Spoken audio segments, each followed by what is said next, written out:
Verse for opening the sutra. The unsurpassed, profound, and wonderful Dharma is difficult to encounter in hundreds of millions of aeons. I now see and hear it, receive and uphold it, and I vow to fathom the Tathagata's true meaning.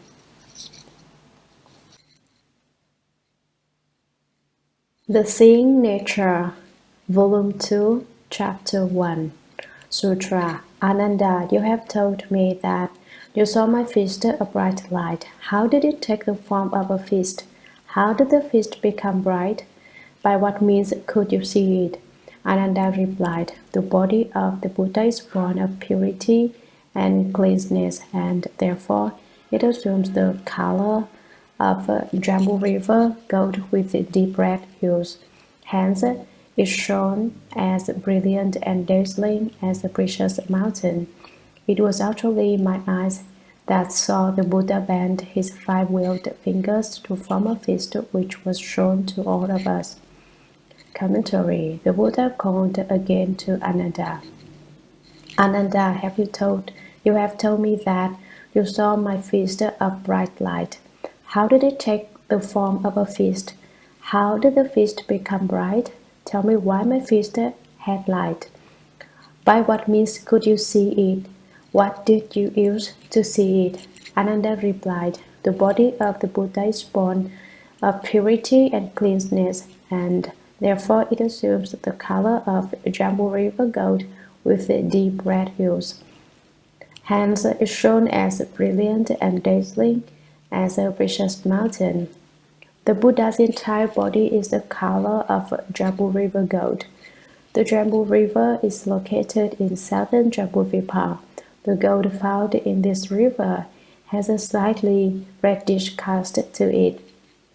In southern Jambudvipa, there is a species of tree called the jambu, and it is perhaps the stems of its leaves which turn to gold when they fall into the water. This kind of gold is much heavier than ordinary gold, and the Buddha's body is likened to it, like the color of Jambu river gold. The color of the Buddha's body is a combination of gold and red. A body with that kind of appearance is produced from purity and therefore has light. The light exists because of that purity. It was actually my eyes that saw. Ananda says, I really used my eyes to see it. The 5-wheeled fingers were clenched as they were shown to pupil, and that is what made the appearance of a fist. Sutra. The Buddha told Ananda, today the Tathagata will tell you truly that all those with wisdom are able to achieve enlightenment through the use of examples. Commentary. The Buddha told Ananda, today the Tathagata will tell you truly. Now I am going to tell you the absolute truth. Are you listening? All those with wisdom are able to achieve enlightenment through the use of examples. People who are wise like to use examples in order to attain enlightenment, because if you really have wisdom, you will understand 10 things when you are told one thing. I say something one way, and you deduce perhaps 10 or 100 things from it. That is to have a genuine wisdom. Here, those with wisdom does not mean people with genuine wisdom, though, but people with ordinary wisdom which is neither superior nor inferior. Such people can become enlightened through the use of analogies. But if stupid people who lack wisdom are given an analogy, they don't understand and they say, what does that mean? Seeing is the mind. Sutra. Ananda, take for example my fist. If I didn't have a hand, I couldn't make a fist. If you didn't have eyes, you couldn't see. If you apply the example of my fist to the case of your eyes, is the idea the same? Commentary. Ananda, take for example my fist. If I didn't have a hand, I couldn't make a fist.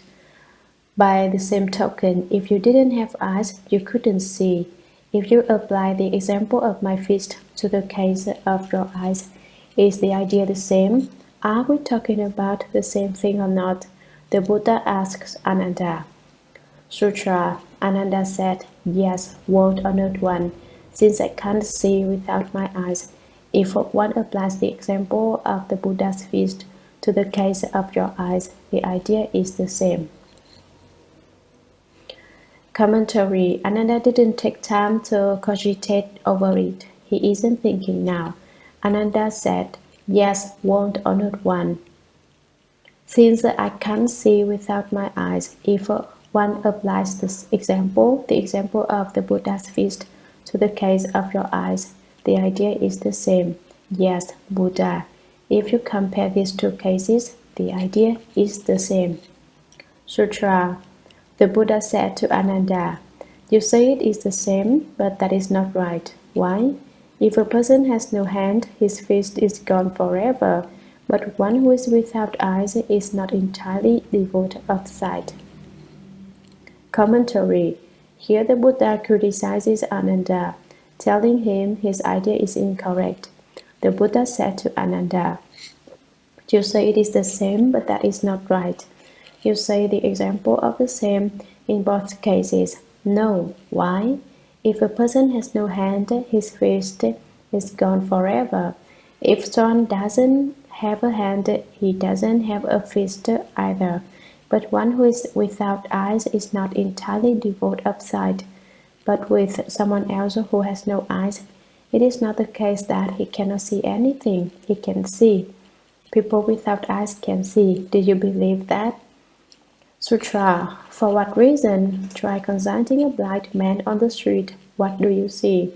Any blind man will certainly answer, now I see only black in front of my eyes. Nothing else meets my gaze. Commentary. For what reason? Why do I say that? Try consulting a blind man on the street. What do you see? Go out to the market and ask the blind man what he sees. Any blind man will certainly answer, now I see only black in front of my eyes. Nothing else meets my gaze. He'll say that he doesn't see anything but blackness. Sutra. The meaning is apparent. If he sees blackness in front of him, how would his seeing be considered lost? Commentary. The meaning is apparent. If you get the idea, if you take a look at what it means, if he sees blackness in front of him, how could his seeing be considered lost? If you see blackness before you, your ability to see is not lost. It neither increases nor decreases. Sutra. Ananda said, the only thing blind people see in front of their eyes is blackness. How can that be seeing? Commentary. Ananda reiterates the Buddha's example. A blind person has no use of his eyes and so sees only darkness. But according to Ananda, this seeing of darkness is not really seeing. Ananda is saying that someone without the use of his eyes cannot see. Why do you say the blind man sees? He asked the Buddha. Sutra. The Buddha said to Ananda, is there any difference between the blackness seen by blind people who do not have the use of their eyes and the blackness seen by someone who has the use of his eyes when he is in a dark room? Commentary. Is the darkness that sighted people see when they are in a dark house, that is without the light of sun, moon, or lamps, any different from the darkness seen by blind people? If a blind people and a person who has sight are together in a dark room, are the two blacks they see distinguishable? Sutra. So it is, world honored one. Between the two kinds of blackness that seen by the person in a dark room and that seen by the blind, there is no difference. Commentary. Ananda answers the world honored one's question. So it is, yes, Buddha. Between the two kinds of blackness that seen by the person in a dark room, by the sighted person, and that seen by the blind, there is no difference. The two kinds of blackness are the same. Fine, said the Buddha. Yes. Sutra Ananda. If the person without the use of his eyes, who sees only blackness, were suddenly to regain his sight and see all kinds of forms, and you say it is his eyes which see, then when the person in a dark room who sees only blackness suddenly sees all kinds of forms because a lamp is lit, you should say it is the lamp which sees. Commentary. The Buddha said to Ananda, Ananda, if the person without the use of his eyes, who sees only blackness, were suddenly to regain his sight and see all kinds of forms, you say that there is no difference between the two kinds of blackness. But what if the blind person in our example were suddenly to regain his sight, so that his eyes could see everything in every direction? You say it is his eyes which see. This is your argument. But what about the case when the person in the dark room, who sees only blackness, suddenly sees all kinds of forms because the lamp is lit? The sighted person in the dark room also sees blackness, but once the lamp is lit, he too can see everything. Given your argument, you should say it is the lamp which sees. Why does the Buddha say that? People in a dark room cannot see, but when a lamp is lit, they can see. People who don't have the use of their eyes cannot see, but if they regain their sight, then they can see again. If when that person who cannot see suddenly sees because he regains his sight, then when the person in the dark room sees because of the lamp, that should be called the lamp's seeing. Is that right? The Buddha asks. Sutra. If it is a case of the lamp seeing, it would be a lamp endowed with sight, which couldn't be called a lamp. And if the lamp were to do the seeing, how would you be involved? Commentary. If it really were the case that the lamp could see and do the looking, then it wouldn't have anything to do with you.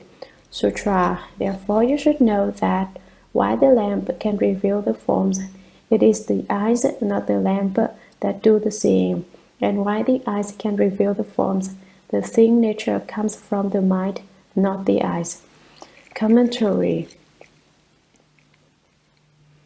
Therefore you should know that while the lamp can reveal the forms, it is the eyes, not the lamp, that do the seeing. The lamp allows the shapes to appear, but it is the eyes that see the shapes.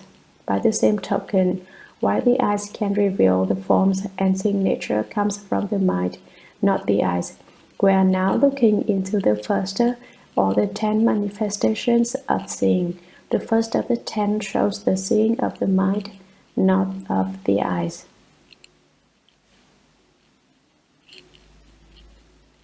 Sutra. Although Ananda and everyone in the great assembly had heard what was said, their minds had not yet understood, and so they remained silent, hoping to hear more of the gentle sounds of the Tathagata's teaching. They put their palms together, purified their minds, and stood waiting for the Tathagata's compassionate instruction. Commentary. Although Ananda and everyone in the great assembly had heard what was said, their minds had not yet understood, and so they remained silent.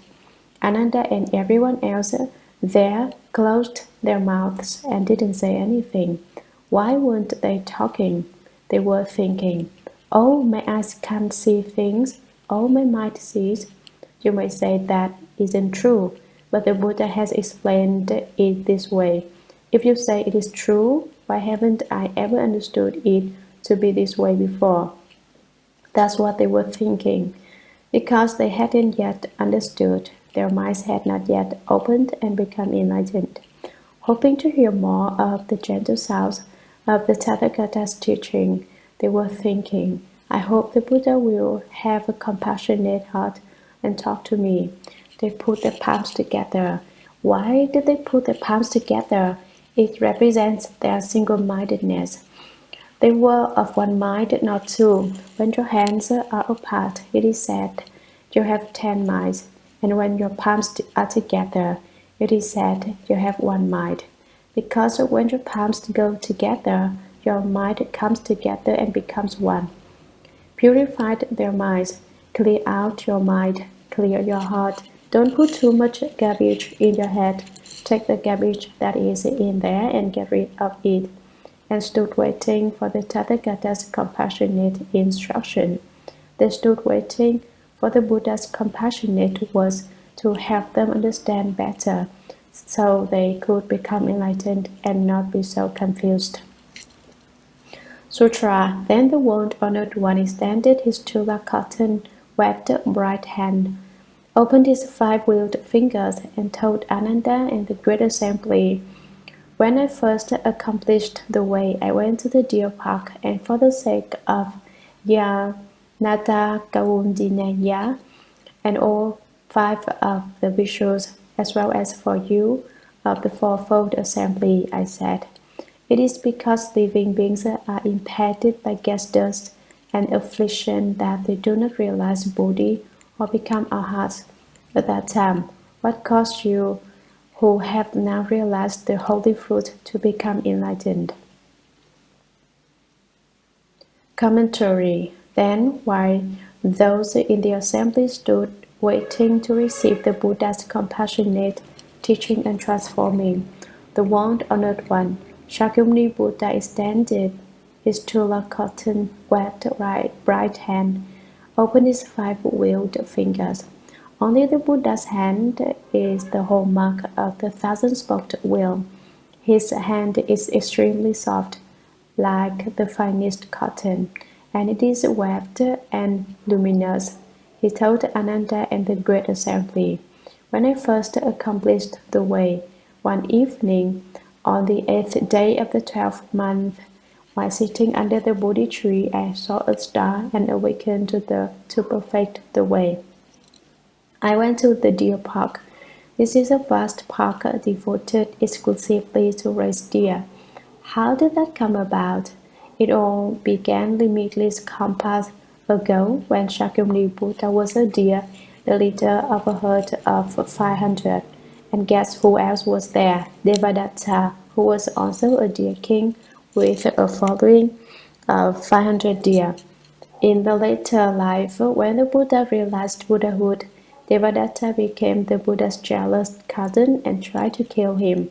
But in that earlier life, when both were deer kings, there was a king among the people who used a lot of manpower and machinery to corral vast numbers of wild animals into a certain area. He planned to hunt them all down and kill them on the grounds that there were too many wild animals. So when Shakyamuni Buddha, in the form he had taken of a deer king, had a meeting with the deer king Devadatta, they said to each other, we should save the lives of our retinue. We shouldn't let the king kill us all. How can we save ourselves? Let's go talk it over with the king and petition him not to kill us off. Although they were deer, they could speak the language of people. So the 2 deer went to see the king, and when they encountered the armed guard at the gates, they said in a commanding tone, we would like an appointment with the king. Can you deliver our message? When the guard heard that the deer could speak their human language, he went to repeat their message to the king. The king also found it strange to hear that deer could talk, and he agreed to an audience with them so they could state their petition. The 2 deer kings went before the king and said, we are deer. Every day you kill 7 or 8 of us, more than you can possibly eat in a single day. What cannot be eaten is left to spoil. Wouldn't it be better if we did it this way? Every day we will take turns supplying you with 1 deer, and in that way you can have fresh venison every day without killing us all off at once. If you use this method, your supply of venison will never run out. Several hundred years from now, there will still be venison to eat. Because he saw the sense of their petition and because the deer could speak, the king was moved to grant their request. So each of the deer kings on alternate days sent the king a deer. Now one day it happened that it was the turn of a pregnant doe in Devadatta's herd to go sacrifice herself to the king. Her fawn was heavy in her belly and would probably be born in a day or so. So she pleaded with the dear king Devadatta, "Can you send someone in my place today, and then after the fawn is born, I will go to the king and sacrifice myself?" Devadatta replied, "Impossible, it is your turn and you must go. There is no politeness in this matter. You don't want to die? Who does? Not one of the deer want to go to their death. You want to live a few more days. Now that has come around to your turn, but that is impossible." The pregnant doe's eyes brimmed with tears, and she went to talk to the deer king who was to become Shakyamuni Buddha.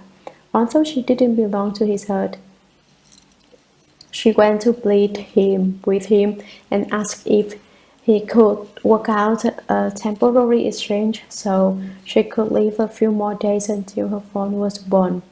As he considered her request, Shakyamuni Buddha realized that not one of his 500 deer would want to go in her place. However, the Buddha said to her, "Fine, you stay in my herd. I don't need to go. You don't need to go." Then the deer king Shakyamuni Buddha went himself to be sacrificed in her place. The king asked him, "What are you doing here? Have all your deer been eaten? Is your herd all gone? Why have you come?" And since he could talk, the deer king Shakyamuni Buddha said, "King, you haven't eaten all our deer. On the contrary, we are prospering. Day by day, our herds are increasing. You only eat one deer a day, and in one day our does give birth to many fawns." The king said, "Then why have you come yourself?" Shakyamuni Buddha explained, "There is a pregnant doe whose fawn will be born in a day or so.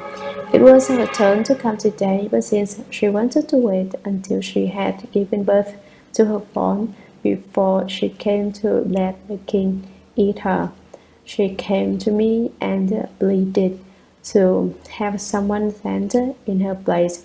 I thought over her request and realized that none of the deer in the herd would want to die before they had to, so I came myself to substitute for her." When the king heard that, he was profoundly moved, and he said, "From now on, don't send any more deer to the palace." Then he spoke a verse, "Draw a deer with a human head. I am a person with a deer's head. From this day forward, I will not eat the flesh of living beings." He said, "Although you have the head of a deer, you are a human being, and although I have the head of a human being, I am a deer." And then he vowed never to eat the flesh of living beings again. Because of that, the deer population in the park increased significantly, and the park was called the Deer-Wise Park. It was also named the Park of the Immortals because the wind of water, the geomantic lay of the land and its location were particularly fine, and many immortals came there to cultivate the way. So when Shakyamuni Buddha became a Buddha, he went first to the Deer-Wise Park to convert the 5 bhikshus.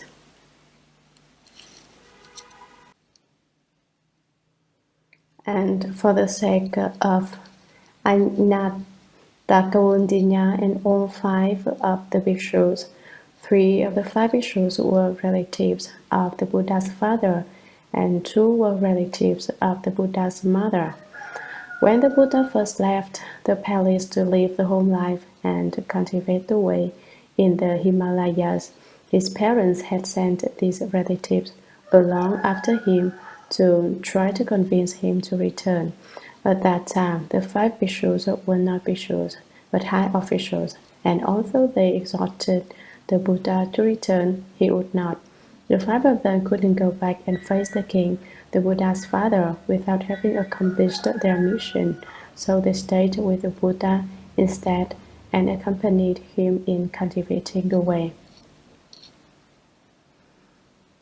Of the 3 who were his father's relatives, one was called Yashvayit, the name means horse victory.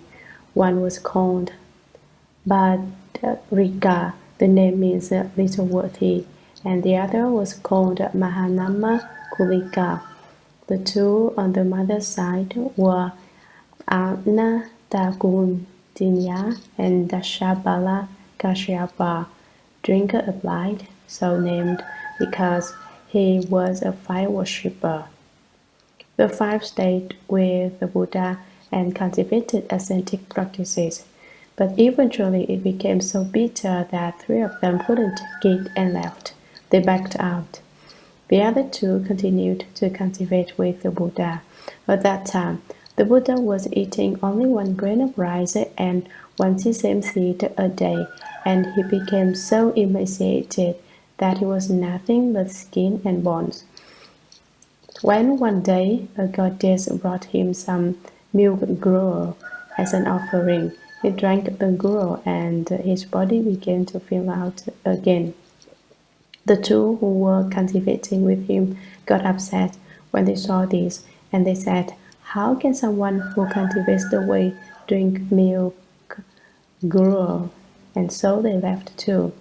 There was a Shakyamuni Buddha in the midst of bitter cultivation, and the 5 people his father and mother had sent to be with him all left him. 3 because they couldn't take the suffering, and 2 because they saw the Buddha enjoying his blessings. The Buddha remained alone to cultivate. After he had cultivated there for 6 years, he went to sit under the Bodhi tree, and on the 8th day of the 12th month, he saw a star appear and became enlightened. At night, he saw a bright star and awakened to the way. After his enlightenment, he looked into the matter of who he should convert first and saw that it was Ainata Kawundinaya, one of the 5 bhikshus, who in the past life had been the king of Kalinga and had cut the Buddha's body limb from limb.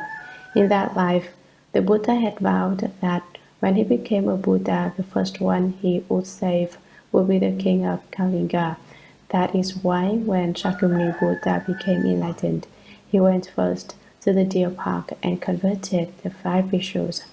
Shakyamuni Buddha said, "For the sake of the 5 bhikshus, as well as for you, of the fourfold assembly." The fourfold assembly consists of the bhikshus, monks, bhikshunis, nuns, upasakas, laymen, and upasikas, laywomen. I said, it is because living beings are impacted by gas dust and affliction that they do not realize the Bodhi or become arhats. Why don't living beings accomplish Buddhahood or become enlightened? Why don't they accomplish the first fruit of arhatship? The phrase gas dust also refers to your false thoughts. False thoughts are gas dust and affliction. You can also say that gas dust refers to the 2 kinds of delusion, view delusion and thought delusion. Afflictions can also be said to be delusions of ignorance, and delusions as numerous as motes of dust and sand. Why are people impacted by gas dust and affliction? Because the people are really strange. They like to eat afflictions all day long. Fix them good food, give them some good bread and butter, and they won't eat it. All they want to eat is afflictions, which they find more delicious than vegetable dumplings. Even if someone tells them not to eat affliction, they find it impossible to refrain from it. From morning to night, they eat nothing but gas dust and afflictions and fill their bellies full of anger instead of food. People like that are truly pathetic. Shakyamuni Buddha said, the reason all you living beings do not become Buddhas or Arhats is because you are impeded by gas dust and affliction. At that time, what caused you to have now realized the holy fruit to become enlightened? That time refers to the time when Shakyamuni Buddha went to the deer park and spoke with Dharma. You, the Buddha, means the 5 bhikshus and the fourfold assembly of bhikshus, bhikshunis, upasakas, and upasikas.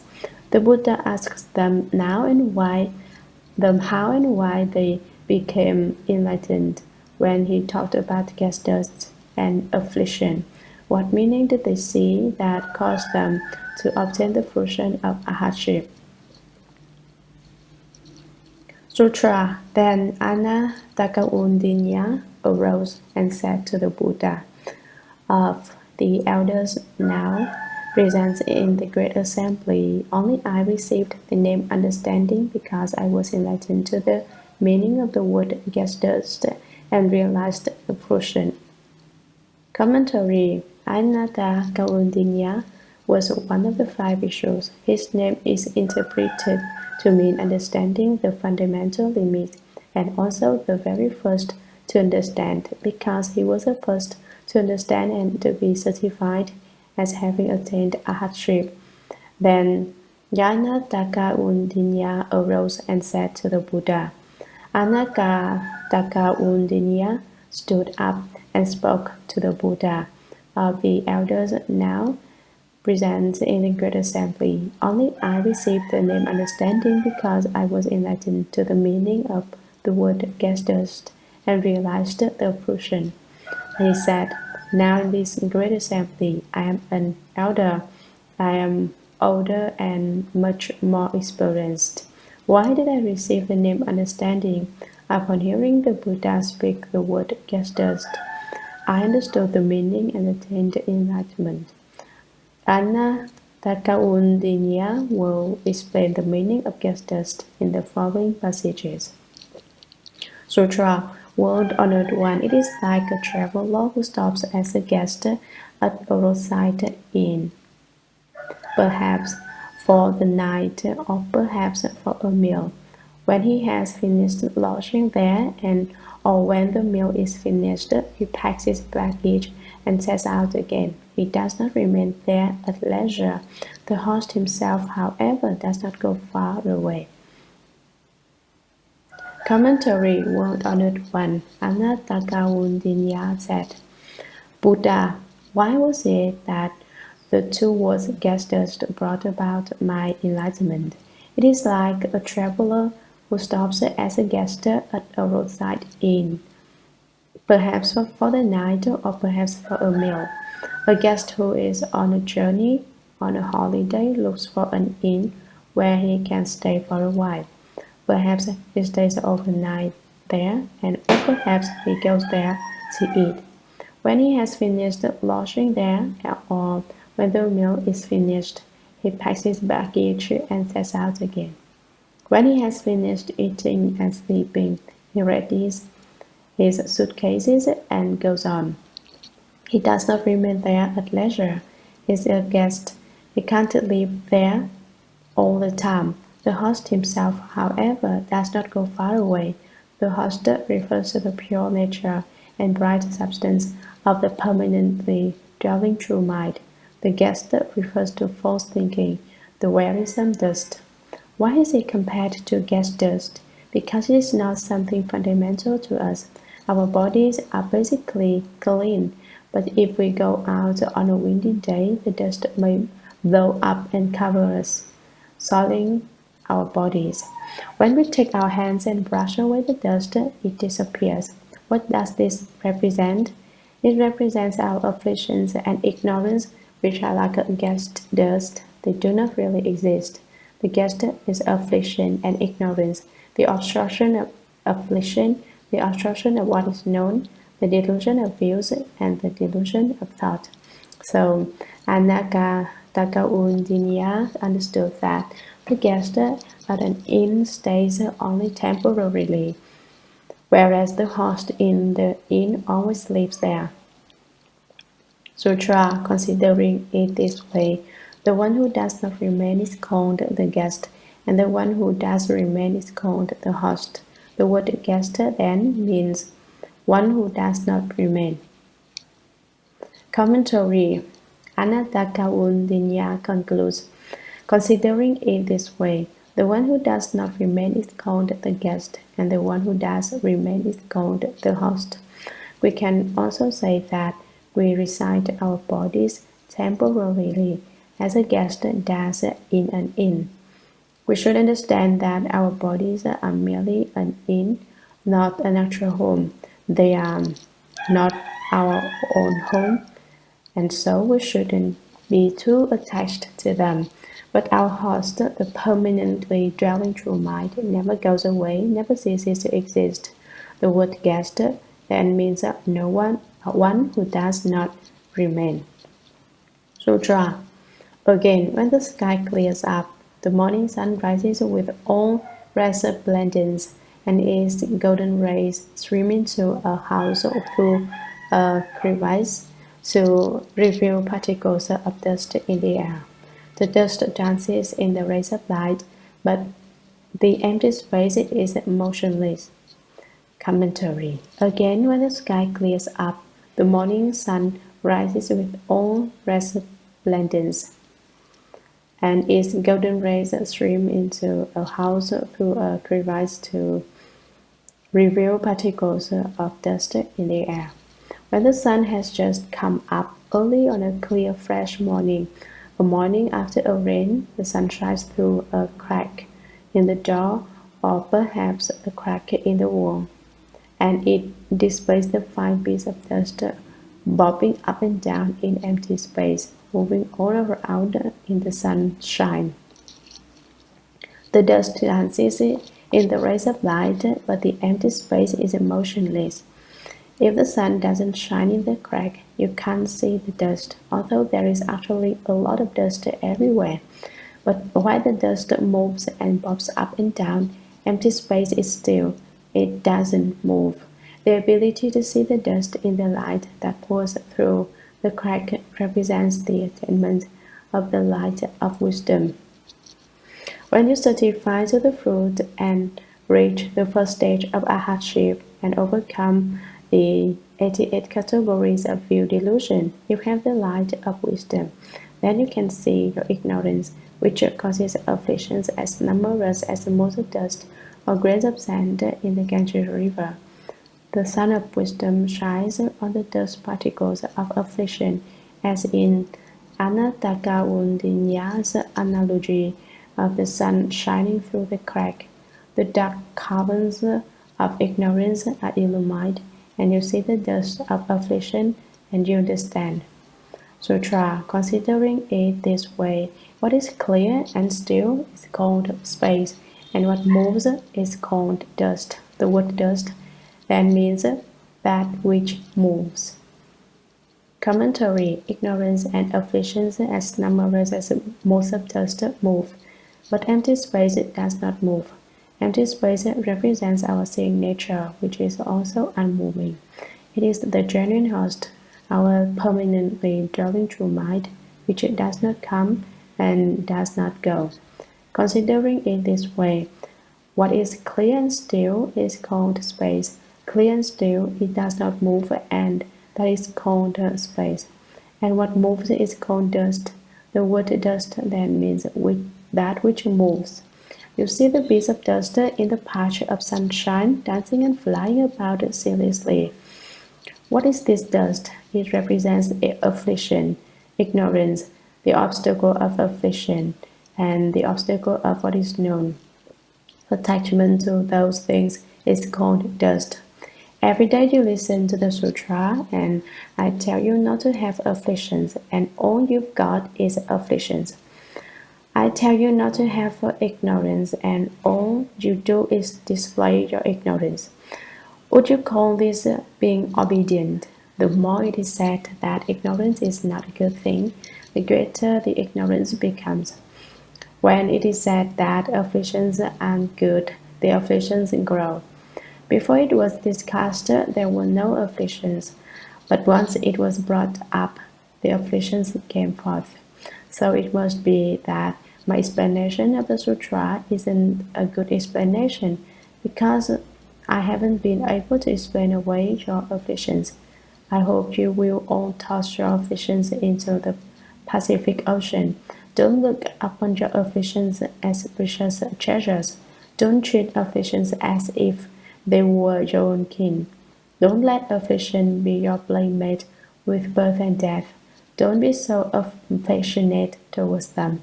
You should toss your afflictions into the ocean, even though there are so many of them that they might well fill up the entire ocean. Afflictions are demons. Where do you find demons and demonic ghosts? To have demonic ghosts is simply to have afflictions. You and the demons have gotten together. Afflictions are absolutely terrible, and the sutra is being explained just to teach people to get rid of their afflictions. So don't let it be that the more we speak of afflictions, the more they multiply. Sutra, the Buddha said, so it is. Commentary. After Yanata Kaundinya finished speaking, the Buddha gave him positive certification. He said, what you have said is correct. The Buddha said, so it is. What moves is dust, what does not move is space. Sutra. Then in the midst of the great assembly, the first one bent his 5-wheeled fingers. After bending them, he opened them again. After he opened them, he bent them again, and he asked Ananda, what do you see now? Ananda said, I see the first one's 100 jeweled palms opening and closing in the midst of the assembly. Commentary. The Buddha was concerned that most people in the great assembly still had not understood the genuine seeing nature. Then in the midst of the great assembly, the first one bent his 5-wheeled fingers. After bending them, he opened them again. After he opened them, he bent them again. At that time, the world-honored one bent his fingers, then stretched them out again, then clenched and unclenched his fist several times, and he asked Ananda, what do you see now? What do you see right now? Ananda said, I see the first one's 100 jeweled palms. On the Buddha's hand is the hallmark of 1,000-spoked wheel. Ananda refers to it as the 100 jeweled palm, opening and closing in the midst of the assembly. Asura, the Buddha said to Ananda, you see my hand open and close in the assembly. Is it my hand that opens and closes, or is it your seeing that opens and closes? Ananda said, the world-honored one's jeweled hand opened and closed in the assembly. I saw the first one's hand itself open and close. It was not my seeing nature that opened and closed. Commentary. The Buddha said to Ananda, you see my hand open and close in the assembly. Is it my hand that opens and closes, or is it your seeing that opens and closes? When you see my fist opening and closing, is it my fist that opens and closes, or is it your seeing of my fist that does the opening and closing? Ananda said, the world-honored one's jeweled hand opened and closed in the assembly. I saw the first one's hand itself open and close. He said, world-honored one, it is your 100 jeweled palm that opens and closes. It was not my seeing nature that opened and closed. My seeing nature, which does the seeing, does not open and close. It is you that made the movement which caused me to see your hand open and close. Sutra, the Buddha said, what moves and what is still? Commentary. The Buddha was still concerned that Ananda had not genuinely understood, so he asked a further question. The Buddha said, what moves and what is still? Sutra. Ananda said, the Buddha's hand does not remain at rest, and since my seeing nature is beyond even stillness, how could it not be at rest? Commentary. Ananda said, the Buddha's hand does not remain at rest. In other words, it moved, and since my seeing nature is beyond even stillness, How could it not be addressed? Why does he say it doesn't even have the characteristic of stillness? Because stillness comes from movement. If there isn't any movement, then basically there isn't any stillness. So it is said that there is no coming out of the great Shurangama Samadhi and no entering it. That's the principle here. Nagas are always in Samadhi. There is never a time when they are not in Samadhi. With the Shurangama Samadhi, Nagas, that is dragons, are always in Samadhi. Since they are never not in Samadhi, they never enter it and never leave it. Thus Ananda said, my seeing nature, by which I see you, is devoid even of stillness. It is beyond the characteristic of movement or its opposite, stillness. Without movement, there is no stillness. Both characteristics are gone. They are fundamentally unobtainable, non-existent, and they cannot be found. Then, how could it not be addressed? Ananda's answer shows that it is clear that since the seeing nature doesn't even have the characteristic of stillness, how could it possibly have movement? It does not move. Sutra. The Buddha said, so it is. Commentary. Once again the Buddha agrees. The Buddha said, so it is. What you say is right. That's the way it is. Sutra. Then from his willed palm, the third common sent a precious ray of light flying to Ananda's right. Ananda immediately turned his head and glanced to the right. He then sent another ray of light to Ananda's left.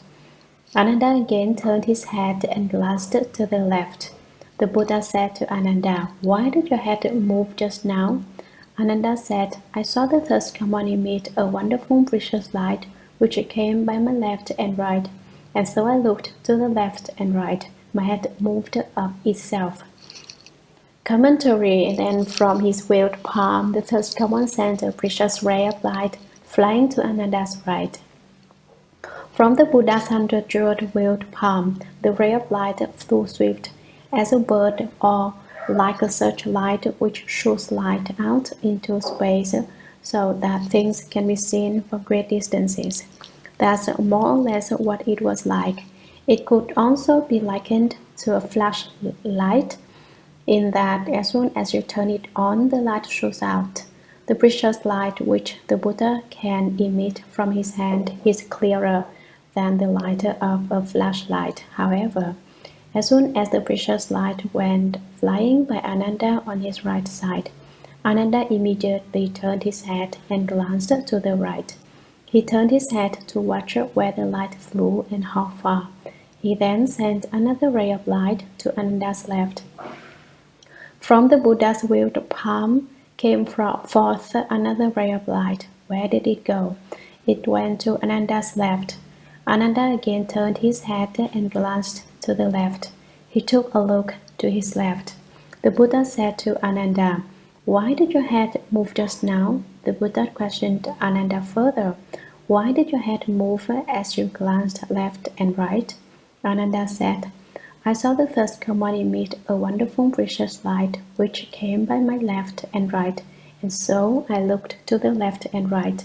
My head moved of itself. It came by my right side and then by my left side. My head moved because I was watching the light. Sutra. Ananda, when I glanced at the Buddha's light and moved your head to the left and right, was it your head that moved or your seeing that moved? Word or not one, my head moved of itself. Since my seeing nature is beyond even cessation, how could it move? Commentary. The Buddha asked Ananda again, Ananda, when you glanced at the Buddha's light and moved your head to the left and right, was it your head that moved or your seeing that moved? Which moved back and forth, your head or your seeing nature? Word or not one, my head moved of itself. Another answered that his head moved by itself. Since my seeing nature, which is capable of seeing, is beyond even sensation, how could it move? It doesn't even have the characteristic of seeing. The meaning is the same as in the previous passage. If the seeing nature has no characteristic of cessation, which is to say, if it has no characteristic of stillness, then it can't have the characteristic of movement either. This is how Ananda answered the Buddha. The seeing nature is in the state of unmoving suchness. Sutra, the Buddha said, so it is. Commentary, the Buddha said, what you've just said is right. The Buddha said, so it is. You perceived the principle correctly. Earlier you mistook a thief for your son when you insisted on taking false thinking to be your true mind. But now you understand that your seeing nature does not move. How there is a little hope. Now there is a little hope for you. Thus the Buddha replies in a pleased way with a word of praise. Sutra. Then the third strong one told everyone in the great assembly, suppose other living beings called what moves the dust and what does not dwell the guest. Commentary. At that point, the Buddha told the great assembly, now that you've heard me explain this doctrine, it's certain that you all understand it very clearly. There is no need for me to say more. But suppose other living beings called what moves the dust and what does not dwell the guest. Perhaps there are other living beings who call dust the things which move and name guest what does not reside at a place. Why is it that way? Sutra, you noticed that it was Ananda's head that moved. The seeing did not move. You also noticed that it was my hand which opened and closed. The seeing did not stretch or bend. Commentary. You noticed that it was Ananda's head that moved. The seeing did not move. You, in the great assembly, watched Ananda's head turn back and forth, and Ananda just said the seeing nature is unmoving. You also noticed that it was my hand which opened and closed. The seeing did not stretch or bend. It wasn't the seeing nature that stretched out or flexed. Sutra, why do you continue to take something moving like your body and its environment to be in substantial existence, so that from the beginning to the end, your every thought is subject to production and extinction? Commentary. Here the Buddha goes the great assembly. He says, now you have seen very clearly that the seeing nature does not move. Then why do you continue to take something moving like your body and its environment to be in substantial existence? You in the great assembly are unable to see your own genuine seeing nature.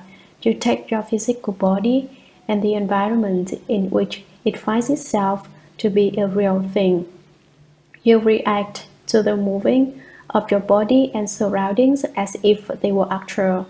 These movements are basically external. They are not something that belongs to your self-nature. So that from the beginning to the end, your every thought is subject to production and extinction. You cling tenaciously to your body and mind as your hosts. You use the conscious mind in your thinking, and every thought of your conscious mind is subject to production and extinction. First, one thought arises and is extinguished, and then the next thought arises and is extinguished. Production and extinction follows production and extinction. You concentrate your effort exclusively on the realm of production and extinction. You have no true understanding of the seeing nature. Sutra.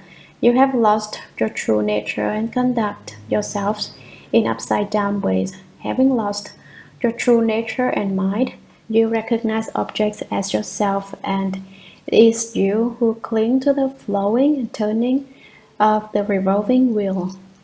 Commentary. Now the Buddha scolds everyone and tells the great assembly it is wrong. You have lost your true nature. From beginningless time to the present, you have all lost your true nature.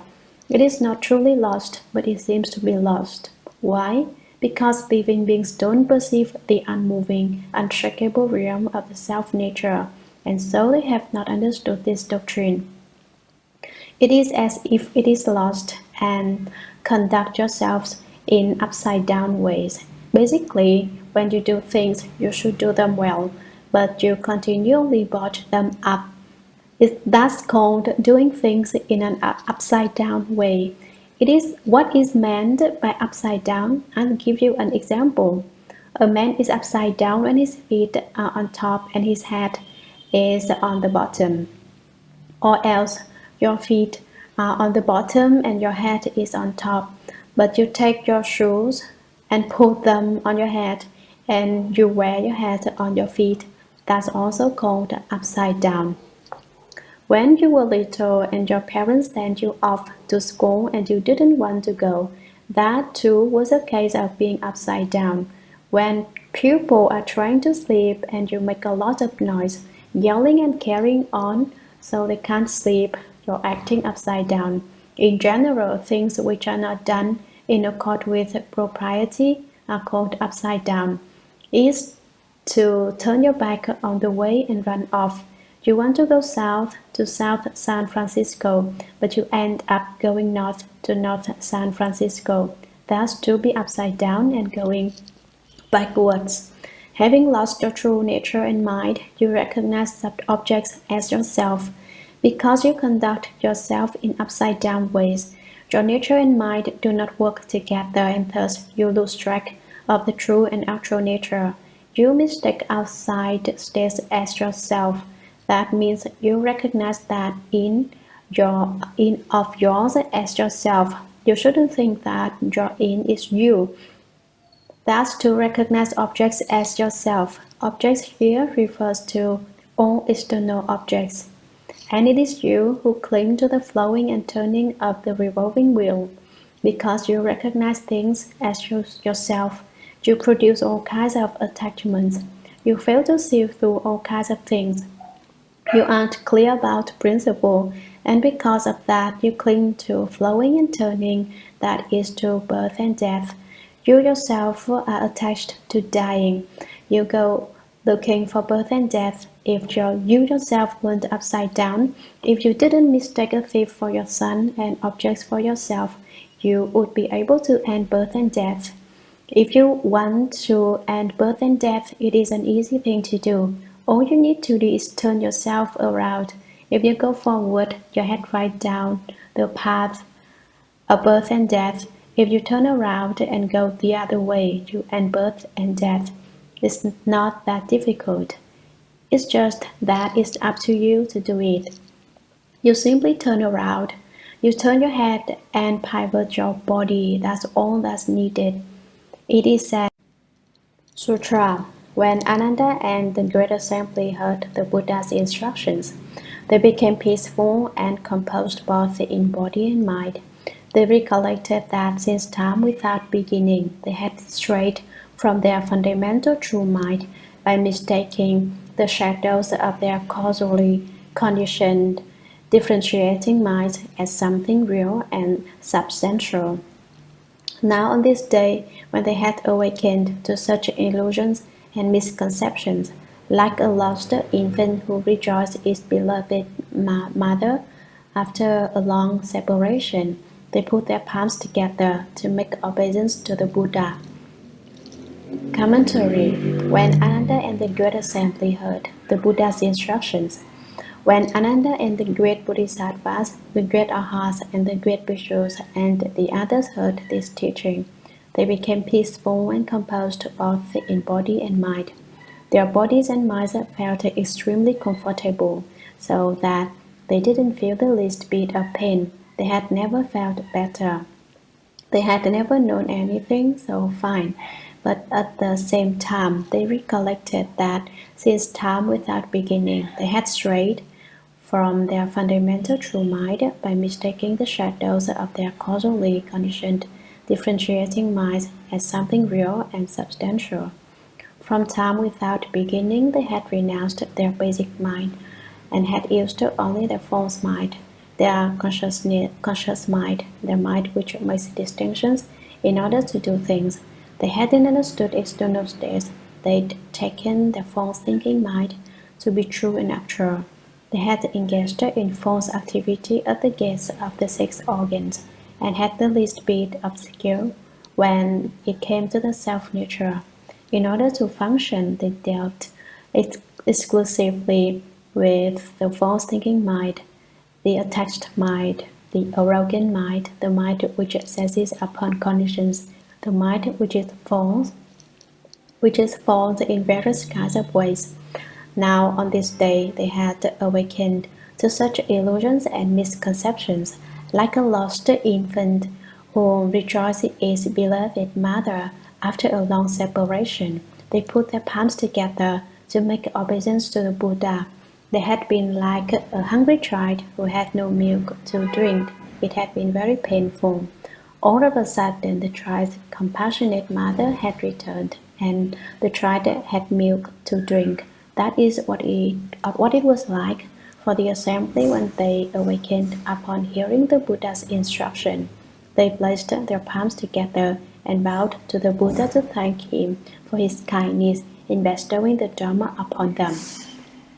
Sutra, they wished to hear such words from the thirst come one as to enlighten them to the dual nature of body and mind, what is false and what is real, what is empty and what is substantial, what is subject to production and extinction, and what transcends production and extinction. Commentary. Why did the assembly bow to the Buddha? Because they wished to hear such words from the thirst come one as to enlighten them to the dual nature of body and mind.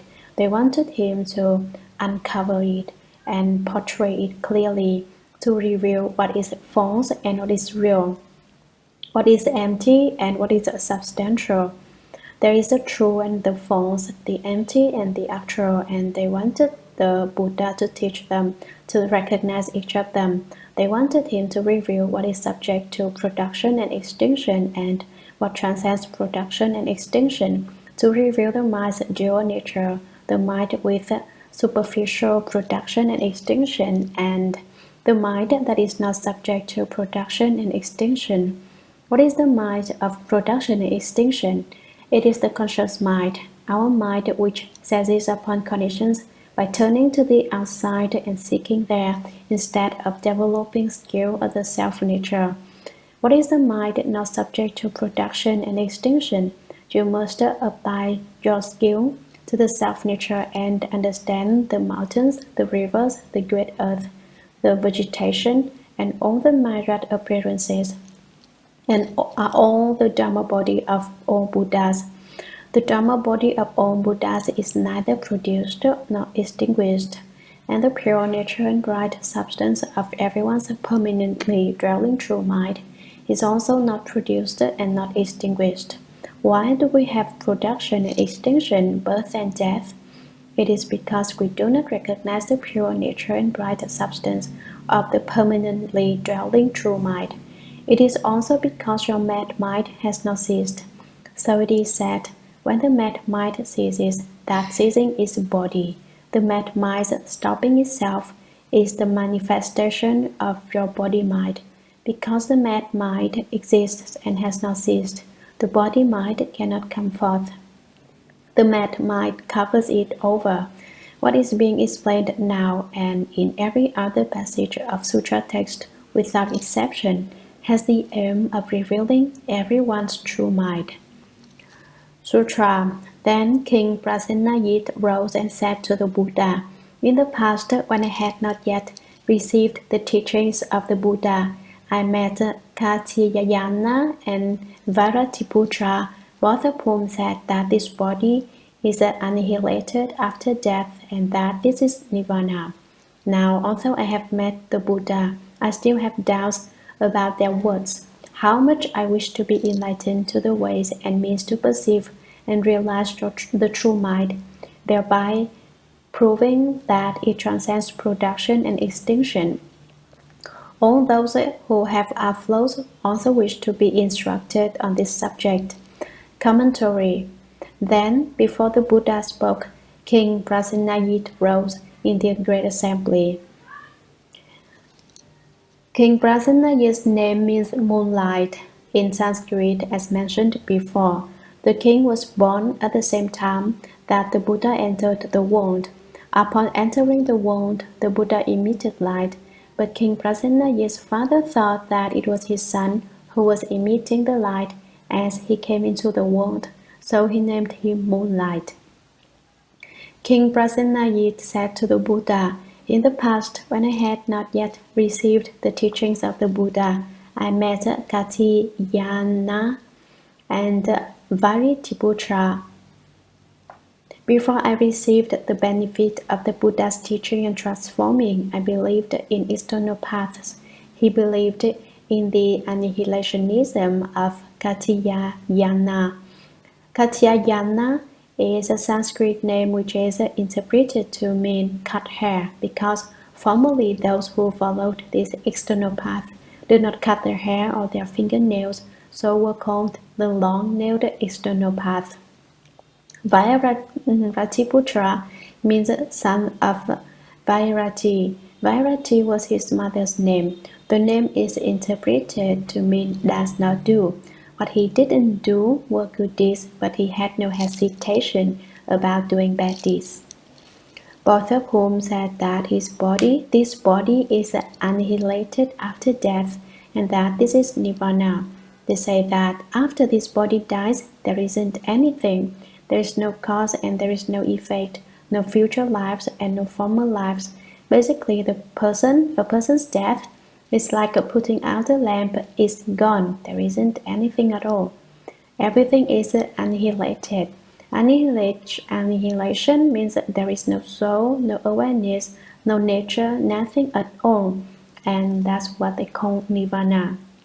That's what annihilationists mean by not produced and not extinguished. Since there's nothing, there isn't any production or extinction. That's how the external paths talk.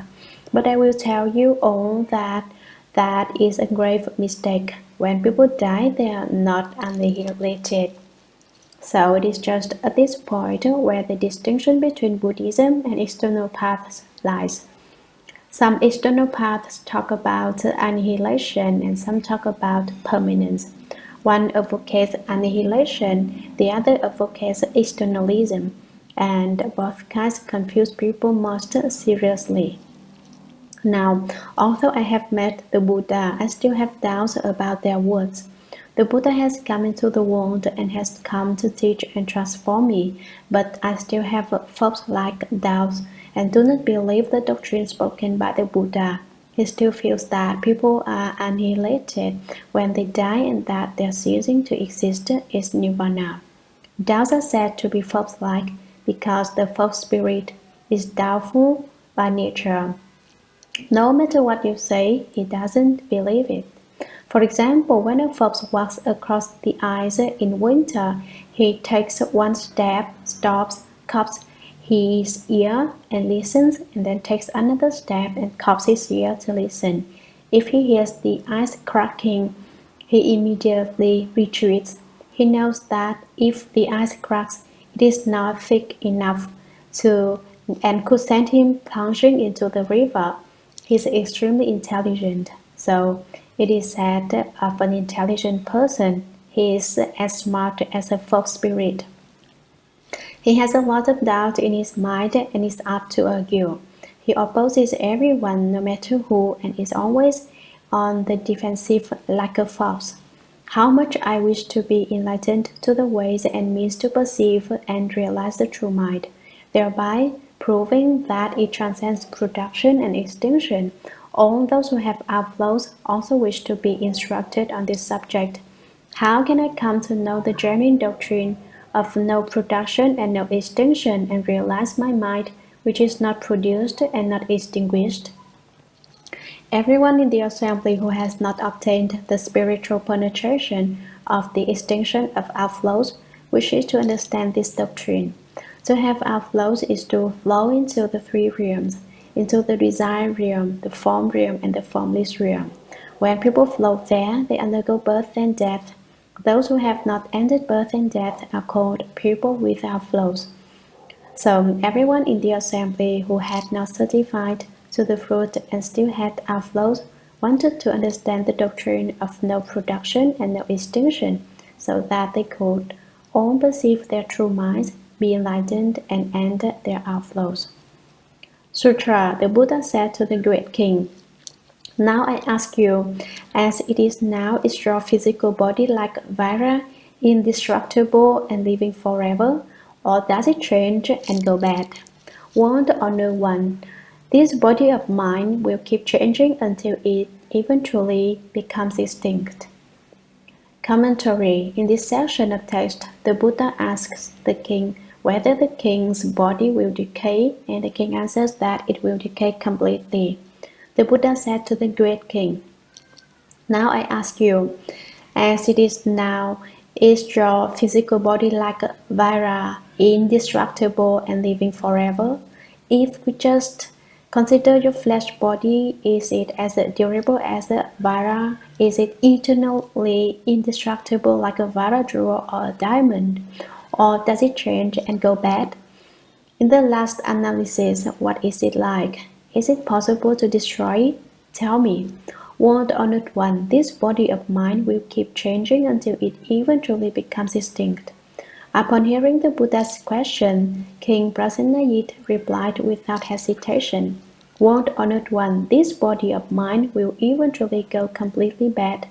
Eventually it will be finished, that is for certain." Sutra. The Buddha said, "Great King, you have not yet become extinct. How do you know you will become extinct?" Commentary. In answer, the Buddha said, "Great King, you have not yet become extinct. You aren't dead yet. How do you know that in the future you will die? You haven't become extinct yet. So what enables you to know that you will keep changing until you become extinct? Tell me, how does it happen that you know so much doctrine?" Sutra. World Honored One, although my impermanent, changing and decaying body has not yet become extinct, I observe it now, and every passing thought fades away. Each new one fails to remain, but gradually perishes like fire turning to ashes. This perishing without cease convinces me that this body will eventually become completely extinct. Commentary. King Prasenajit replied, "World Honored One, although my impermanent, changing and decaying body has not yet become extinct, I observe it now, although it is not dead yet. This body of mine is not eternal, but at least will last only 80 or 90 years. At the very most, it won't last more than 100 years." Observe means that he contemplated it in general and in detail, inside and outside, from front to back and close up and from a distance. I look at others and look at myself. Other people die and I am the same as they are. Every passing thought fades away. Now I regard his mind within and sees that each thought perishes as the next thought arises. The one replaces the other and is replaced by the next in turn. They are just like waves. Although I cannot see them, they seem like waves which arise ceaselessly. One wave upon the next, they are continually changing and dying out. Each new one fails to remain but gradually perishes. A thought does not remain forever as a new thought comes up.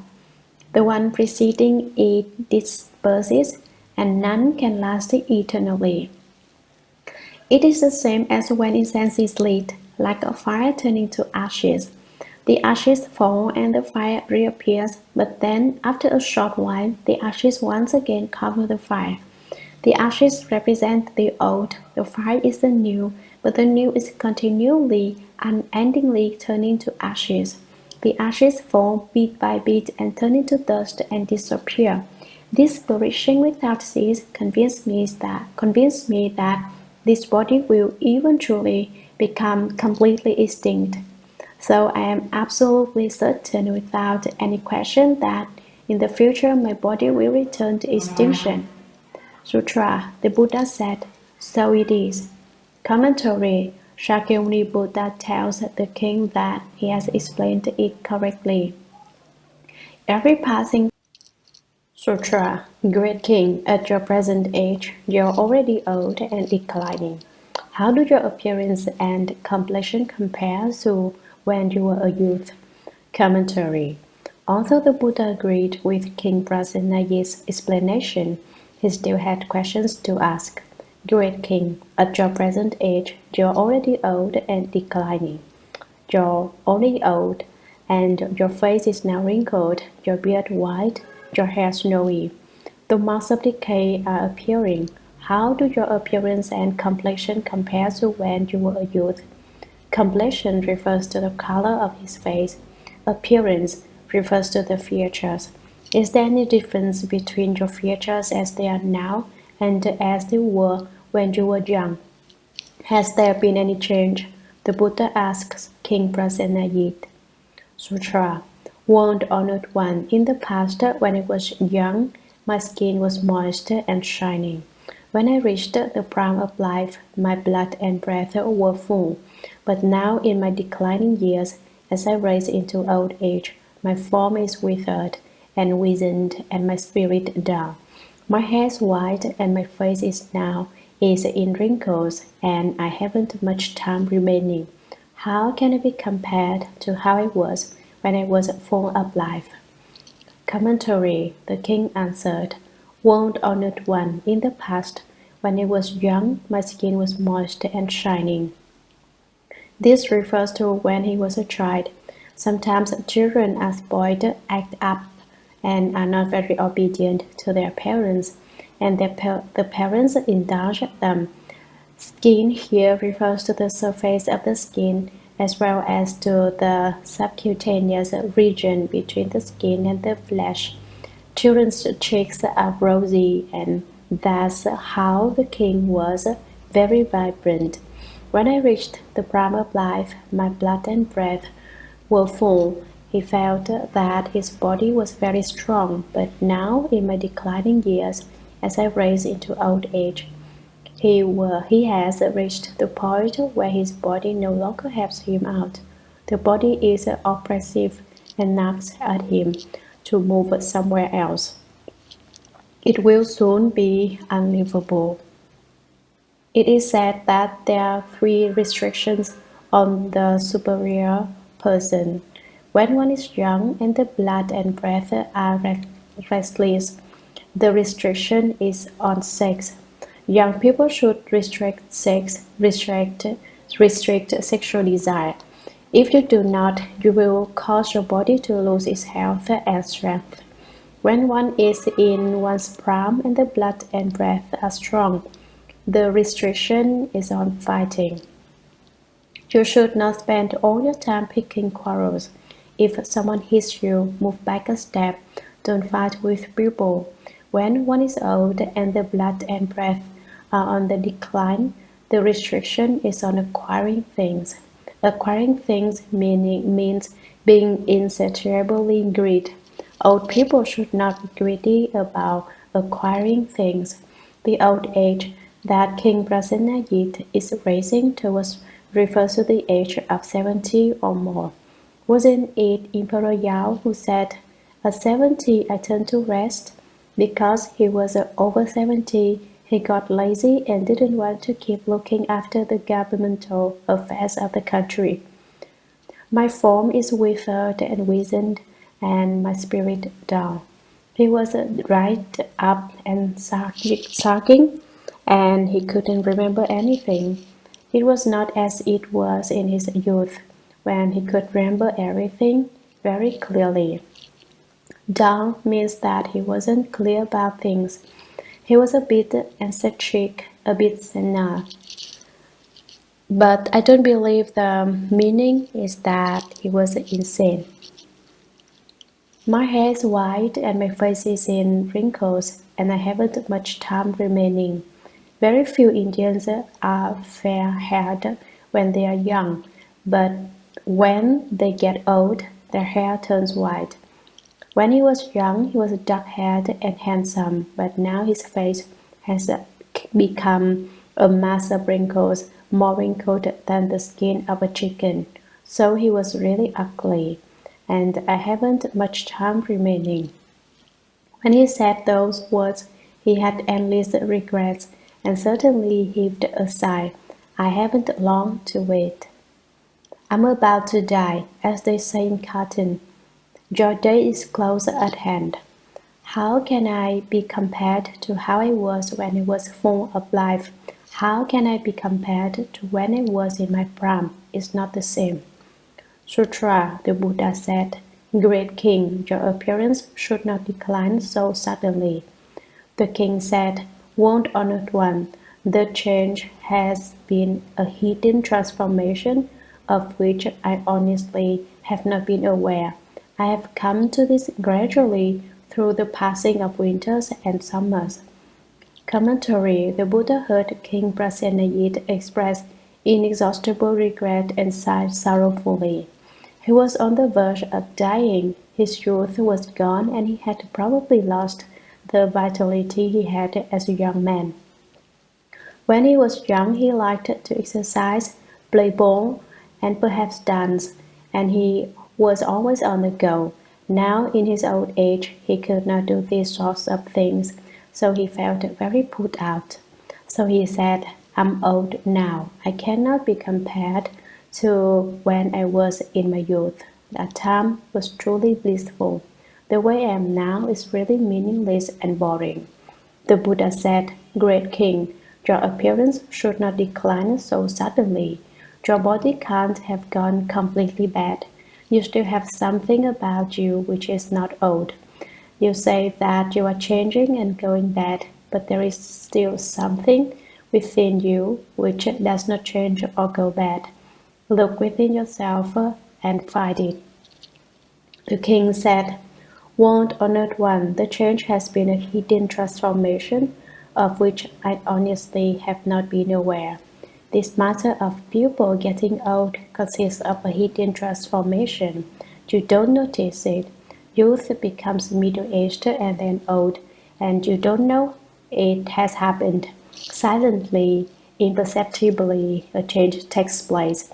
And so King Prasenajit replies, I will say quite frankly that I haven't been aware of aging, and I don't know how it is that I am old, and yet now the mark of old age is upon me, but I don't know what day I got old.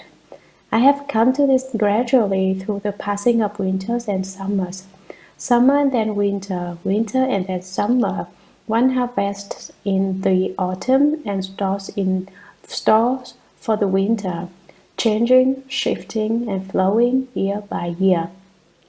Thus, he gradually got old, with white hair and a face full of uncountable wrinkles. His eyebrows were so long that sometimes when he wanted to look at something, he'd have to part his eyebrows. Imagine what a bother that was. Sutra, how did it happen? In my 20s, I was still young, but my features had aged since the time I was 10. My 30s were a further decline from my 20s, and now at 62, I look back on my 50s as hale and hearty. Commentary. How did it happen? How did I gradually get to be so decrepit and old? I'm so old that my legs don't cooperate when I try to walk, and my hands shake when I try to eat.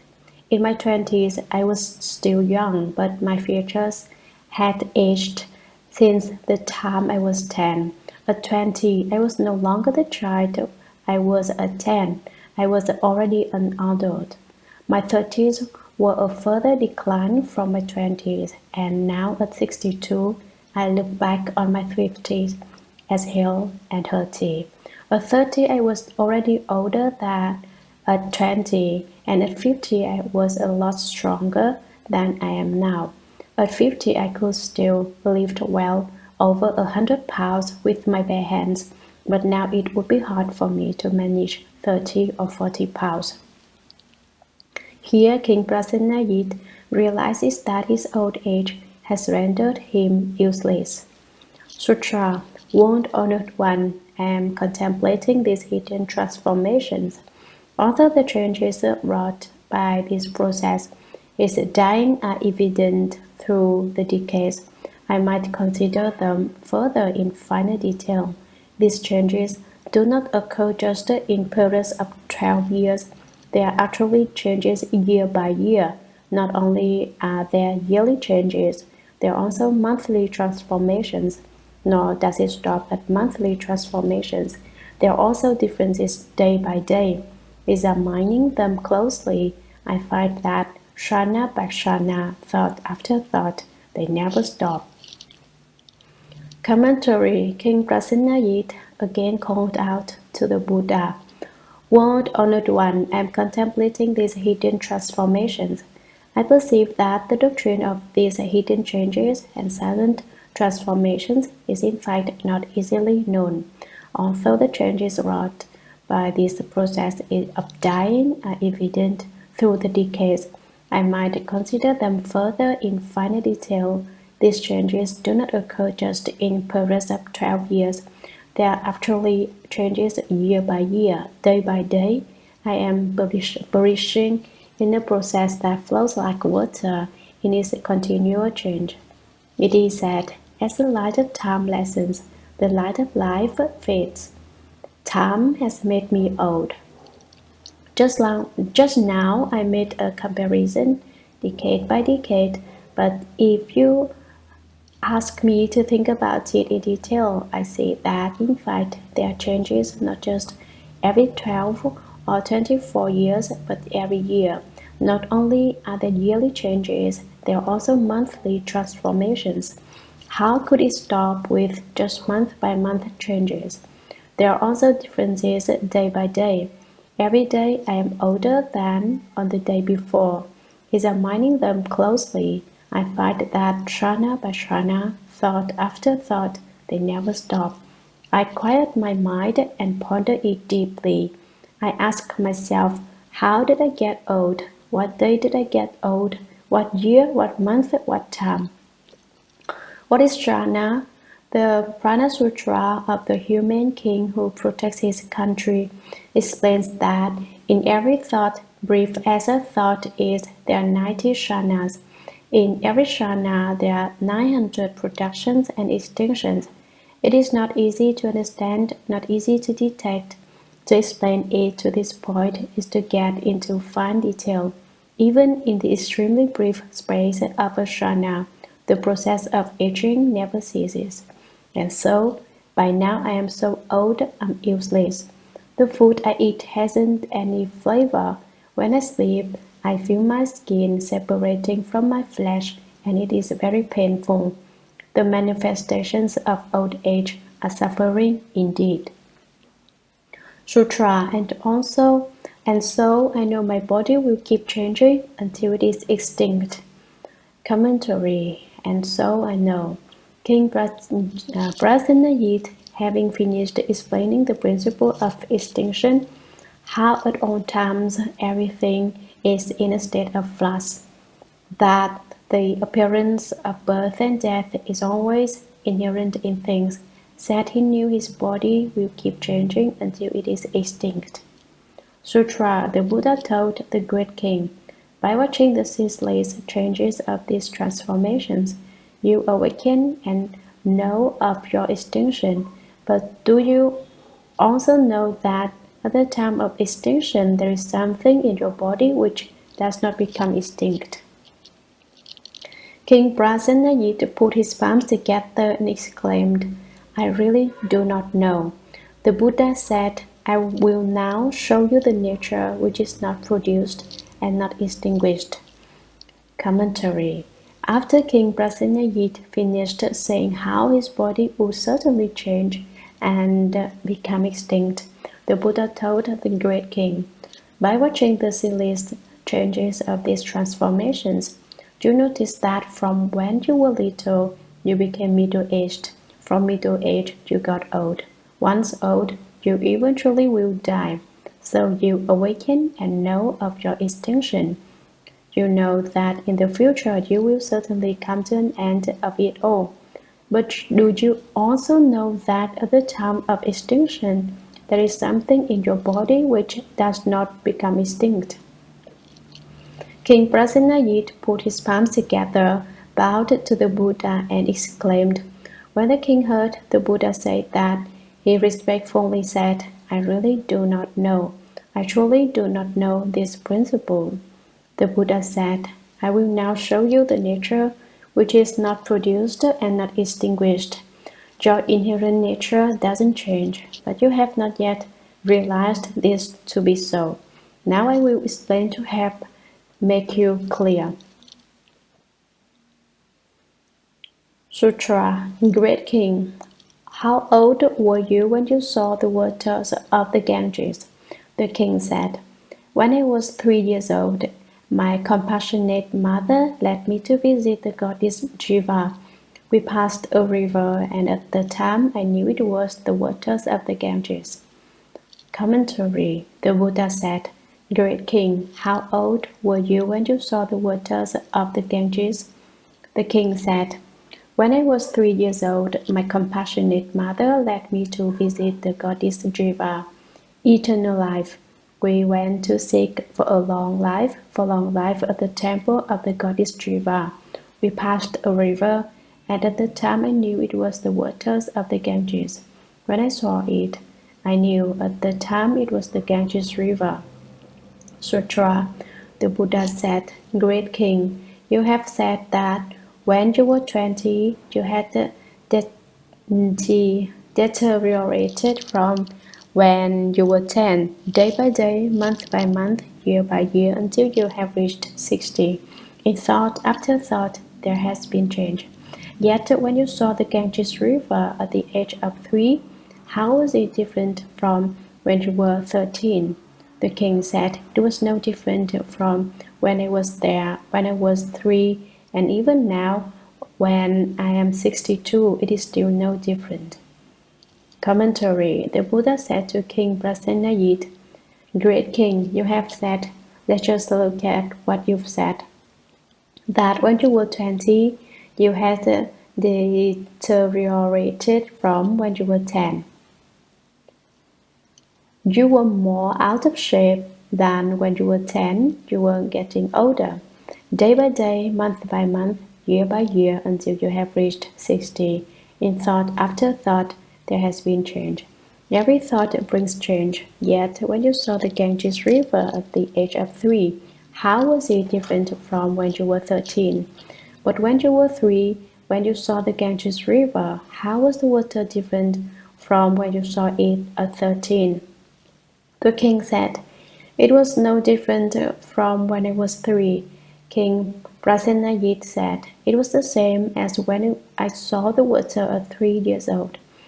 It is not any different, and even now, when I am 62, it is still no different. There are no two ways about it, it is still the same. There are scholars who spend their efforts on superficialities and say that there are some questions linked with the age of King Prasenajit given here in the text. This is really just looking for something to do when there's nothing to do, eating one's fill and then wanting to haul garbage as if that were cleaning things up. They got nothing better to do, so they gather excrement from the toilets. So be it, it serves them right. Sutra. The Buddha said, Now you are mindful that your hair is white and your face is wrinkled.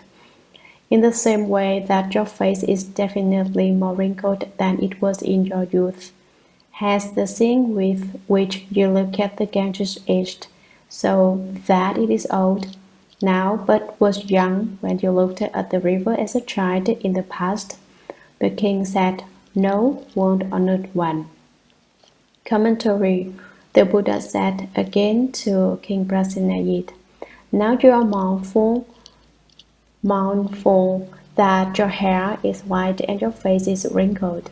In the same way that your face is definitely more wrinkled than it was in your youth, has the seeing with which you look at the Ganges aged, so that it seems as you look that the Ganges River is old now but was young when you looked at the river as a child in the past. Is there a distinction from what you saw as the youth and what you see now in your old age? Is there any difference in your seeing? The seeing with which you saw the Ganges at 3 years old and the seeing with which you see it now doesn't have any variation of young and old, does it? The king said, No, world honored one. Although the king was as stupid as a scholar, he knew it was not that way. He knew that there hadn't been any change, so he said decisively, No, world honored one, his seeing hadn't changed. Sutra, the Buddha said, Great king, your face is in wrinkles, but the essential nature of your seeing has not yet wrinkled. What wrinkles is subject to change. What does not wrinkle does not change. Commentary, the Buddha said, Great king, your face is in wrinkles, but the essential nature of your seeing has not yet wrinkled. Your seeing which views the Ganges has not wrinkled. The nature of seeing is not wrinkled. It is still the same. What wrinkles is subject to change. The wrinkles on your face display the change. What does not wrinkle does not change. Since the seeing doesn't have wrinkles, how can you say it changes? It doesn't change. Sutra, what changes will become extinct, but what does not change is fundamentally free of production and extinction. How can it be subject to your birth and death? Furthermore, why bring up what Maskari, Goshaliputra and the others say, that after death of this body, there is total extinction? Commentary, what changes will become extinct, but what does not change is fundamentally free of production and extinction. How can it be subject to your birth and death? Since it has no production and extinction, how can you say that your seeing nature will undergo birth and death the same as your body? Furthermore, why bring up what Maskari, Goshaliputra, Nothing the Way, and the others say, that after the death of this body there is total extinction? They all say that after the body dies, everything perishes. It's all over. All they know about is permanence and annihilationism. Sutra, the king heard these words, believed them, and realized that when the life of this body is finished, there will be rebirth. He and the entire great assembly were greatly delighted at having obtained what they had never had before. Commentary, the king Prasenajit heard these words, he believed them, and realized that when the life of this body is finished, after the death of the body, when it has been cast aside, there will be rebirth. One will go to the place of one's next rebirth.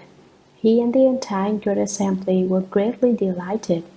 They were so happy when they jumped for joy at having obtained what they had never had before. They said, We never knew about this principle before.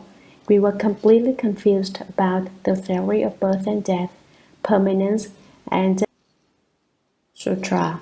Ananda then arose from his seat, made obeisance to the Buddha, put his palms together, knelt on both knees, and said to the Buddha, World honored one, if seeing and hearing are indeed neither produced nor extinguished, why did the world honored one refer to us as people who have lost their true natures and who go about things in an upside-down way?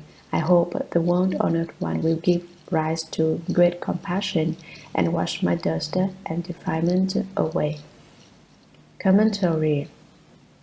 At that time, Ananda had another question, so he then arose from his seat, stood up, made obeisance to the Buddha, put his palms together, knelt on both knees, and said to the Buddha, World honored one, if seeing and hearing are indeed neither produced nor extinguished, why did the world honored one refer to us as people who have lost their true natures and who go about things in an upside-down way? You said we had lost our basic natures and that we are upside down. We do really perverted things. I hope the world honored one will give rise to great compassion and wash my dust and defilement away. Wash away the defilement of my doubts.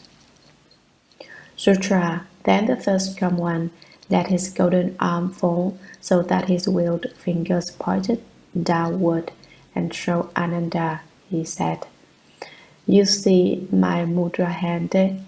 Is it right side up or upside down?" Ananda said, "Living beings in the world take it to be upside down. I do not know what is right side up and what is upside down." Commentary. The Buddha heard Ananda say that, and then the thirsty one let his golden arm fall so that his willed fingers pointed downward, and showing Ananda, he said, "You see my mudra hand. Is it right side up or upside down? When I do this, is my hand right side up or upside down?" Ananda said, "Living beings in the world take it to be upside down. All beings in the world, all people would say it is upside down. I do not know what is right side up and what is upside down. I, Ananda, don't know what to call right side up and what to call upside down. He won't decide himself. He's really slippery. This way, if he's wrong, it won't have been his own opinion in the first place. It will have been that of living beings." Sutra. The Buddha said to Ananda, "If people of the world take this as upside down, what do people of the world take to be right side up?" Ananda said, "They call it right side up when the thirsty one raises his arm with the fingers of his cotton hand pointing upward in the air." Commentary. The Buddha said to Ananda, "If people of the world, you say the living beings of the world, take this as upside down, what do people of the world, all living beings, take to be right side up, I ask you?" Ananda said, "They call it right side up when the thirsty one raises his arm with the fingers of his cotton hand pointing upward in the air. When you hold your arm over your head, Buddha, that's called right side up." Sutra. The Buddha then held up his hand and said, "Worldly people are doubly deluded when they discriminate between an upright and inverted hand." Commentary. Is really deluded to call one right side up and the other upside down just because the position changes.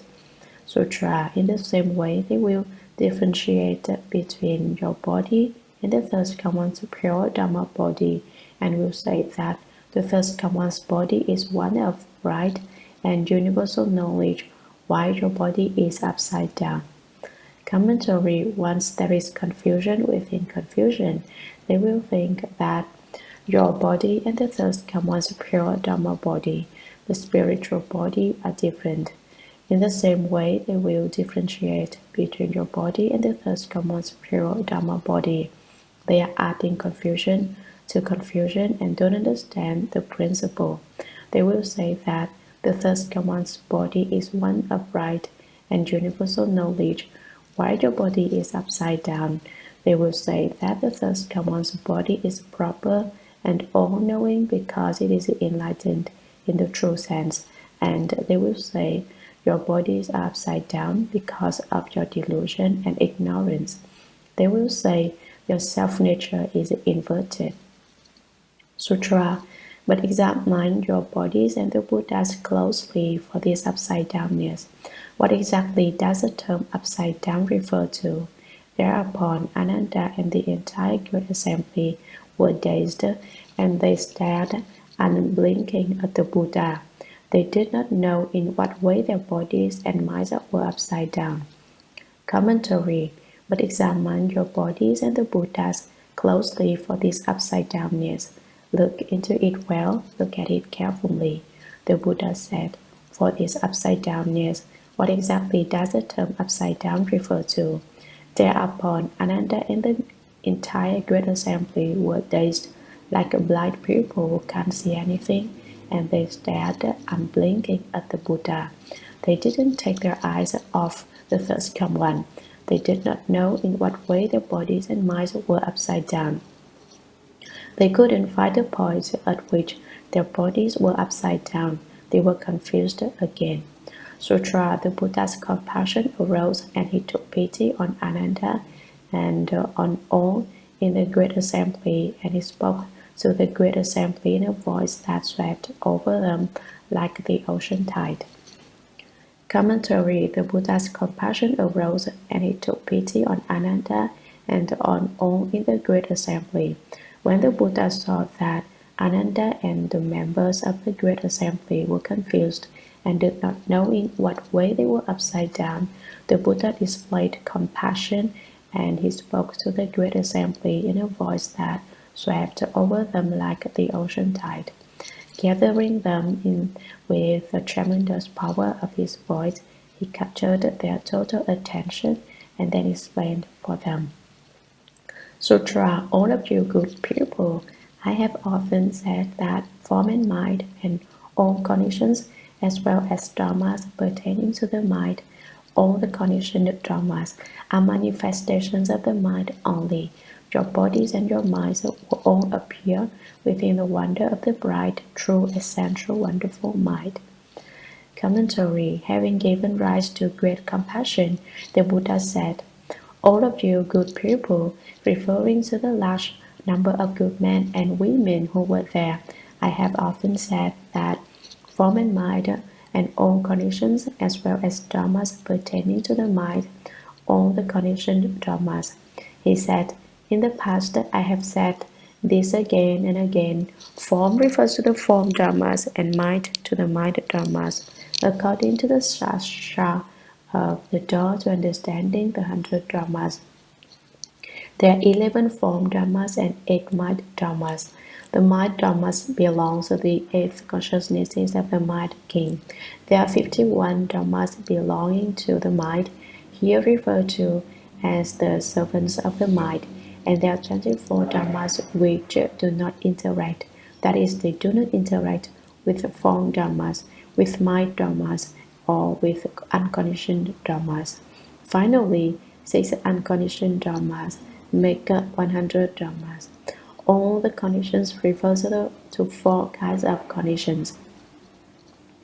Conditions based on immediate causes, augmenting conditions, sequential conditions which are also called equal and intermittent conditions, and conditioned conditions, are manifestations of the mind only.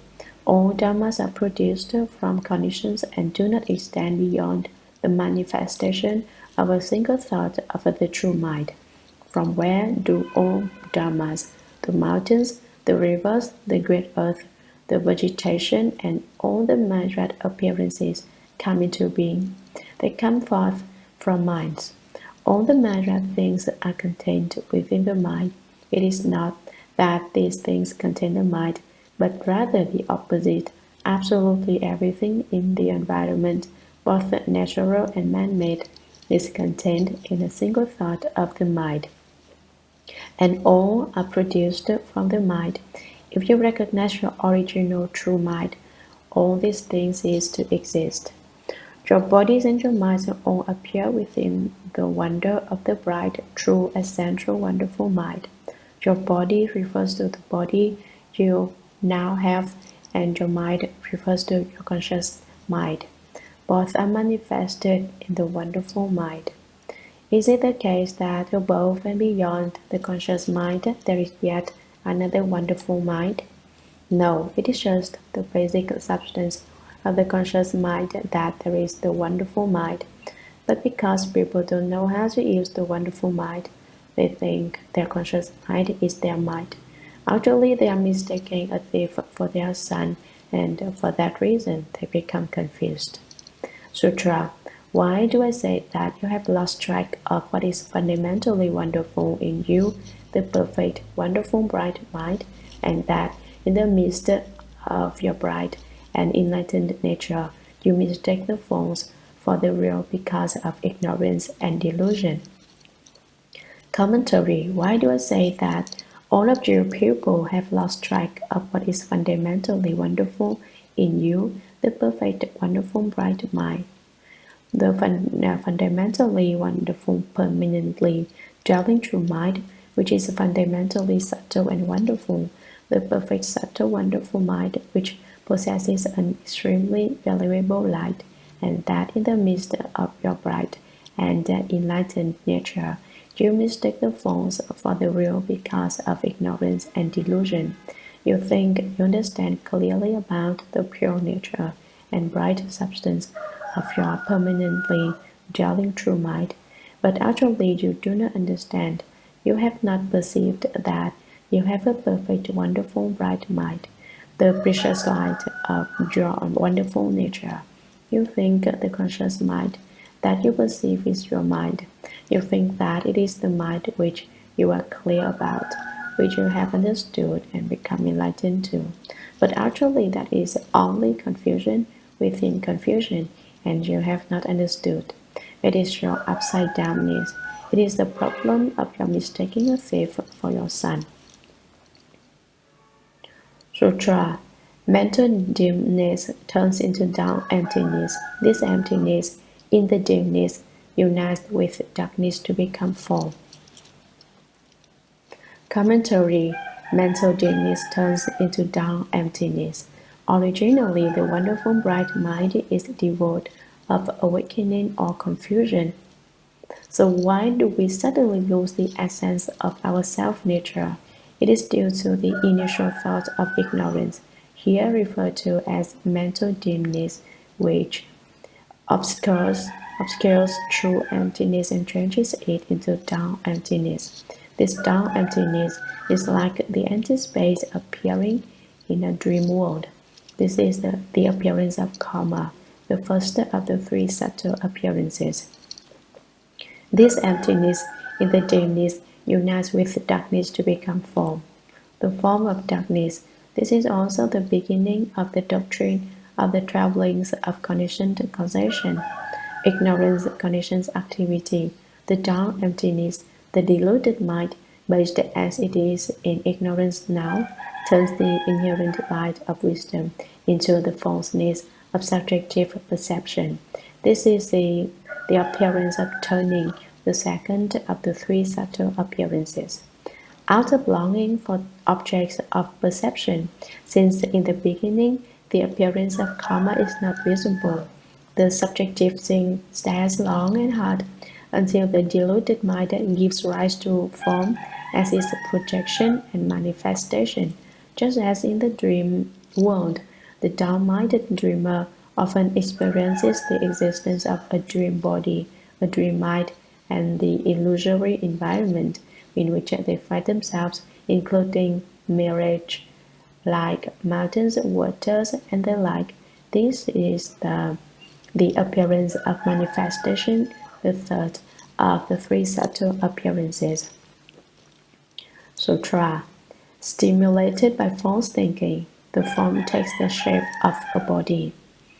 Commentary. Within the emptiness of ignorance, the darkness binds together to become form, the kind as though existing in a dream.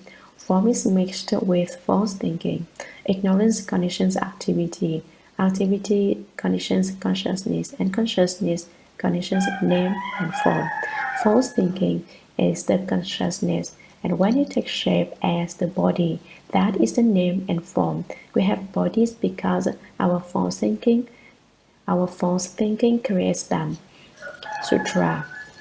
As causal conditions come together, there are perpetual internal disturbances which tend to gallop outside. Such inner disturbances are often mistaken for the nature of mind. Commentary. As causal conditions come together, there are perpetual internal disturbances which tend to gallop outside.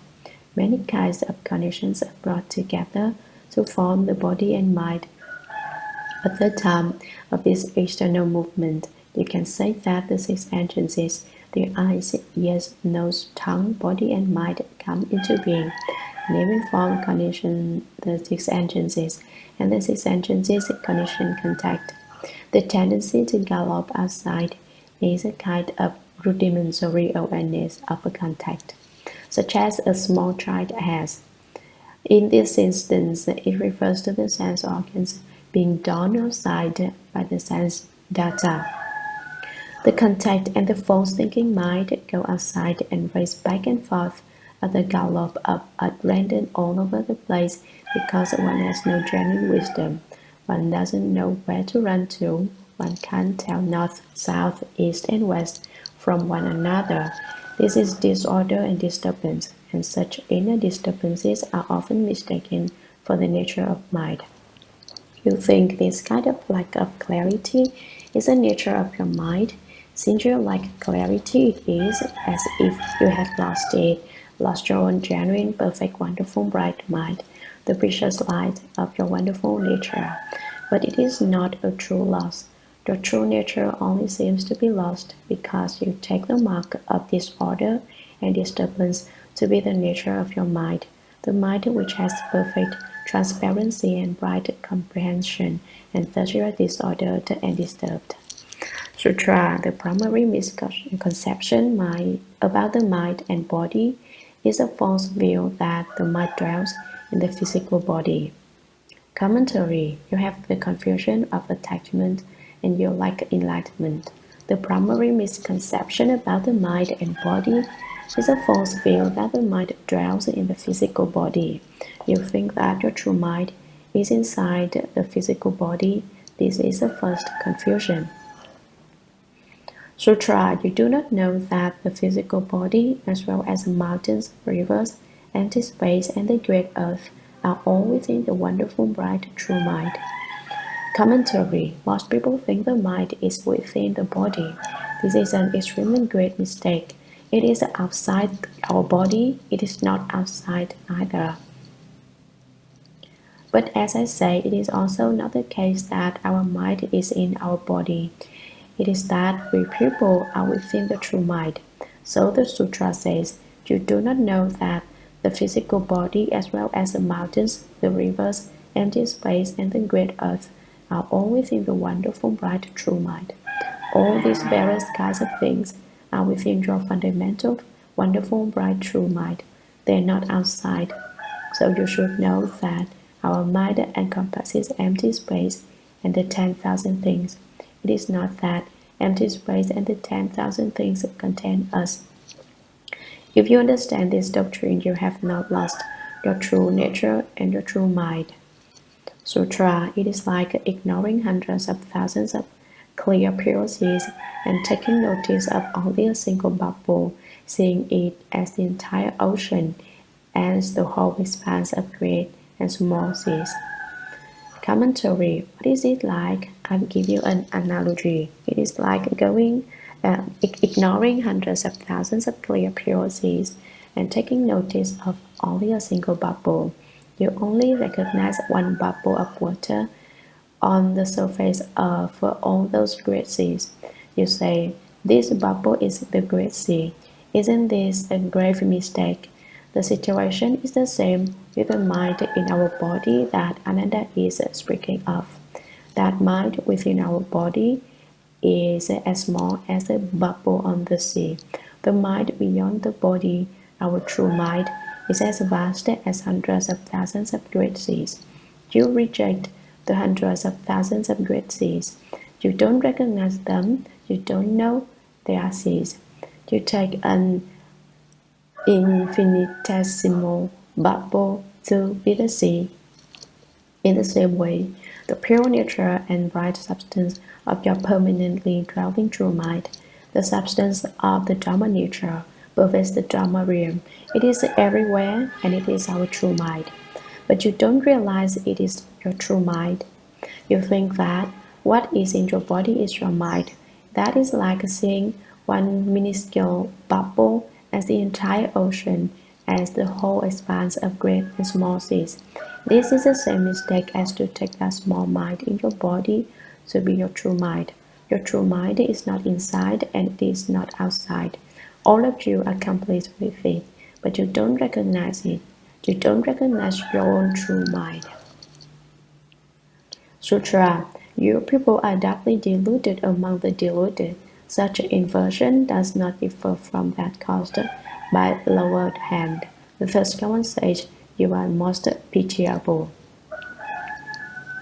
Commentary, You people are doubly deluded among the deluded.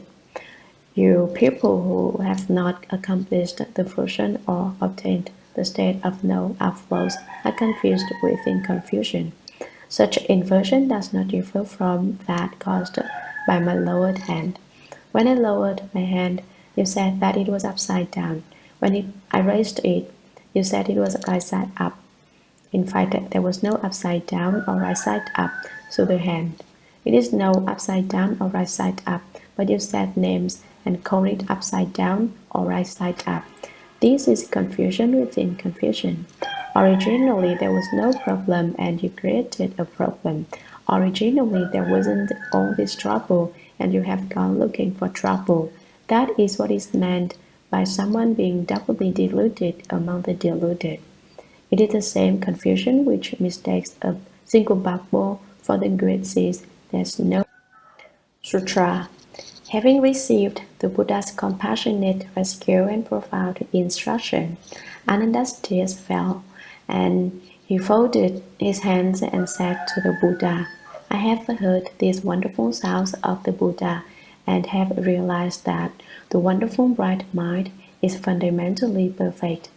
It is the eternally dwelling mind ground. Commentary. As the beginning of the sutra relates, Ananda fell into the hands of people of an external path and was in grave danger, since he was on the verge of destroying the precept substance. The Buddha instructed Manjushri Bodhisattva to use the Shurangama mantra to rescue Ananda and bring him back, and the Buddha then instructed him repeatedly, one doesn't know how many times. So the sutra says, having received the Buddha's compassionate rescue and profound instruction, Ananda's tears fell, and he folded his hands and said to the Buddha. Ananda was so grateful to the Buddha that he didn't know what to do, so he wept. His tears kept falling as he spoke. I have heard these wonderful sounds of the Buddha and have realized that the wonderful bright mind is fundamentally perfect. It is the eternally dwelling mind ground.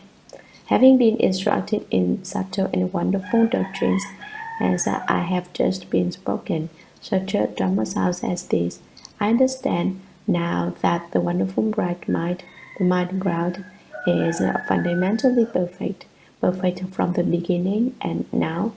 Understand that it is the pure nature and bright substance of the permanently dwelling true mind. Sutra. But now, in awakening to the Dharma sounds that the Buddha is speaking, it is my conditioned mind which I use to contemplate them reverently. Having just obtained the mind, I do not acknowledge that it is the fundamental mind ground. Commentary. But now in awakening to the Dharma sounds that the Buddha is speaking, it is now my conditioned mind which I use to contemplate them reverently. Ananda says that in understanding the subtle, wonderful Dharma sounds and in respectfully looking upon the Buddha's countenance and contemplating the sound of his voice, he is still using his mind, which says his unconditioned. Having just obtained the mind, I do not dare acknowledge that it is the fundamental mind ground. Ananda says he has obtained it, but he doesn't dare acknowledge it. He doesn't dare recognize it and admit completely that it is his true mind. The Buddha explained to him, the mountains, the rivers, the great earth, and everything is your true mind. They are all within your true mind. The Buddha explained that the seeing nature is just the permanently dwelling true mind of each one of us. Ananda understood the doctrine, but he still doesn't dare accept it and make it his true mind. He hasn't turned himself around immediately, so instead here he's asking questions again. Ananda always has something to say.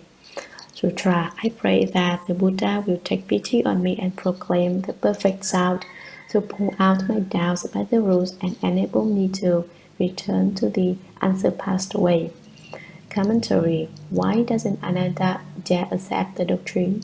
He says that when he listened to the Buddha speak Dharma, He was listening with his mind, which seizes upon conditions. He thinks that if there were no mind which seized upon conditions, no Dharma would be heard. This is a mistake. Here is Ananda with yet another layer of delusion. He said, it's all right to reject my mind which seizes upon conditions, but if I put aside my mind which seizes upon conditions, what will I use to listen to Dharma? I won't have a mind. He still thinks that the mind which seizes upon conditions is his true mind. He doesn't know that your mind which seizes upon conditions, which makes discriminations, is the conscious mind, which is subject to production and extinction. If you can put aside and listen to Dharma, then you will be genuinely listening to the Dharma. If you listen to the Dharma with the true mind, all Dhammas are true. If you listen to the Dharma with your mind, which seizes upon conditions, then no matter how much you listen, it always seems to be right and yet somehow not right. There's a continual doubt. You should receive the Dharma with the true mind. But Ananda doesn't know that, and so he doesn't dare accept what Shakyamuni Buddha said about the true mind. He was afraid that if he accepted the true mind, he wouldn't be able to listen to the Dharma, and listening to the Dharma was what was most important to him. He thought, it doesn't matter to me if it is the mind subject to production and extinction, or what kind of mind it is. What counts is whether I get to listen to the Dharma. It is this point that he is not understood, and that causes him to have doubt. Since he didn't accept the doctrine, he said, I pray that the Buddha will take pity on me and proclaim the perfect sound. The perfect sound is the perfect unobstructed sound. The perfect sound is the one perfect sound. It is said, the Buddha speaks the Dharma with one sound. Living beings understand it, each according to his kind. When people hear the one perfect sound, they understand it. When gods hear it, gods understand it. When ghosts hear it, ghosts understand it. Even when animals hear it, they understand it. Every category of living beings, people, gods, bodhisattvas, and arhats, great rituals, animals, beings in the house, hungry ghosts, each understands the doctrines which the Buddha speaks with a single voice. When the Buddha speaks the Dharma, living beings only need have conditions with the Buddha, and no matter how far away they are from him, they can hear it just the same as if they were right at the Buddha's side. They don't notice the distance. Would you say that is wonderful or not? So Ananda asks the Buddha to instruct him with the perfect sound, and to point out my doubts by the rules and enable me to return to the unsurpassed way. I have not gotten rid of my doubts yet. The rules of doubt are still in my mind. If the Buddha will help me point them out, I will be able to understand the unsurpassed doctrine. Sutra. The Buddha told Ananda, you still listen to the Dharma with the conditioned mind, and so the Dharma becomes conditioned as well, and you do not obtain the Dharma nature. It is like when someone points his finger at the moon to show it to someone else, guided by the finger. That person should see the moon. If he looks at the finger instead and mistakes it for the moon, he loses not only the moon but the finger also. Why? He mistakes the pointing finger for the bright moon. Commentary. Granting Ananda's request that his doubts be removed, the Buddha said, you still listen to the Dharma with the conditioned mind, and so the Dharma becomes conditioned as well. You are still using your mind that seizes upon conditions, and so as you listen to the Dharma, it also becomes conditioned. It turns into a Dharma subject to production and extinction, and you do not obtain the Dharma nature. You do not obtain the basic substance and nature of the Dharma. It is like when someone points his finger at the moon to show it to someone else, guided by the finger, that person should see the moon. I'll give you an example. I point to the moon and say to you, "See, that's the moon." The appropriate things for you to do is look at the moon. If he looks at the finger instead and mistakes it for the moon, he loses not only the moon but the finger also. But you don't look at the moon I'm pointing at. You look at my finger and say, "Ah, that's the moon. That's what the moon is like." You take the finger for the moon, and so you lose the moon. You miss out. The sutra speaks earlier of losing your true nature. Here, someone looks at the finger and takes it for the moon, and so he not only loses the moon, he doesn't even recognize the other person's finger. It is lost too. Why? He mistakes the pointing finger for the bright moon. He recognizes neither the finger nor the moon. Who is he? It is Ananda who is like that. The moon is the true mind. The Dharma which is spoken is the finger. Since the Buddha speaks the Dharma to point to the true mind. And so the light of the true mind is lost, and even the Dharma is not understood. Thus, the Buddha said, "You listen to the Dharma with your conditioned mind, and the Dharma becomes conditioned also." Would you say a person like that is pitiable? I think that kind of person is pitiable. Sutra. Not only does he lose the finger, but he also fails to recognize light and darkness. Why? He mistakes the substance of the finger for the bright nature of the moon, and so he does not understand the true natures of light and darkness. The same is true of you. Commentary. Not only does he lose the finger, but he also fails to recognize light and darkness. He doesn't recognize either the finger or the moon for what they are, and so they are lost. And yet, neither is really lost. They are still there. It is just that he doesn't understand. He also doesn't understand or recognize light and darkness. In other words, this person basically doesn't know what is meant by enlightenment or what is meant by the lack of enlightenment, what is meant by ignorance and what is meant by true understanding. Why? He mistakes the substance of the finger for the bright nature of the moon. He confuses the nature of the substance of the finger, which is dark, and the bright nature of the moon. Isn't that upside down? Everyone knows it is. But he wants to do it anyway. So he does not understand the true natures of light and darkness. He doesn't even know what is meant by the concept of light and darkness.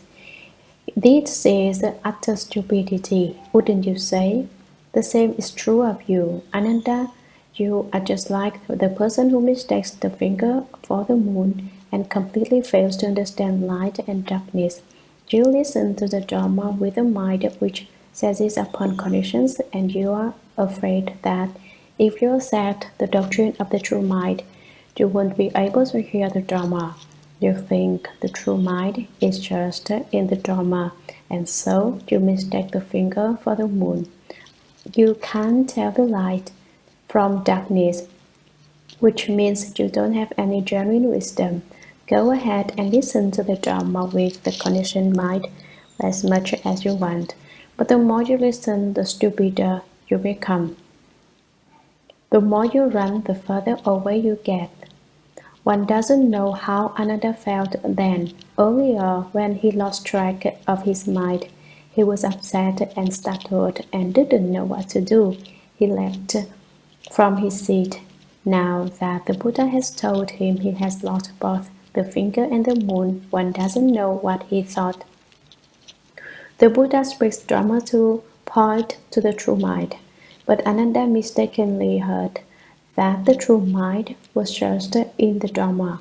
So the Buddha used the analogy of the finger and the moon to point this out to Ananda. Sutra. If you take what distinguishes the sound of my speaking Dharma to be your mind, then that mind itself, apart from the sound which is distinguished, should have a nature which makes distinctions. It is like the guest who lodges overnight at an inn. He stops temporarily and then goes on. He does not dwell there permanently, whereas the innkeeper does not go anywhere. He is the host of the inn.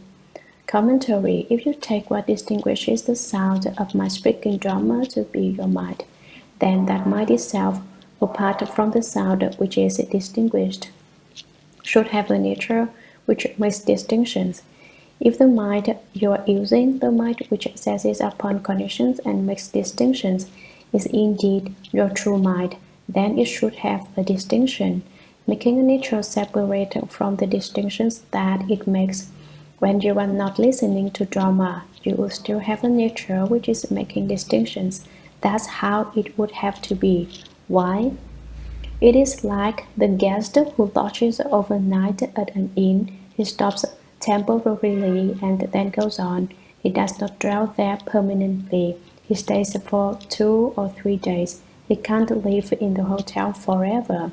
Whereas the innkeeper does not go anywhere. He is the host of the inn. The person who looks after the hotel can't go away.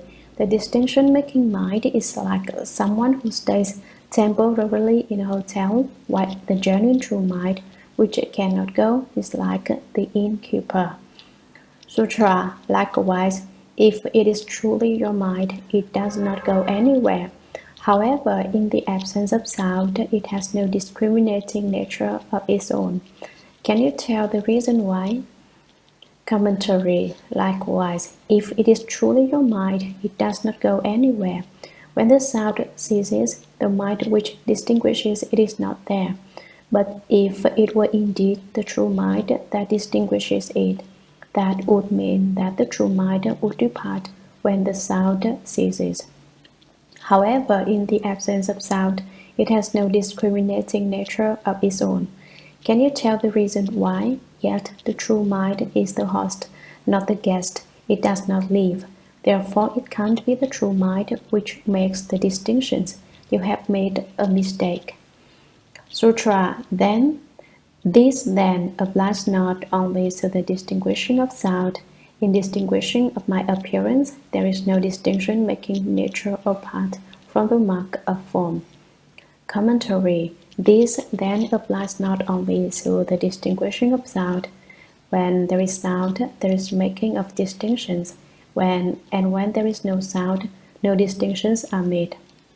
This doctrine does not apply not only to sounds.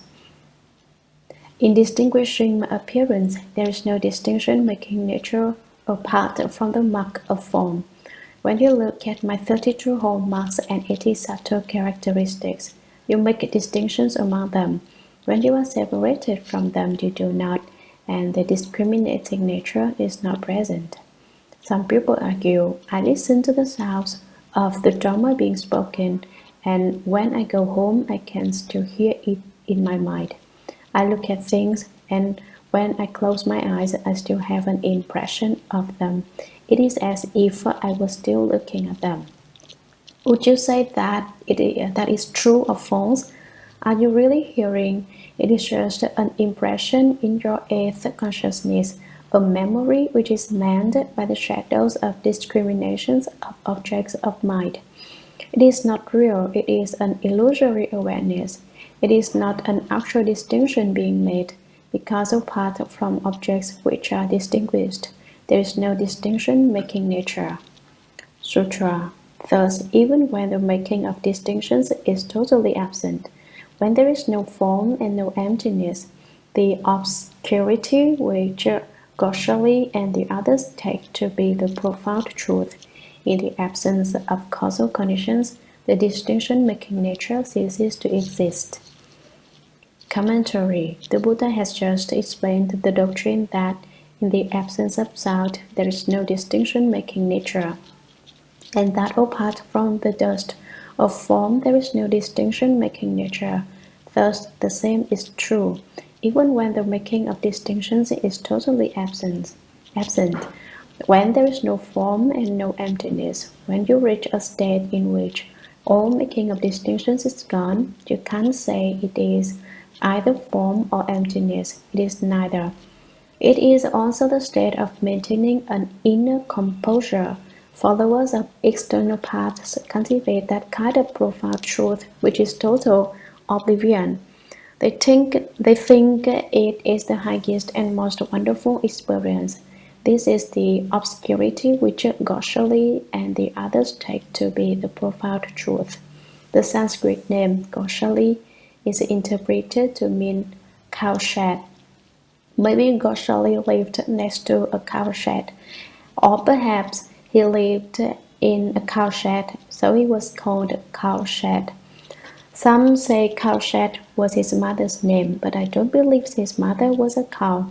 Goswami was one of the 6 masters of the external paths, and he and the others fell into the state of obscurity, that is, of confusion and lack of understanding.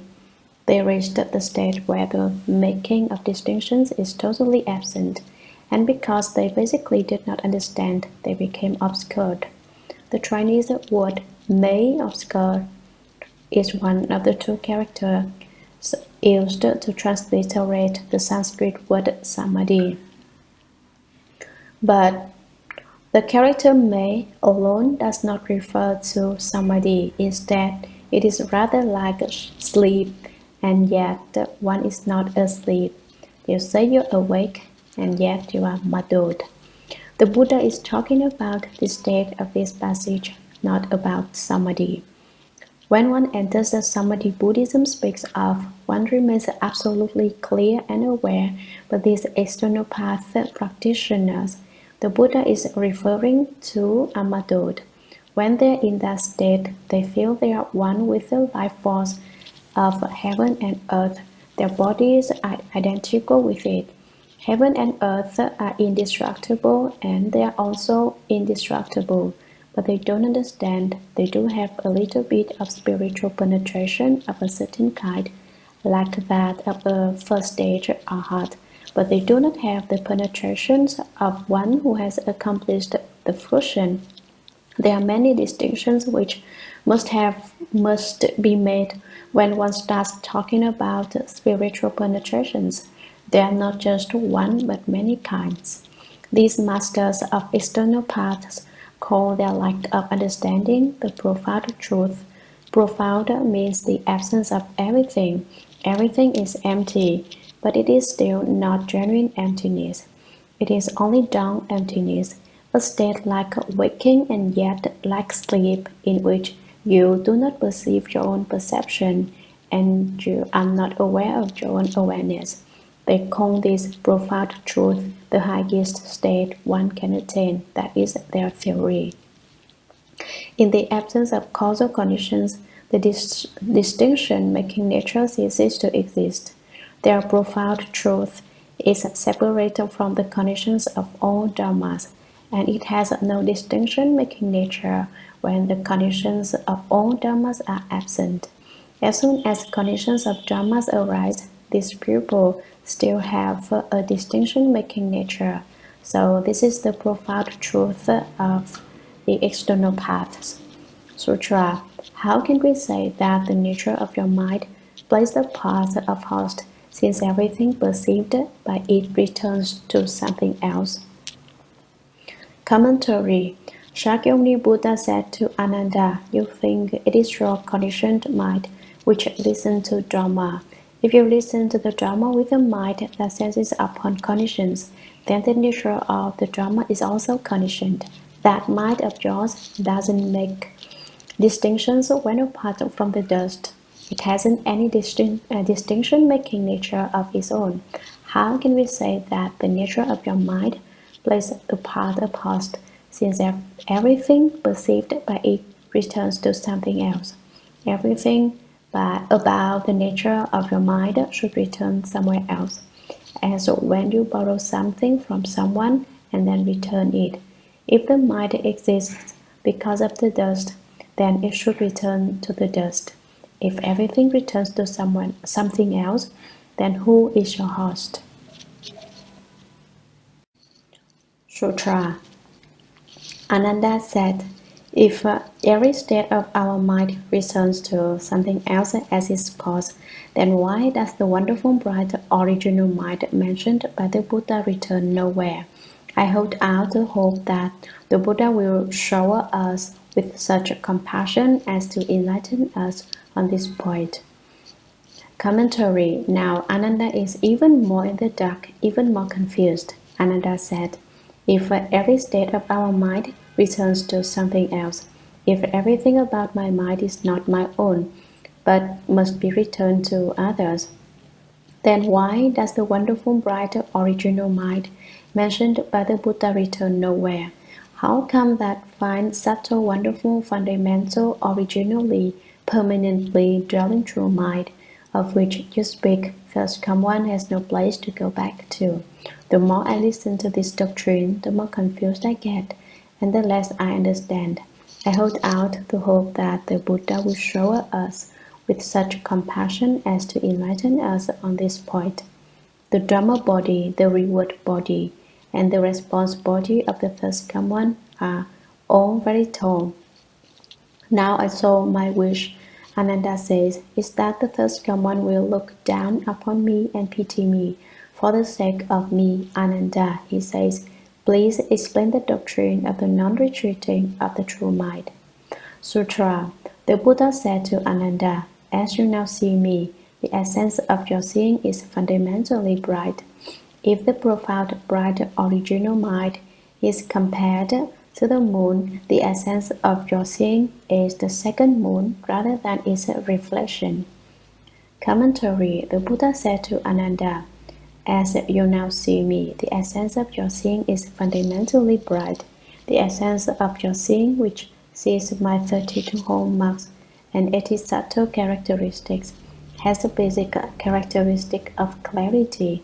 But if the profound, bright, original mind is compared to the moon, the essence of your seeing is the second moon rather than its reflection.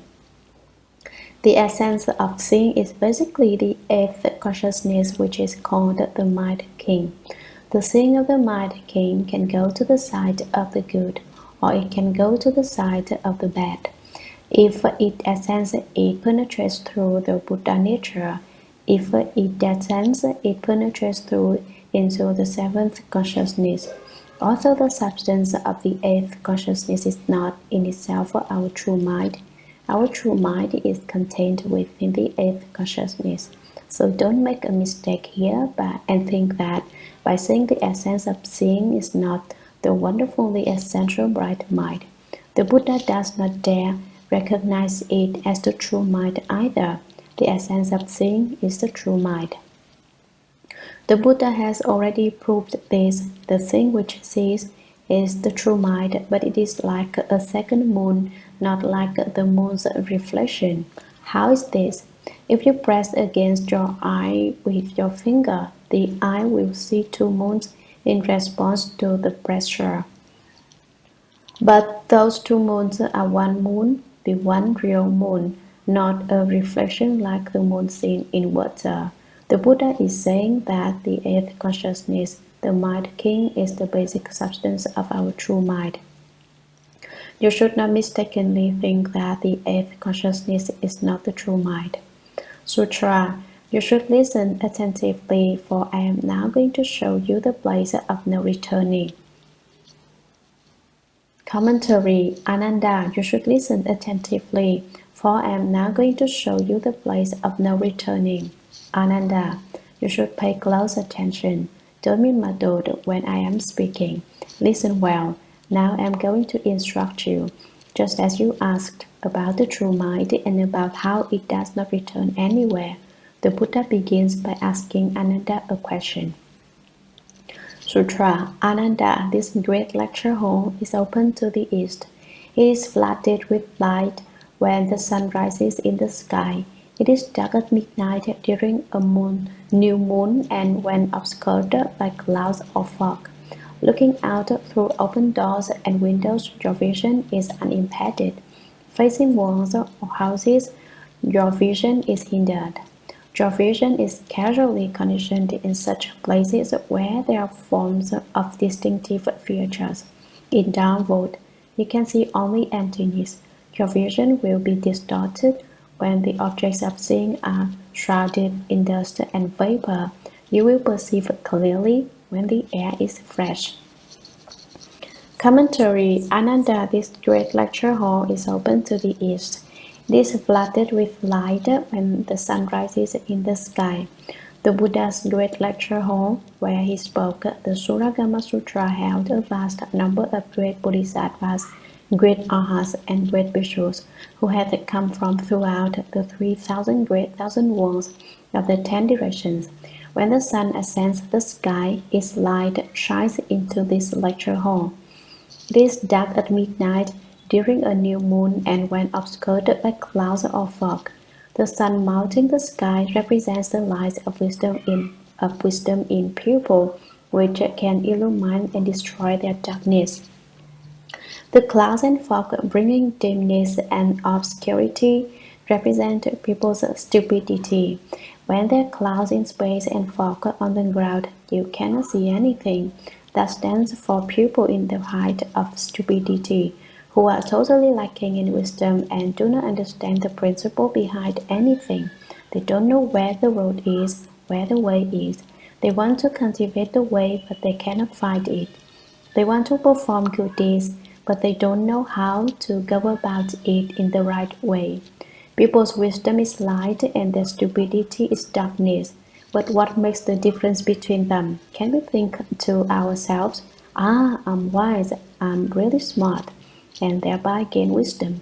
No, the more you think you have wisdom and the smarter you think you are, the stupider you are, as stupid as a pig. A pig is incapable of thinking himself into intelligence. If you think that you yourself are intelligent, you are the stupidest sort of person, because you are too self-satisfied. Look at me, you say, no one can equal me. No, if no one can equal you, then you aren't even human.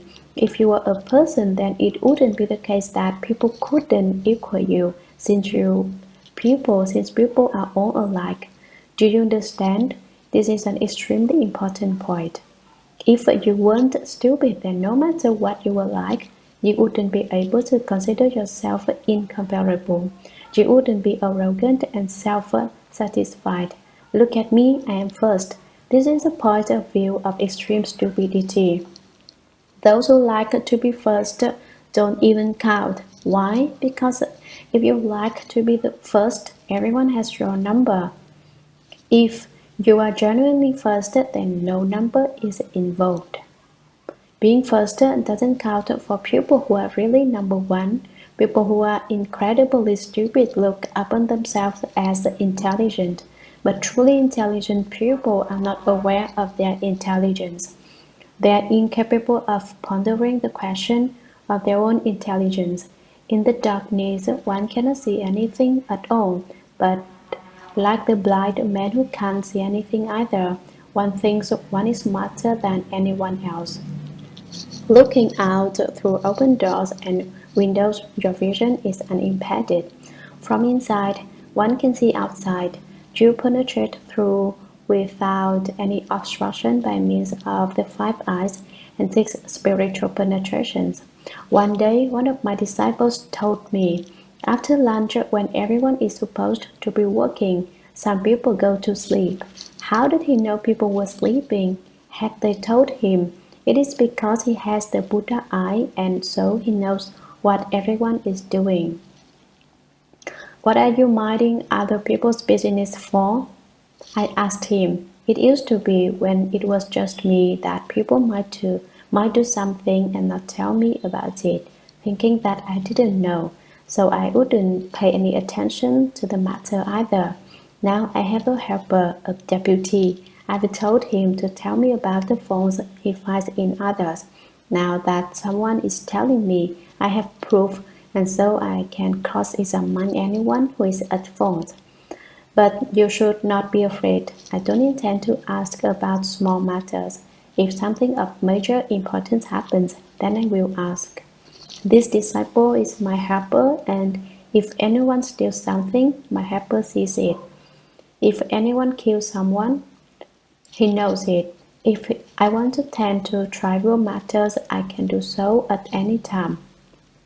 If I do not want to tend to trivial matters, it is possible to make everything disappear. So those of you who are thinking of stealing things, don't be frightened. And those of you who want to do things which you don't want me to know about also needn't be afraid. For the time being, I'm still not paying any attention to these small matters. Facing walls or houses, your vision is hindered. Where there are cracks, seeing penetrates, but where there are no cracks, it does not. Your vision is casually conditioned in such places where there are forms of distinctive features. The places where there are distinctions are all the states you see, whether they can be mountains, rivers, the great earth, groves, fountains, everything which can be distinguished, high and low, good and bad, houses, porches, verandas, cottages, and waterways. Those are distinctions made by the mind and therefore are conditions.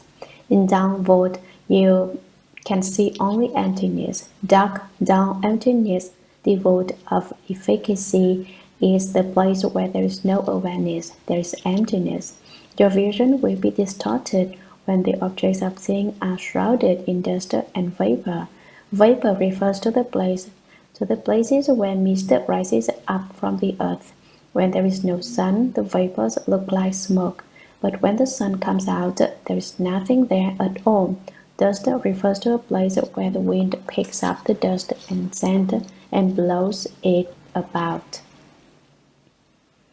Both the mist and dust darken the air and distort it, like the distortion caused by heat mirage, which makes things appear wavy and not straight.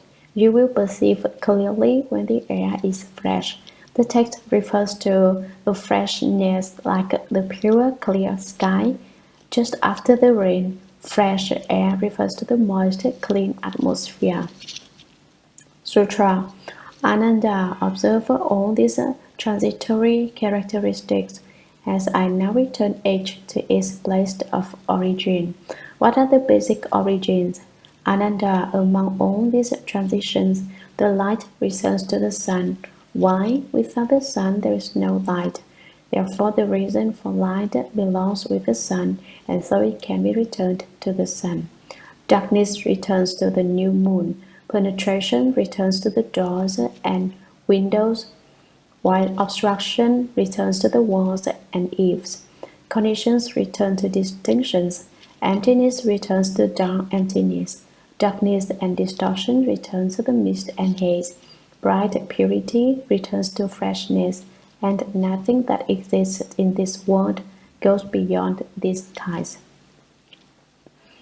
Commentary. The Buddha went on to say, Ananda, observe all these transitory characteristics as I now return each to its place of origin, whether they be light or darkness, penetration or obstruction, conditions or dull emptiness, purity or turbidity.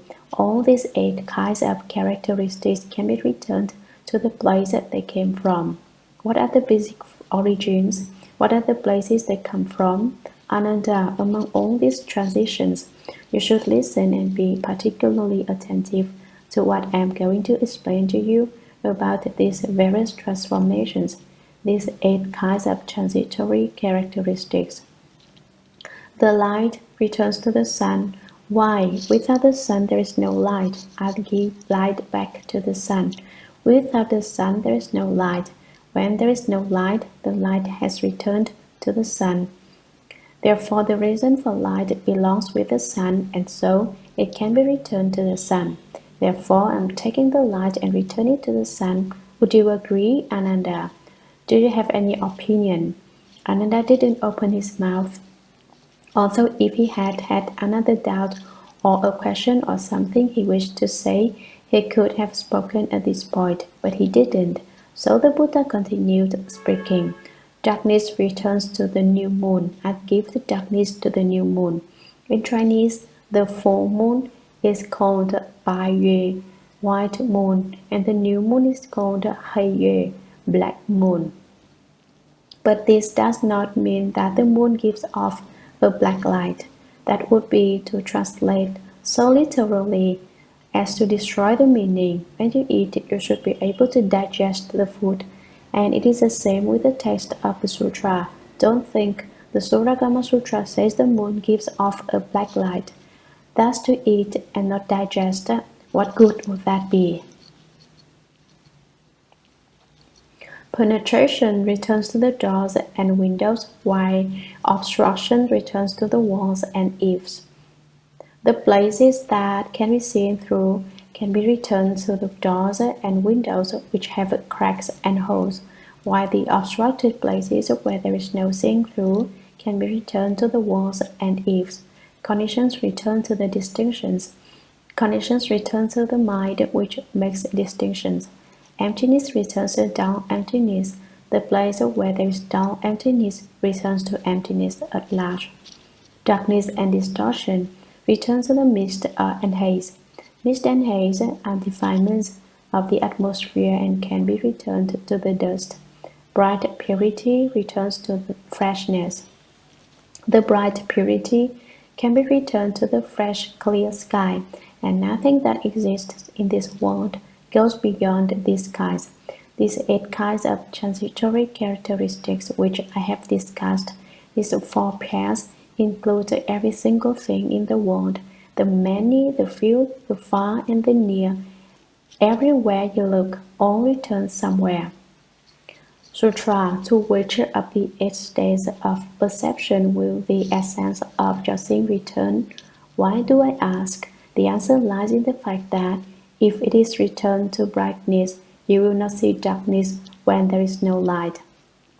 Although such states of perception as light, darkness, and the like differ from one another, your seeing remains unchanged. Commentary, to which of the 8 states of perception will the essence of your seeing return? What about your essential bright nature which is able to see the 8 kinds of transitory characteristics which the Buddha has been discussing?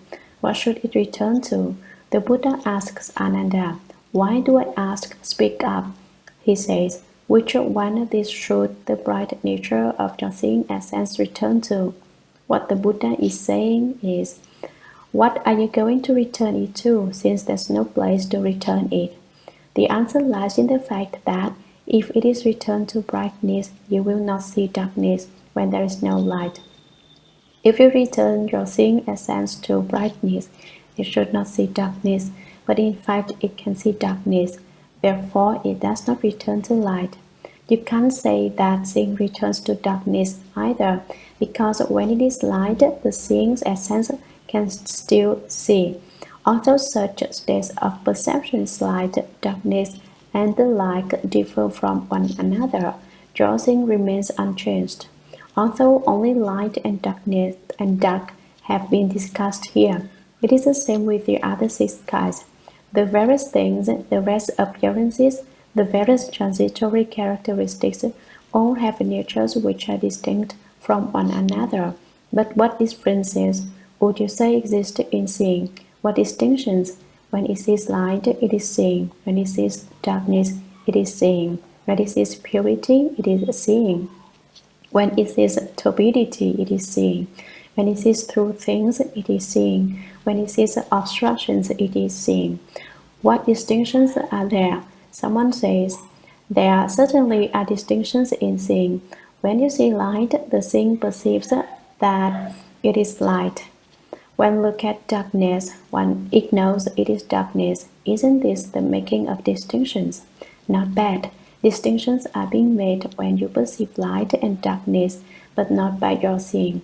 It is your distinction-making mind, your mind which seizes upon conditions that makes them. Don't take that to be the seeing essence.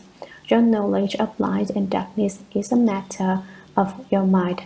Your seeing sees everything as equally without any distinction. Whenever you see, it is simply seeing. No distinctions are made. The distinctions you make are made by your distinction-making mind.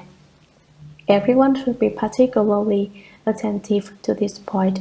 Don't take the distinction-making mind to be the bright source of your seeing essence. Sutra. That which can be returned to other sources is clearly not you. That which can be returned nowhere is none other than you.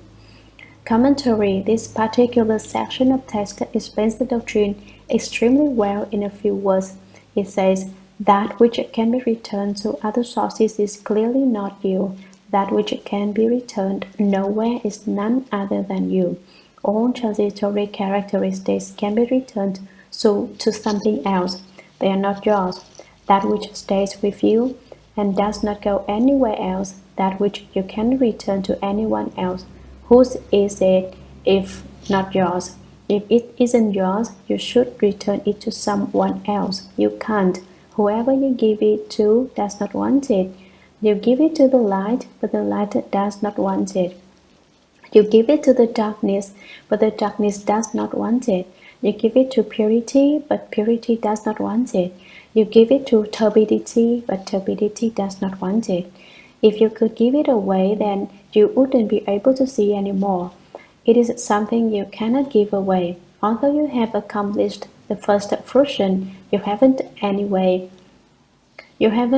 the spiritual penetrations to give your seeing away to someone else so that you yourself will have no more seeing. The Buddha is telling Ananda, if it isn't yours, whose it is then?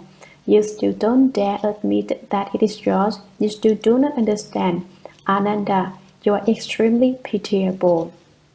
These few words explain the principle very clearly, and the Chinese text of this sutra is extremely fine. If you want to study Chinese and have not studied the Shurangama Sutra, your study of Chinese is not complete. If you have studied the Shurangama Sutra, then when you write essays in Chinese, it is probable that the best scholars of ancient China would not have been able to compare to the excellence of your written Chinese. To understand but a portion of the Shurangama Sutra text is of inexhaustible use. Those of you who like to study Chinese should not let the opportunity pass to study this superb text. Don't enter the mountain of jewels and return empty-handed. Don't be like the bear who goes into a cornfield to eat corn.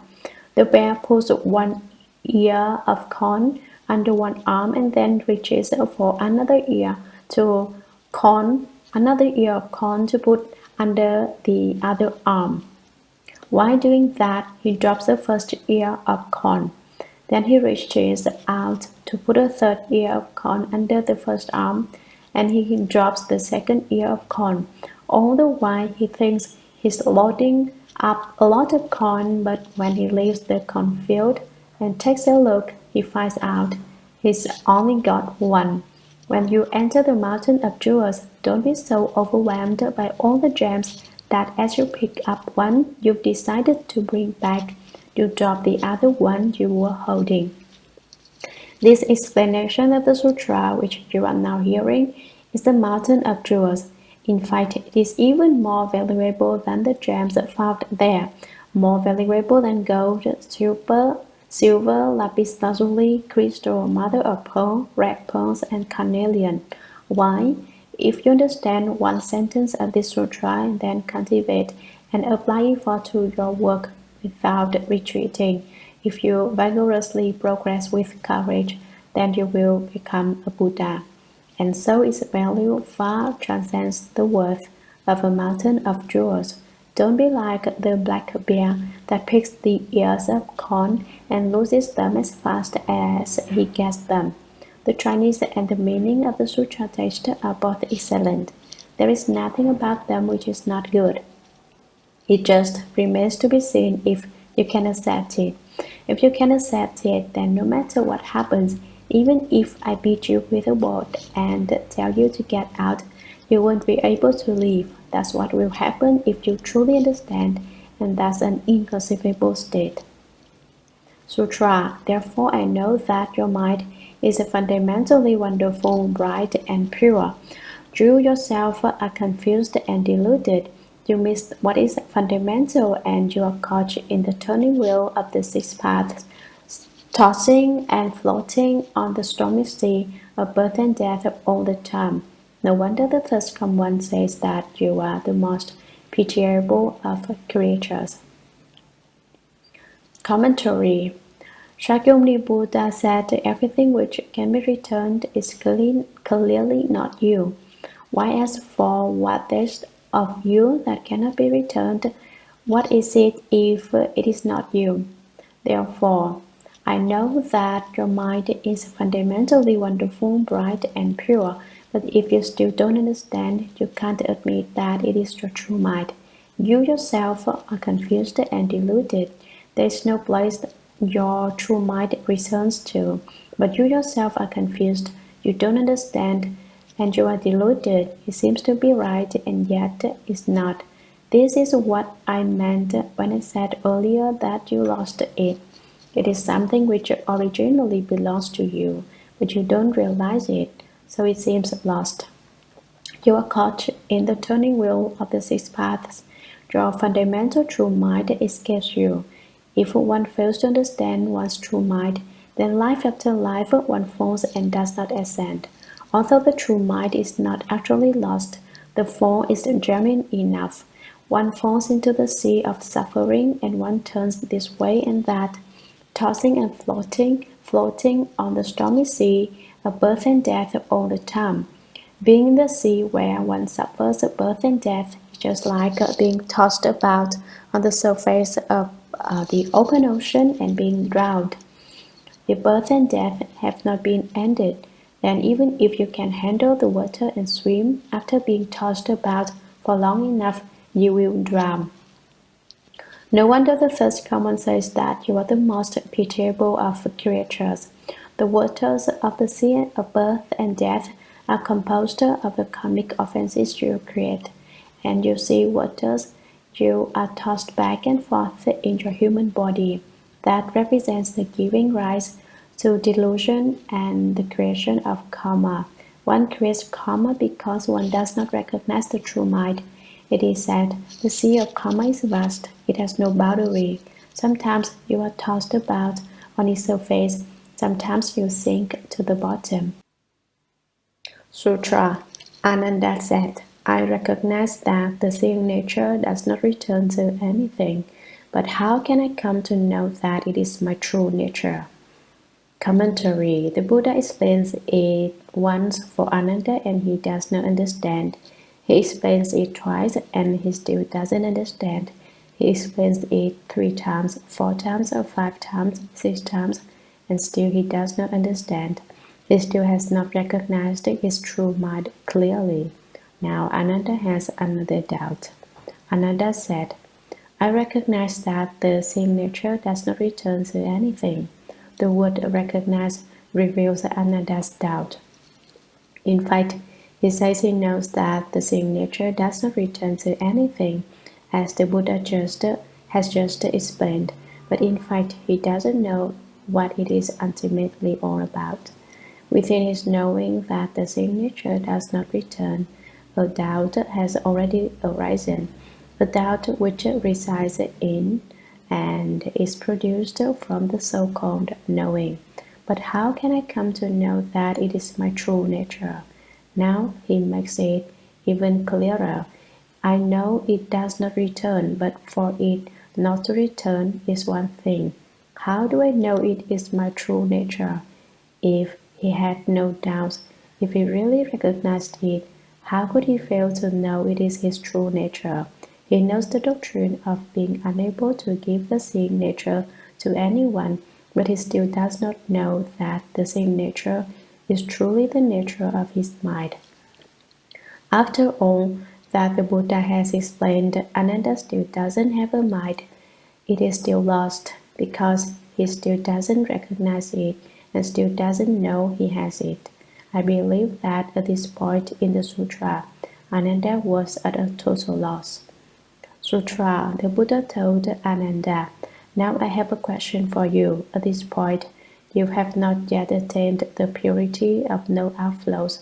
Blessed by the Buddha's spiritual strength, you are able to see into the first dhyana heavens without any obstruction, just as Aniruddha looks at your Buddha with such clarity. as his might, an amala fruit in the palm of his hand.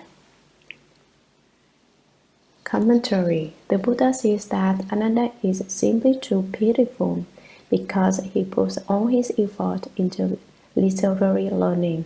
He asks questions repeatedly and he doesn't understand after repeated explanations. One complication after another arises. As it is said, branches spring from the joints. There aren't any branches, but Ananda wants to produce leaves by making branches spring from the joints. Since Ananda was so pitiful, the Buddha taught him using the spirit derived from the great kindness where there are no affinities, and the great compassion where the substance is the same. You should be most compassionate towards whoever has the least affinities with you. That is what is meant by the great kindness where there are no affinities. If they have no connections with you, if they don't get along with you, you should have a compassionate attitude toward them. I have told you that one person is all people. All people are just one person. One is all is one. That is what is meant by great compassion, where the substance is the same. For example, I consider your difficulties as I would my own. No matter what, I think of a way to alleviate your difficulties. Thus, I often see some of my disciples smoking cigarettes, and I hope that they will put a stop to their smoking. If you stop smoking, you can breathe the same air as the Buddha. If you don't stop, then the clouds you breathe in and the fog you breathe out will keep the light of the Buddha from reaching you. The bad habit of smoking is painful suffering, and it is conduct which is not in accord with Dharma. If my disciples who truly want to study Buddhism don't quickly put a stop to it, I will consider it something that I myself have done. Why? I base myself on the Buddha spirit of great compassion where the substance is the same. So I hope that no one will have faults. I hope that everyone will be a perfect person. When any one of you who is not a completely good person, I will feel that I myself am not a good person because I am just like you. Therefore, since I want to be a good person, I have to think of a way to cause you to be a good person too. That is what is meant by the great compassion where the substance is the same. If everyone had this attitude nowadays, there wouldn't be any wars or fighting in the world, no argument, nothing at all. The Buddha told Ananda, "Now I have a question for you. At this point, you have not yet attained the purity of no outflows. You have not attained the fourth fruition of ahaship. You have merely accomplished the first fruition, which does not reach the purity of no outflows. The purity of no outflows is the purest of purity. Nothing is divided about it. It's easy to talk about, but it's a very difficult state to reach. In that state, there are no outflows from the eyes, ears, nose, tongue, body, and mind. When your eyes see things and you run outside, that is an outflow. If your ears hear something and you cannot apply the skill of returning the hearing, but instead run outside and listen, that is an outflow also. Your nose smells scents, your tongue tastes flavors, your body comes in contact with the objects, your mind climbs on dharmas. These are all classed as outflows. I've explained before that it is like a glass bottle with a hole in the bottom. It leaks when water is poured into it. If you people don't cultivate and don't attain the state of no outflows, each of you is like a leaking bottle. You flow constantly from the heavens to the realm of people. From the human realm, you flow into the animal realm. and from being an animal, you flow into a hungry ghost and into their house. You go with the flow back and forth without knowing where you are flowing to. It depends on what kind of karma you have created. Blessed by the Buddha's spiritual strength, you are able to see to the first dhyana heavens without any obstruction. Although Ananda hasn't attained the purity of no outflows, he can borrow the Buddha's strength in order to see the realm of the first dhyana heavens. Ananda had already opened the Buddha's wisdom eye, but he still couldn't see the first dhyana heavens. When it comes to opening eyes, there are 1,000 levels and distinctions. It isn't just a simple matter of opening eyes and being able to see things as it is with ordinary eyes. Some people can see for 3 miles, some for 7 miles, some for 10, some for 30, or 300 or 3,000. At the very most, one can see 80,000 miles and can contemplate things that occur within 80,000 great compass. It's not the case that as soon as your eyes open, you can see everything.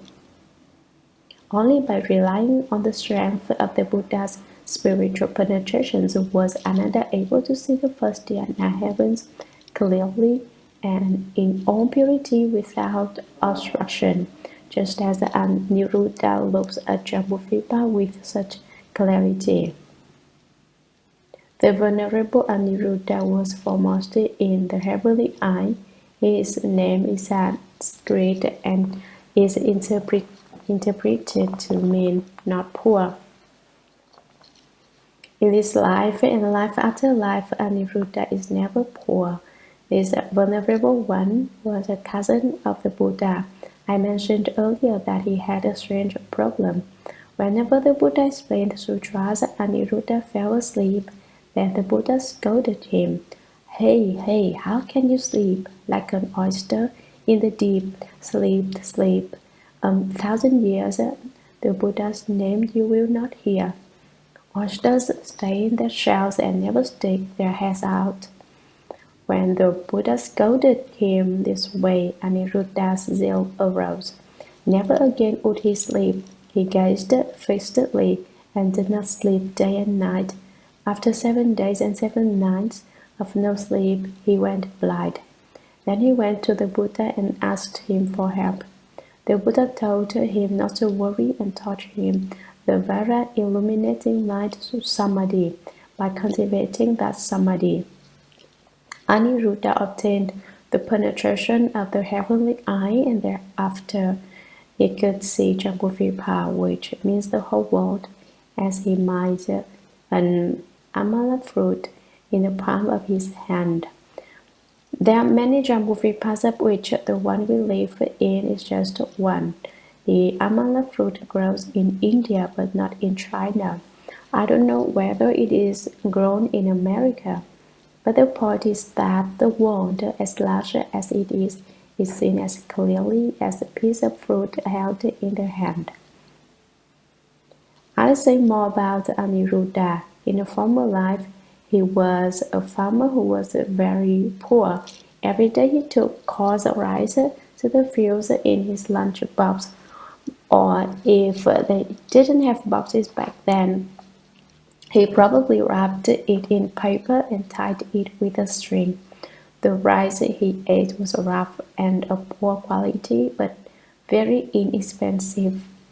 He didn't have the money to buy meat or to eat or milk to drink or anything else but the coarse rice. One day Aniruddha met an old bhikshu who lived on the mountain. This bhikshu was already certified as a Pratyeka Buddha. Every 7th day he came down from the mountain into the city to beg for food. With his bow he begged sequentially at 7 houses. If he received food at the 7 doors, he would eat. If not, he went back to the mountain and didn't eat. On that particular day, famine had struck the area and no one had anything to eat. food was terribly expensive. The practical Buddha came down the mountain and begged at 7 houses, and no one had anything to give him. According to his vow, after 7 houses, he turned around and started back with an empty bowl. On his way back, he met a farmer on the road, and the farmer probably called out to him, "Old cultivator, did you get any food today?"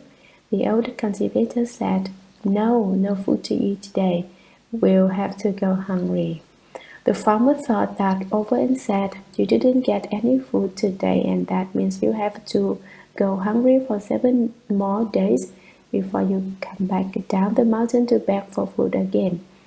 That won't do. If you aren't afraid that my friends won't be good at I won't eat my food, I'll give it to you. If you aren't afraid that my rice won't be good to eat, I won't eat my food, I'll give it to you." The practical Buddha was extremely happy.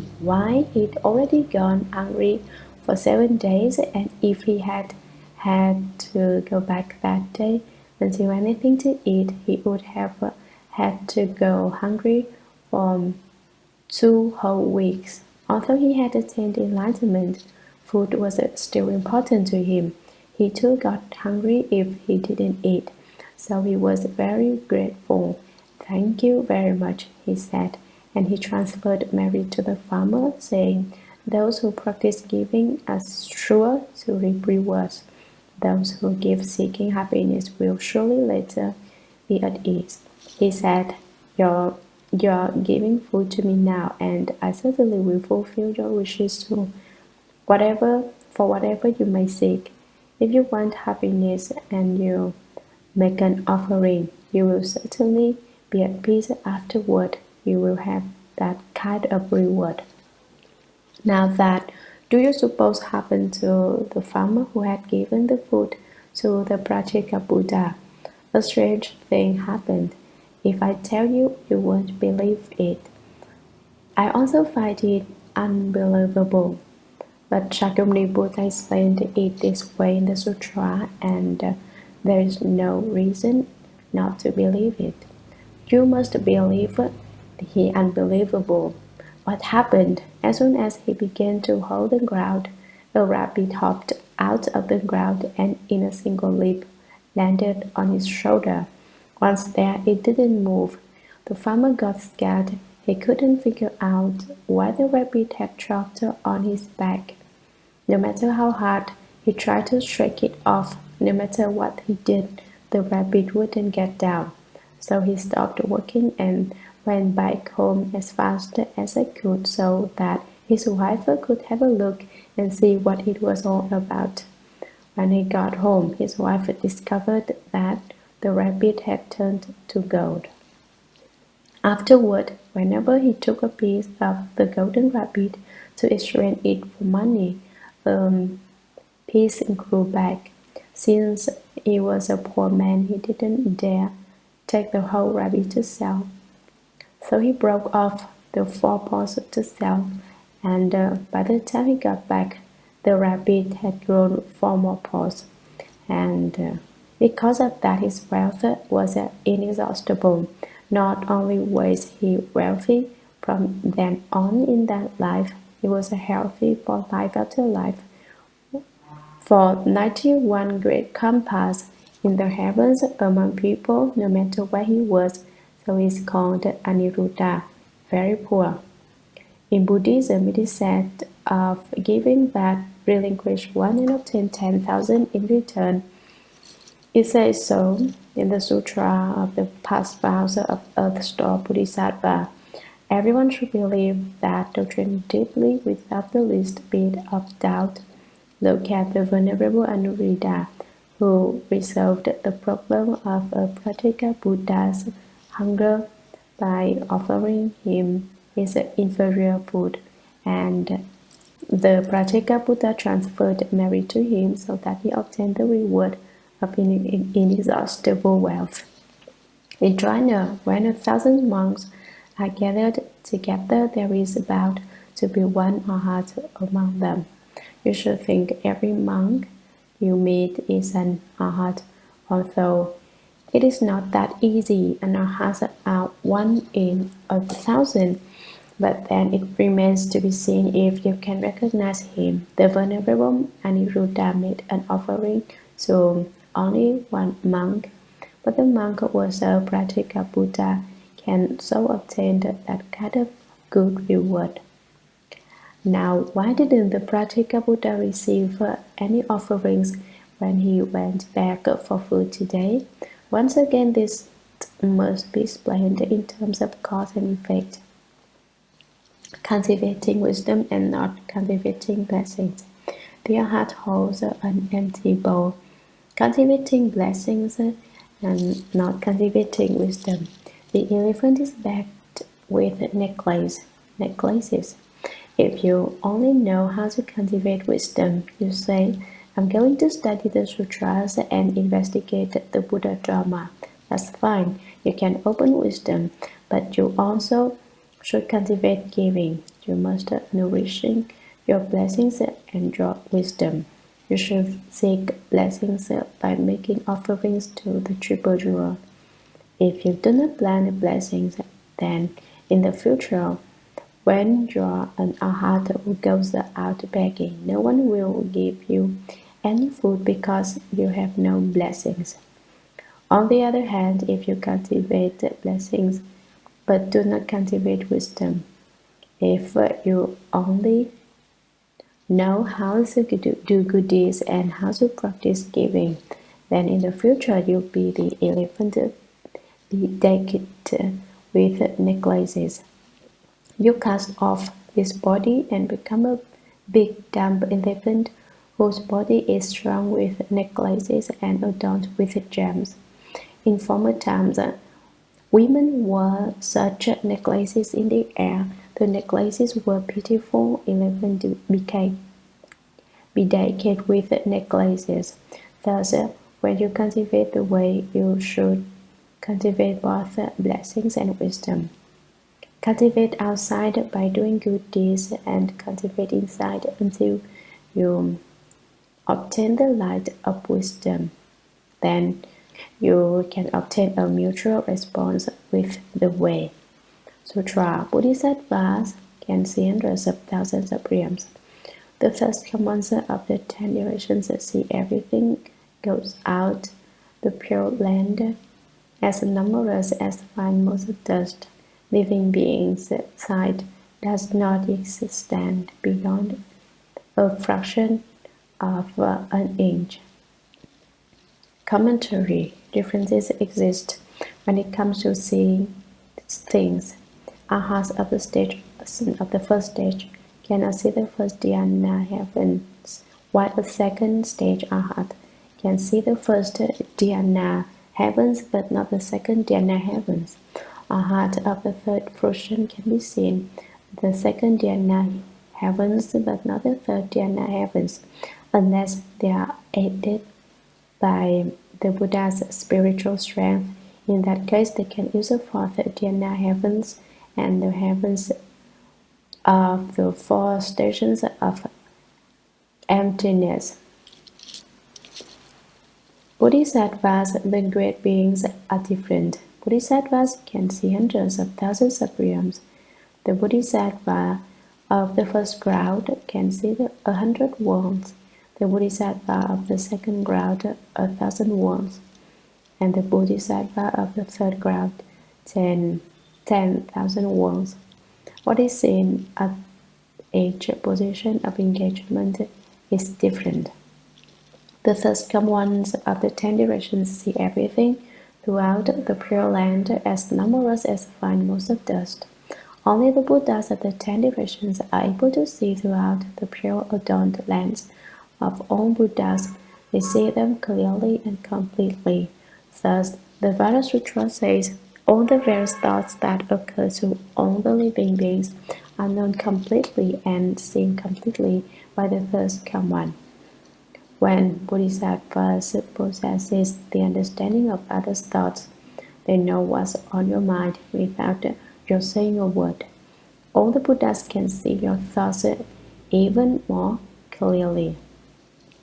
Living beings' sight doesn't extend beyond a fraction of an inch. Living beings refers to ordinary people. When compared to the vision of a sage or of the Buddhas, you can see farther than a tenth of an inch, or an inch at the most, even if you use all your power of sight. The Buddhas can see all the Pure Lands as numberless as fine motes of dust, and you can even see one land. You can't even see all of San Francisco. If you look to the left, you can't see what's on your right. If you look to the right, you can't see what's on your left.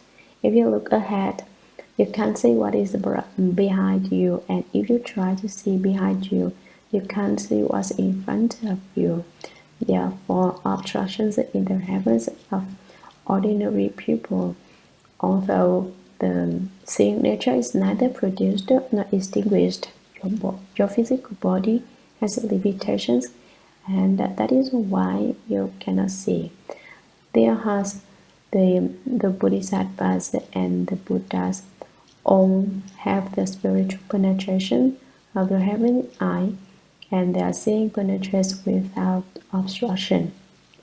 But consider that living beings can see.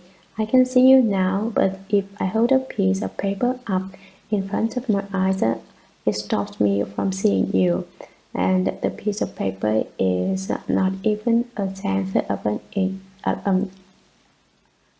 inch thick. The same would be true if I held up an inch thick board. That's how it is with ordinary people's eyes. If you open the heavenly eye, of course there is no obstruction, and you can see everything. Compared to the Buddha, we truly are off by a long way.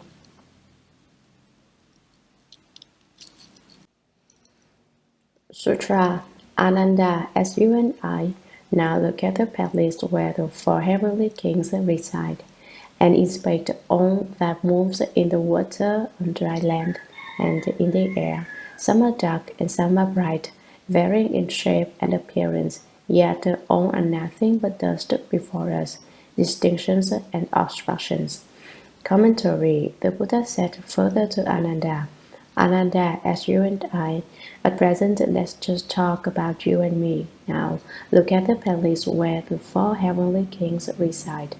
The heaven of the four kings is the heaven closest to us, located halfway up Mount Sumeru, as explained in the Buddhist sutras.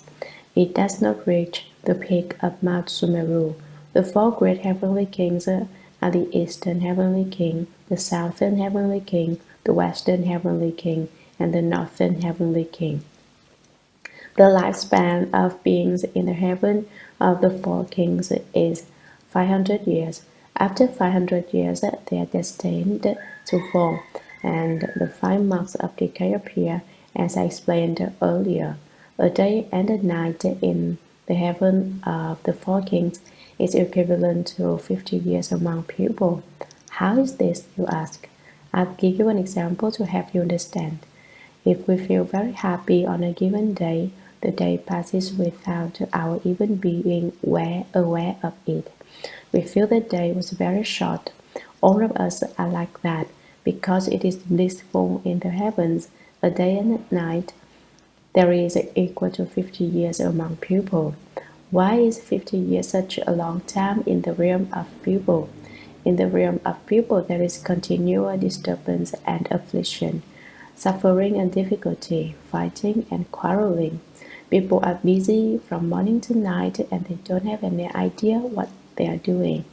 They are like flies in the air, flying north, south, east, and west without knowing what they are doing. You haven't any bliss here, so the time is very long. Then again, a day and a night among people is equivalent to 50 years in the house, because the pain and suffering in the house is so intense, and so the beings there feel the time is extended. From this, you should understand that time is neither short nor long. Earlier, a disciple asked me, "What is time?" I haven't any time. There is no time. Time is just each person's individual awareness of long or short. That is all.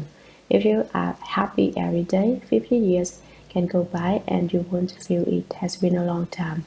If one's life is very blissful, if one has no worries, anxieties, anger, or afflictions, one's entire life seems but a short time, the blink of an eye.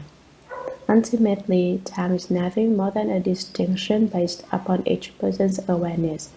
When I said I haven't any time, it can mean that I don't perceive time, that I'm so busy that I don't perceive time, and that I'm not intent upon perceiving it. These three meanings. And inspect all that moves in the water, on dry land, and in the air. That is, look at all the creatures, all the animate objects without exception. Some are dark and some are bright, varying in shape and appearance. Yet all are nothing but dust before us, distinctions and obstructions. They are all dust before our eyes, just obstructions arising from our making distinction from your making distinctions. They are not your own things, they are an external realm of dust, the dust outside. This dust is an obstruction. It lingers in your brain and in your thoughts, but it does not belong to you. Sutra, among them you should distinguish which is self and which is other. I ask you now to select from within your seeing which is the substance of the self and which is the appearance of things. Commentary. Because Ananda has still not understood the doctrine of the true mind, he could not make a distinction between the true mind and the false mind. Shakyamuni Buddha has just told him of these various shapes and appearances. All are nothing but the dust before you. They are all a mundane state before you, its distinctions and obstructions. Among them you should distinguish which is self and which is other. Ananda, at this point, you should make a distinction between that which is your own self-nature and that which is the substance of things. Self refers to one's own true mind. Other refers to the substance of things. I ask you now to select from within your seeing which is the substance of the self and which is the appearance of things. The substance of self refers to the substance of the seeing nature. Can you tell if from the appearance the characteristic of things? Take a look yourself and see if you can make the distinction. If you can, you are more intelligent than Ananda. If you can't, you aren't as smart as Ananda. Everyone can test his or her own wisdom. Sutra. Ananda, if you take a good look at everything, everywhere within the range of your vision, extending from the palaces of the sun and moon to the 7 gold mountain ranges, all that you see is not you, but are things of different features and lights. At closer range, you will gradually see clouds floating, birds flying, wind blowing, dust rising, trees, plants, rivers, mountains, grasses, animals, people, all of which are not you, but things. Commentary. This doctrine is unspeakably wonderful. You put it into words and it's not it. You describe it and that isn't what it is. What's it like? It is ineffable. How can you ask what it is like? Ananda, if you take a good look at everything, everywhere within the range of your vision, examine it to the ultimate point, to the very source of your seeing, extending from the palaces of the sun and moon. So, Volume 2, the seeing nature, the 7 gold mountain ranges. The 7 golden mountains surround Mount Sumeru. Around the 4 sides of Mount Sumeru are 7 ranges of mountains made of gold, each separated by a sea of fragrant water. Where are these mountains? You say, I'll go there and sell some gold and get rich. I can't tell you that. If I tell you, and you go steal the gold, and the gold on the golden mountains gets depleted, how can they remain golden? Sumeru is a Sanskrit word which is interpreted to mean wonderfully high. Surrounding the four sides of Mount Sumeru are 7 layers of golden mountains. Now I'll tell you something. Even if you haven't taken the 5 precepts, you are still not permitted to steal my gold mountains. Those gold mountains are mine. If you steal my gold mountains, I'll recite a mantra and make your head ache so much that you won't be able to pick up the gold. Don't try to bully this teacher. He has too much power. Look carefully everywhere. Use your heavenly eye to look. Use your Buddha eye to look. Use your wisdom eye to look. All that you see is not you, but are things of different features and lights. Of all these appearances of things, tell me which one is you. Find one. At closer range, you will gradually see clouds floating, flying back and forth through the sky. Birds flying overhead, wind blowing, but there is no way to explain this. I don't have any method to explain these words of the sutra. I just have to stop and ask the great master, the 6th patriarch. The text here says quite clearly that the wind moves, but the 6th patriarch sutra says, it is not the wind which moves, it is not the flag which moves. Ultimately, what is it that moves? The 6th patriarch sutra says, it is your mind's characters which move. Here, though it isn't known whose mind moves. Is it your mind that moves, or is it my mind that moves? Is it someone else's mind that moves? Whose mind is it that moves? So how am I supposed to explain these words of the sutra? There's no way to explain them. One doesn't know what moves. The 6th Patriarch Sutra says it isn't the wind that moves. The sutra here says the wind moves. Which would you say is right? If you say it is the mind that moves, not the wind, then whose mind moves? I don't know, you say. If you don't know, then it isn't your mind which moves. If your mind hasn't moved, whose has? Well, I just explain according to the meaning of the sutra text here in its most literal aspect. We'll just say that the wind moves. Your mind hasn't moved. My mind hasn't moved. Someone else's mind hasn't moved. The wind moves and blows up like black smoke and pestilent vapors. The movement of the wind is a display of temper. The heavenly Lord gets angry and blows up a great wind which uproots trees and blows down houses. Dust rising. How can dust rise? It can rise by itself. No, the reason the dust rises is that the wind blows. At first, the dust is sleeping quite nicely on the ground. That dust is quite comfortable. But the wind comes and says, wake up, and go away. Then the dust gets up and goes to work. What work does dust do? You wonder. It attaches itself to everything in the world and it makes everything dirty. This is the work dust does. Dust works to make every place unclean. Do you understand? Trees, plants, rivers, mountains, grasses, animals, people. There are still other things, vegetation and every kind of inanimate object, as well as people and animals, all of which are not you but things. In the last analysis, are these the appearance of things, or are they your seeing nature? Answer, speak up. This passage has a tone of inquiry. I'm asking you, so hurry up and speak. Why aren't you speaking? That's how it is expressed here. Is it true that things are not you, or isn't it? This is what is meant by tapping someone with a stick and making him yell, arousing someone from his folly. He is brought up for questioning just as if it were before a judge during an inquisition. Are you guilty of stealing? If so, hurry up and admit it. If not, then explain yourself. Sutra.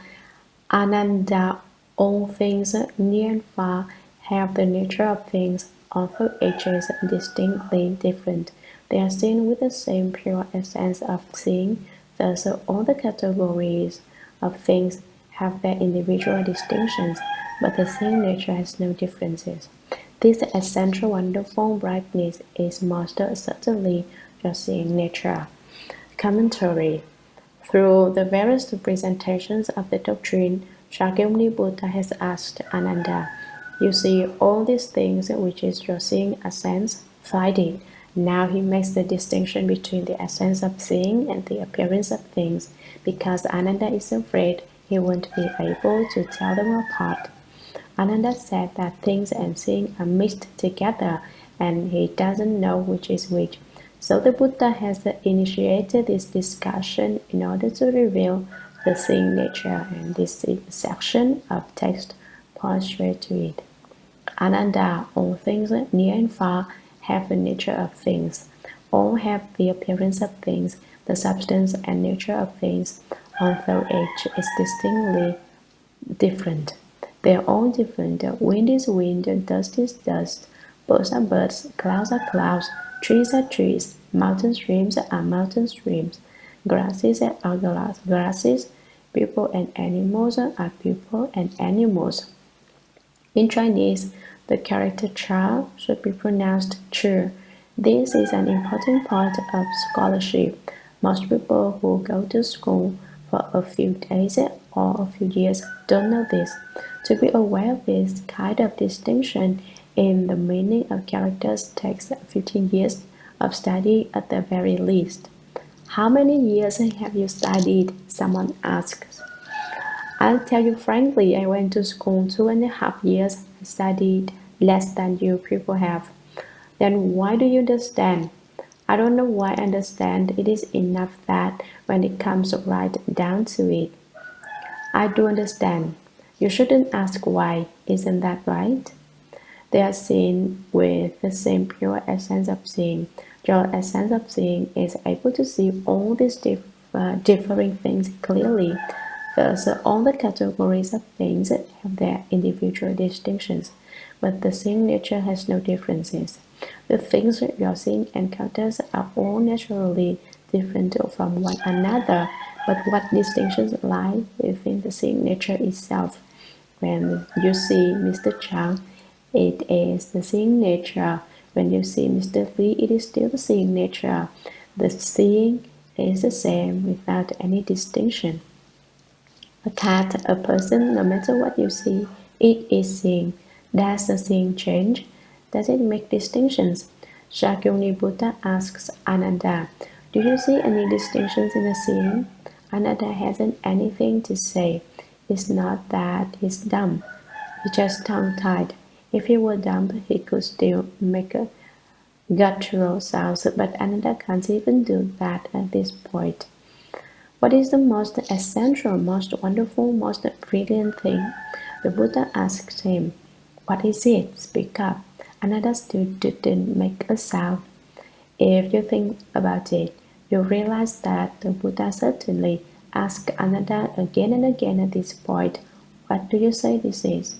But Ananda still doesn't have anything to say. The Buddha is one of the great kindness and great compassion, and so when he saw he had confounded his disciple to the point he didn't have anything to say, he said, I'll tell you. This essential wonderful brightness is most certainly your seeing nature. Do you know it? Do you understand? That's the tone he used. Sutra, if seeing were a thing, then you should also be able to see my seeing. Commentary. This section of text is expressed wonderfully well. If seeing were a thing, then you should also be able to see my seeing. Ananda, you've said that seeing and the substance of things are mixed together, that they cannot be distinguished clearly. You said the seeing nature is the thing. If it were, you should be able to see what my seeing is like, and I should be able to see what your seeing is like. Can you? I don't mean that you see what I see, but can you see the seeing that I see with? What is it like? Is it white? Is it black? Is it yellow? Is it yet? What color it is? At that point, Ananda was probably tongue-tied once again. Is it long? Is it short? Is it square? Is it round? Things definitely have a form and an appearance, and if seeing is indistinguishable from things, as you say, then what is seeing's form and appearance? Take a look. Mountains have the form of mountains. Trees have the form of trees. Rivers have the form of rivers. Ultimately, what is your seeing like? Have you seen it? The Buddha asks Ananda. Sutra, if you say you see my seeing, when we both look at the same thing, then when I'm not seeing, why don't you see my not seeing? Commentary. This sutra is truly difficult to explain, as it goes back and forth to bring out the principles. You can get confused just trying to read it, not to mention trying to explain it. What does that say? You ask. What's that all about? I tell you, if you say you see my seeing, when we both look at the same thing, and when I'm not seeing, why don't you see my not seeing? When you see something and I don't see it, how is it that you can't see my not seeing it? You should also be able to know that I do not see it, but you don't know. You can't see whether or not my seeing sees it. This is how this principle goes. You say that seeing is a thing, and when you and I look at the same thing, you say that you see my seeing. Therefore, when I do not see it, you should be able to see my not seeing it. But you can't see my not seeing it. Therefore, you can't have seen my seeing either. This is an analogy. Doesn't it seem that this is difficult to place to make clear? But if you understand this principle, then the passage is very easy to understand. If you don't understand the principle, then you can explain it many different ways, and all you will do is confuse people. You explain and they say, in the end, what does this say? What's it all about? It talks about so many seeings. Seeing what seeing? I really like the Shurangama Sutra because the discussions in it are so wonderful, more wonderful than that wonderfully high mountain. Sutra. If you do see my not seeing, it is clearly not the thing that I am not seeing. If you do not see my not seeing, then it is clearly not a thing. And how can you say it is not you? Commentary. This session of text is very to explain. If you understand the previous passage, you should be able to understand this passage upon hearing it read. No need to explain it. Everyone has understood it, so I just go on strike. However, there's someone who says, I haven't understood yet. Please explain it. So I will. I won't go on strike for the time being. If you do see my not seeing, it is clearly not the thing that I am not seeing.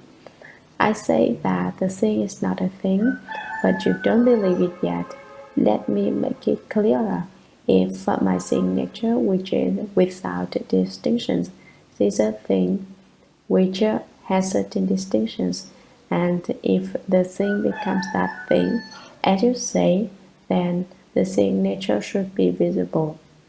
Therefore, you should be able to see my seeing, because if seeing is a thing, it should have characteristics which can be distinguished. However, there is nothing certain about when my eyes look at things. Sometimes my glance comes in contact with something, and then you say the thing is that thing. But sometimes I withdraw my glance from the object and do not see it. If you hold that when I'm looking at something, my seeing is a thing, and if you say that when you also look at that thing, you see my seeing as well, then when I withdraw my glance and no longer look at the thing, why can't you also see the substance of my not seeing? You can't. Why can't you point where it is? Since you cannot see my not seeing, then are you really seeing my seeing when we are both looking at something? However, say that you insist that you do see where my not seeing is when I'm not seeing something. The substance of my not seeing is still the seeing nature. The appearance which I do not see is still a thing. When my seeing has separated from the thing, and you continue to see the substance of my seeing, as you say, it should be clear without further explanation that my not seeing is clearly not a thing not seen. If you do not see my not seeing, then it is clearly not a thing. If you do not see where my not seeing is, if you don't see the appearance of my not seeing, then the seeing is not a thing. You had doubts and you said that seeing and the substance of things are mixed together and cannot be distinguished clearly. But how do you understand? You can't see where my not seeing is. You don't know whether or not I see. Why? Because my seeing hasn't any form or appearance. It is neither green, yellow, red, white, nor black, neither long, short, square, or not round. It isn't anything, and so you can't see it. If you can't see it, it is obviously then not a thing. Why Chinese people scold someone, they say, "You're nothing," but it is actually a good thing not to be anything. Your seeing nature is not a thing, so when people scold someone by saying you're nothing, a very subtle and wonderful meaning is actually to be found in it. Most people just consider it an insult and don't understand the meaning. Why not? They don't understand the Shurangama Sutra. If they did, they would know that what is not a thing is actually our seeing nature. If you do not see my not seeing, then it is clearly not a thing. This passage is like the earlier one. Everything that can be returned is clearly not you. Whatever can be given back to others is not yours, but what there is of you that cannot be returned, whose is it? If it is not yours, the same doctrine is being expressed in the present passage. The things that you can see clearly are things, while that which you cannot see clearly is not a thing. You cannot put the seeing which you cannot see in the same category with things. Your seeing and things won't stick together. You say, if seeing cannot be put in the same category as things, what is it then? What is it in the same category with? You figure it out, investigate it. People who investigate Chen, Dhyana, investigate a portal, a meditation topic, and this is a portal you can investigate. You see that it is not a thing. What would you say it is? Asking who is mindful of the Buddha is simply to investigate this question. If you can recognize a seeing just at this place, if you can say, oh, basically the seeing does not come and does not go. Basically it is not produced and not extinguished. Basically it penetrates perfectly without obstruction. If you understand this doctrine, then you understand your seeing nature. In the earlier passage, the Buddha asks, who is it if it is not yours? Here he asks Ananda, how can you say it is not for you? How can you say it is not yours? How can you say it gets mixed up with things? How can you say there is no clear distinction? Do you understand now?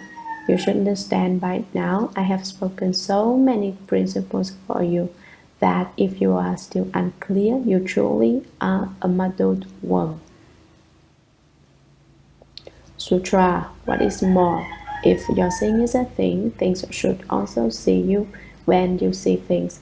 With substance and nature mixed up together, you and I and everyone in the world are no longer in order. Commentary. Shakyamuni Buddha said, since you can't see my seeing, since the seeing hasn't any distinctive appearance that can be seen, ultimately is there any seeing. The seeing still exists, but although it exists, It has no visible appearance, no substance, and there is nowhere it can return to. So tell me, how can you fail to acknowledge it as yours? But if you still insist, if you are still attached, you should know that what is more, if your seeing is a thing, things should also be you when you see things. If you insist upon saying that your seeing is definitely a thing, then things ought to be able to see your seeing too. After all, you say your seeing is simply a thing which can see things. In that case, other things must also be able to close, and those things should see your seeing. Those things should see your seeing. With the substance and nature mixed up together, you look at things and things look at you. Ultimately, who is looking at whom? Speak up. Which looks at which? Perhaps Ananda might say, I just like two people. You see me and I see you. But when people look at one another, there is mutual awareness. When I look at you, you'll be aware of it. And when you look at me, I am aware of it. But when things look at you, other things are aware of it. When you're seeing which you say is a thing, looks at other things, the other things are aware of it. This would be the mixing up together of substance and nature. They are in a state of confusion. Things can see you and you can see things, and things can see one another. This is to make a mess of things, is lumping everything into one category. Then you and I and everyone in the world are no longer in order. Everyone in the world refers to the sentient world, that is, people and the material world, that is, mountains, rivers, the great earth, the houses, porches, verandas, and cottages. All sentient beings, including people, are also called the popular retribution. The mountains and rivers, the great earth, the houses, porches, verandas, and cottages are called the dependent retribution.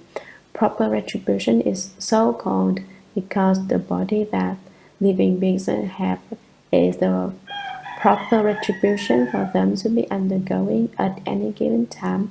In short, if your seeing were a thing, nothing would be capable, and everything would be the state of disorder. This would not be a world. Everything in the world would not add up to a world. That is the meaning here. Sutra. Ananda, if when you see it is not you, it is you and not I who see, then the seeing nature pervades everywhere. Therefore, whose is it if it is not yours? Commentary. Shakyamuni Buddha again called out to his disciple, Ananda, do you understand now? I have explained so many doctrines and you are still confused. You aren't clear yet. If when you see it is you and not I who see, your seeing which you can see is your seeing, not my seeing. Then the seeing nature pervades everywhere. You have the seeing nature, and I have the seeing nature. Everyone has the seeing nature. The seeing nature is all pervasive, and there is the same amount of seeing nature in the Buddha as in ordinary living beings. So it is said, it is not more in a sage, it is not less in an ordinary person. At the level of a sage, it does not increase by the slightest speed. At the level of an ordinary person, it does not decrease by the slightest speed. You have your seeing, I have mine, everyone has his or her own, and the amount of this is the same. It is exactly the amount people can use. It cannot be insufficient. Just this very point is where the wonder lies. Since everyone has his or her seeing essence, since it is all pervasive in this way, who do you intend to give your seeing to if you don't want it? If you don't dare acknowledge your seeing, whose is it then? If it is not yours, speak up and tell me whose it is. Well, at that point, Ananda was once again speechless. He was once again tongue-tied. Sutra, why do you have doubts about your own nature, your own true nature, and come to me seeking verification, thinking the nature is not true? Commentary, why do you have doubts about your own true nature and come to me seeking verification, thinking your nature is not true? Why do you doubt what is yours? You doubt whether your seeing nature is yours, yet your seeing nature is true, actual, and not in the slightest bit false. But you think it is not true, and you turn to me and ask me to demonstrate whether your seeing nature is yours. With that kind of thinking, the further you run, the farther away you get. You are running away from the way off the track. You are really pitiful. At this point, the Buddha didn't have any way to help Ananda. It's the same as when my disciples are disobedient. I haven't any way to help them either. The Buddha has explained so much principle by now, but Ananda hasn't listened. All he does is run farther away. The more it is explained to him, the less he understands. Having no way to help him, the Buddha waits for Ananda to reply. Sutra, Ananda said to the Buddha, World Honored One, given that this seeing nature is certainly mine and does not belong to anything else, when the third component I regard the palace of the four heavenly kings with its supreme store of jewels and stay at the palace of the sun and moon, this seeing completely pervades the lands of the Saha world. Upon returning to the sublime abode, I only see the monastic grounds, and in the pure central hall I only see the eaves and corridors. Commentary, Ananda said to the Buddha, World Honored One, given that this seeing nature is certainly mine and does not belong to anything else, you say for certain that this seeing nature which can see things is clearly mine and each person's. It is not any other thing. When the third component I, you got the palace of the four heavenly kings with its supreme store of jewels. The World Honored One has used the strength of his spiritual penetrations to take me to see the four heavenly kings. Supreme means particularly fine and wonderful, and store means that especially valuable gems were used to make the jeweled palace. And stay at the palace of the sun and moon. We also go to the palace of the sun and moon. This seeing completely pervades the lands of the Saha world. Now the seeing can see very far and wide. It can see everywhere and everything. This proves that the thing is perfectly pervasive. At this point, some say that the phrase lands of the Saha world and the earlier mention of Jambudvipa should be switched, but actually it is all the same without switching them. It is not important. All that matters is that you understand the principle at this point. Some people say that the lands of the Saha world refers merely to our world, whereas Jambudvipa includes lots of worlds. But it is possible to regard the lands of the Saha world as meaning many worlds as well. According to my present explanation of the sutra, the two phrases are not switched. But upon returning to the sublime abode, I only see the monastic grounds, and in the pure central hall, I only see the eaves and corridors. The sublime abode is the Jeta Grove. The monastic grounds in Chinese is Chia Lan, which refers to places where there are Dharma protecting spirits like Quan Di Gung, the one with the long beard and the red face. Ananda is saying, I see there are Dharma protectors, that Chi Lan Bodhisattva is here. In the phrase the pure central hall, the word seen does not carry the usual meaning of heart, but means the center of the sublime abode. When I go inside, Ananda says, All I see are the eaves and corridors in front of me and nothing more. When I went to the heavens, I saw so much more, and now that I'm in this room, I see so little. Ultimately, how is it that my seeing shrinks? Why can't I see outside? Ananda still has reason to argue. He still wants to debate with the Buddha and have the Buddha consider his reasoning. What he says next is even more wonderful.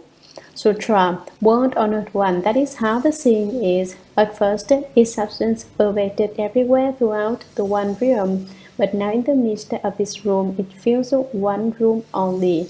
Does the seeing shrink from great to small, or do the walls and eaves press in and cut it off? Now I do not know where the meaning in this lies, and hope the Buddha will let fall his vast compassion and proclaim it for me thoroughly. Commentary. To take on a disciple like this one is a lot of trouble, a big headache. He asks about the long and the short, the great and the small, the square and the round. He asks why the seeing can see so much and then so little. Is it that the walls press in and cut the seeing off? World Honored One, that is how the seeing is. When I was in the heavens, I saw a lot, and now that I'm in my room, I see so little. At first, its substance pervaded everywhere throughout the one realm. Now the substance of this seeing originally pervaded the one realm of empty space, but now in the midst of this room, it fills one room only. All my seeing can do now is see all of this room. Does the seeing shrink from great to small? Is it that the seeing is big and then shrinks so that it becomes small? It was the size of the world, and it shrinks down to the size of the inside of a room. Ultimately, how does it shrink? I don't understand this doctrine. A balloon is big when it is filled with air, but when the air is released, it becomes small. It is gone or gone. Is the seeing like a balloon? Ananda is still making seeing into a thing. He still thinks, seeing is a thing. I've got to think of a way to use an analogy in order to debate with the Buddha and win. I'm going to think of a way to invalidate your principle. I'm going to find a way to make the doctrine I speak be the right one, and I have you certify me. That is what is going on in Ananda's mind. You say that everything I say is wrong. I'm definitely going to find something to say that's right and let you have a look at it. This suspects that Ananda's view of self is particularly tenacious just now. Why do you say that everything I say is wrong? So then he talks about the seeing shrinking. Or do the walls and eaves press in and cut it off? When I come into the room from outside, the walls and eaves press in and cut off my seeing. How else could it become small after being so wide-reaching before? At this point, I will tell you a joke. Once in China, there was a student who was about to begin his first day of school. His father and mother, who were extremely wealthy, invited a distinguished professor to tutor their student. The wealthy man said to the professor, "Don't be too stern. If you can just teach my child one character a day, I'll give you any amount of money you say. In fact, it will be sufficient if you can just teach him to recognize one character." "That will be easy," said the professor, and he began to teach the student. The student was exceptionally dull, so the professor concentrated on teaching him the character Yi Wan, which in Chinese is a single horizontal line. He wrote it again and again and said, "Look, now this is the character 1. It's called Yi. Remember it clearly." He instructed him for several days, and eventually the student did not forget. He remembered the character 1. Then one day the master of the house invited the professor for cocktails and dinner. After they finished eating, He took his child for a walk in the garden to look at the flowers. The professor felt very self-satisfied and said, "Your child is very intelligent. You said he was extremely dull, but I've taught him to read. He's able to recognize characters." The master of the house was pleased and asked, "What can he read?" "Give him a taste and let's see." The professor used his foot and drew a huge character 1 in the ground. Then he asked the child, his student, "What is that?" The student cocked his head this way and that and peered at it and finally said, "I don't know." The professor said, "I've been teaching you that very day. Is the character 1, isn't it?" "What do you suppose the child said?" "The one you taught me wasn't that big." Ananda is the same as that child. He says, "When I'm outside, I see so much. Why is it when I come in a room, I see so little? It's strange. Do the walls press in and cut off my seeing? Now I do not know where the meaning in this lies. Now I don't understand. The more it is explained, the more confused I become. What is going on here? Ultimately, how is it that the seeing can be big and little? I haven't shrunk it. How can it get little? If it can shrink, at least there has to be some shrink it. Has to be someone shrink it.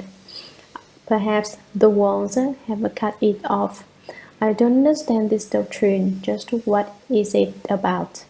I hope the Buddha will let fall his vast compassion and proclaim it for me thoroughly.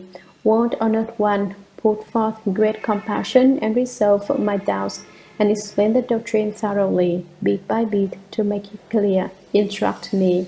Ananda is more confused than I am. Now I understand this doctrine, but at the time Ananda did not understand it. Sutra. The Buddha told Ananda, all the aspects of everything in the world, such as big and small, inside and outside, are clustered as the dust before you. You should not say the thing stretches and shrinks. Commentary. Ananda just said that his seeing was suddenly big and then suddenly little. Did it shrink and stretch? Is that possible? The Buddha told Ananda, all the aspects of everything in the world, including the sentient world and the material world, such as big and small, inside and outside, are clustered as the dust before you. Perhaps they are big, perhaps they are small, perhaps they are inside, perhaps they are outside. All aspects refers to these characteristics and other such forms and appearances. They are all the marks of dust before your eyes. You should not say the thing stretches and shrinks. Sutra. Consider the example of a square container in which a square of emptiness is seen. I ask you further, is the square emptiness that is seen in the square container a fixed square shape, or is it not fixed as a square shape?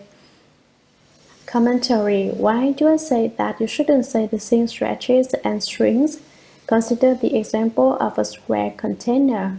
I give you an analogy.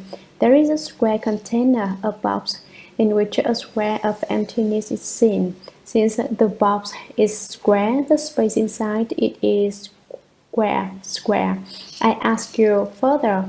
Now I have another question for you. Is the square emptiness that is seen in the square container? Is the square space inside the box a fixed square shape, or is it not fixed as a square shape? Does the shape of the emptiness become square in the container? If so, then when the container is removed, the square-shaped emptiness wouldn't be able to be united with the rest of emptiness. Is the emptiness definitely square or not? If it is not square, then it all pervasive and it is just like your seeing. Why do you doubt and think that it becomes big or little, that it stretches and shrinks? Sutra. If it is a fixed square shape, then it is stretched to a round container. The emptiness would not be round. If it is not a fixed shape, then when it is in the square container, it should not be a square-shaped emptiness. Commentary: if it is a fixed square shape, when it is reached to a round container, the emptiness would not be round. If you say the emptiness is fixed in a square shape, then when it is placed in a round container, the emptiness would not become round. It would still be square-shaped if it is not a fixed shape. If you say that the space which the emptiness occupies is not fixed, then when it is in the square container, it should not be a square-shaped emptiness. If you say it does not have a definite square shape, then how could it be that the emptiness becomes square in a square container? What is the principle here? He asks Ananda. In the end, would you say the emptiness is square or round? The emptiness is analogous to the seeing. You say the seeing can stretch and shrink, that it can become big or little. Therefore, would you say that the emptiness becomes square or round? Do you see how the Buddha's questions become more and more impossible to resolve? The more questions Ananda asks, the more confused he becomes. Sutra: you say you do not know where the meaning lies. The nature of the meaning is thus. How can you speak of its location? Commentary: you say you do not know where the meaning lies. Ananda: you say you don't understand this doctrine and don't know where, in the end, the seeing is. The nature of the meaning is thus. If you say that seeing and emptiness are the same, would you then say that the emptiness is square or round? It was explained above that if you say emptiness is square, then when it is placed in a round container, it would not become round. If you say it is round, when it is placed in a square container, it could not be square. In the last analysis, would you say the empty space is round or square? The nature of the meaning of emptiness is like this. The nature of the meaning of the seeing you speak of is the same as in the doctrine of the emptiness. Would you say then that it shrinks from large to small, or that it is pressed in upon and cut off by the walls? The doctrine has already been explained very clearly. How can you speak of its location? Now you understand the doctrine of emptiness, so how can you ask where the seeing is? The seeing pervades everywhere. How can you propose theories about where the seeing is located and ask me where the seeing is? Sutra: Ananda, if you now wished there to be neither squareness nor roundness, you would only need to take the container away. The substance of emptiness has no shape, and so you should not say that you would also have to take the shape away from the emptiness. Commentary: why, Ananda? If you now wish there to be neither squareness nor roundness, you want the empty space in the container to be neither square nor round, and not to conform the square or round shape of the container. You should only need to take the container away because the substance of emptiness has no shape. The nature of the substance of emptiness is neither square nor not square nor round. It may be either round or square, and so you should not say, Ananda, you should not speak without any basis. Don't make casual statements. You should not say that you would also have to take the shape away from the emptiness. To release the emptiness from the temporary squareness it has assumed in the conformity to the square container, simply remove the container. You don't need to do anything to the emptiness itself. You don't need to try to change its shape because basically it has no shape. It conforms to the container, but the emptiness inside is not cut off from the emptiness outside. They are still connected. Ananda, you think the container is an impediment and an obstruction in the same way you think the walls and eaves cut off your seeing.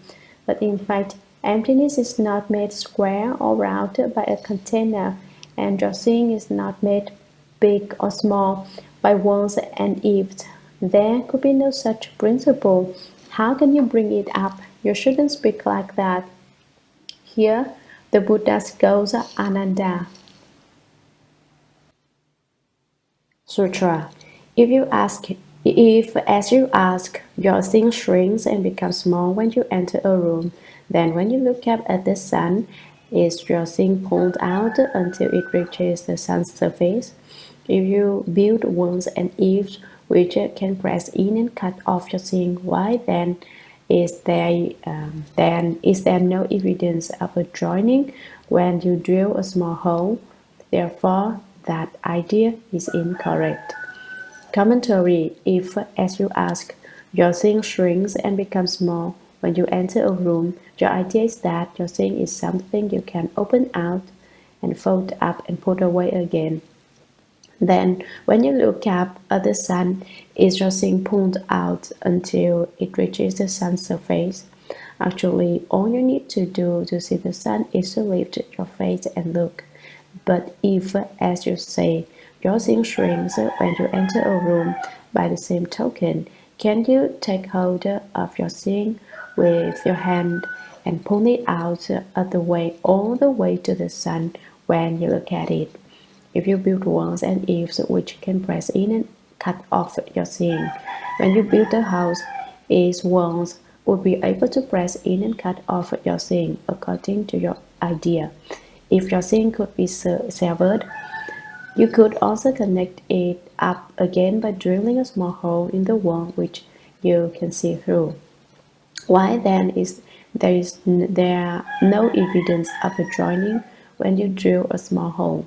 For example, if there is a tear in a small rope, a patch will be seen after it's sewn up. In the same way, if your seeing is severed from itself by the walls of a house and then reconnected by a hole, why isn't there the slightest evidence of the point of connection? There certainly should be some sign of it. Therefore, that idea is incorrect. The doctrine you propose is completely mistaken. Sutra.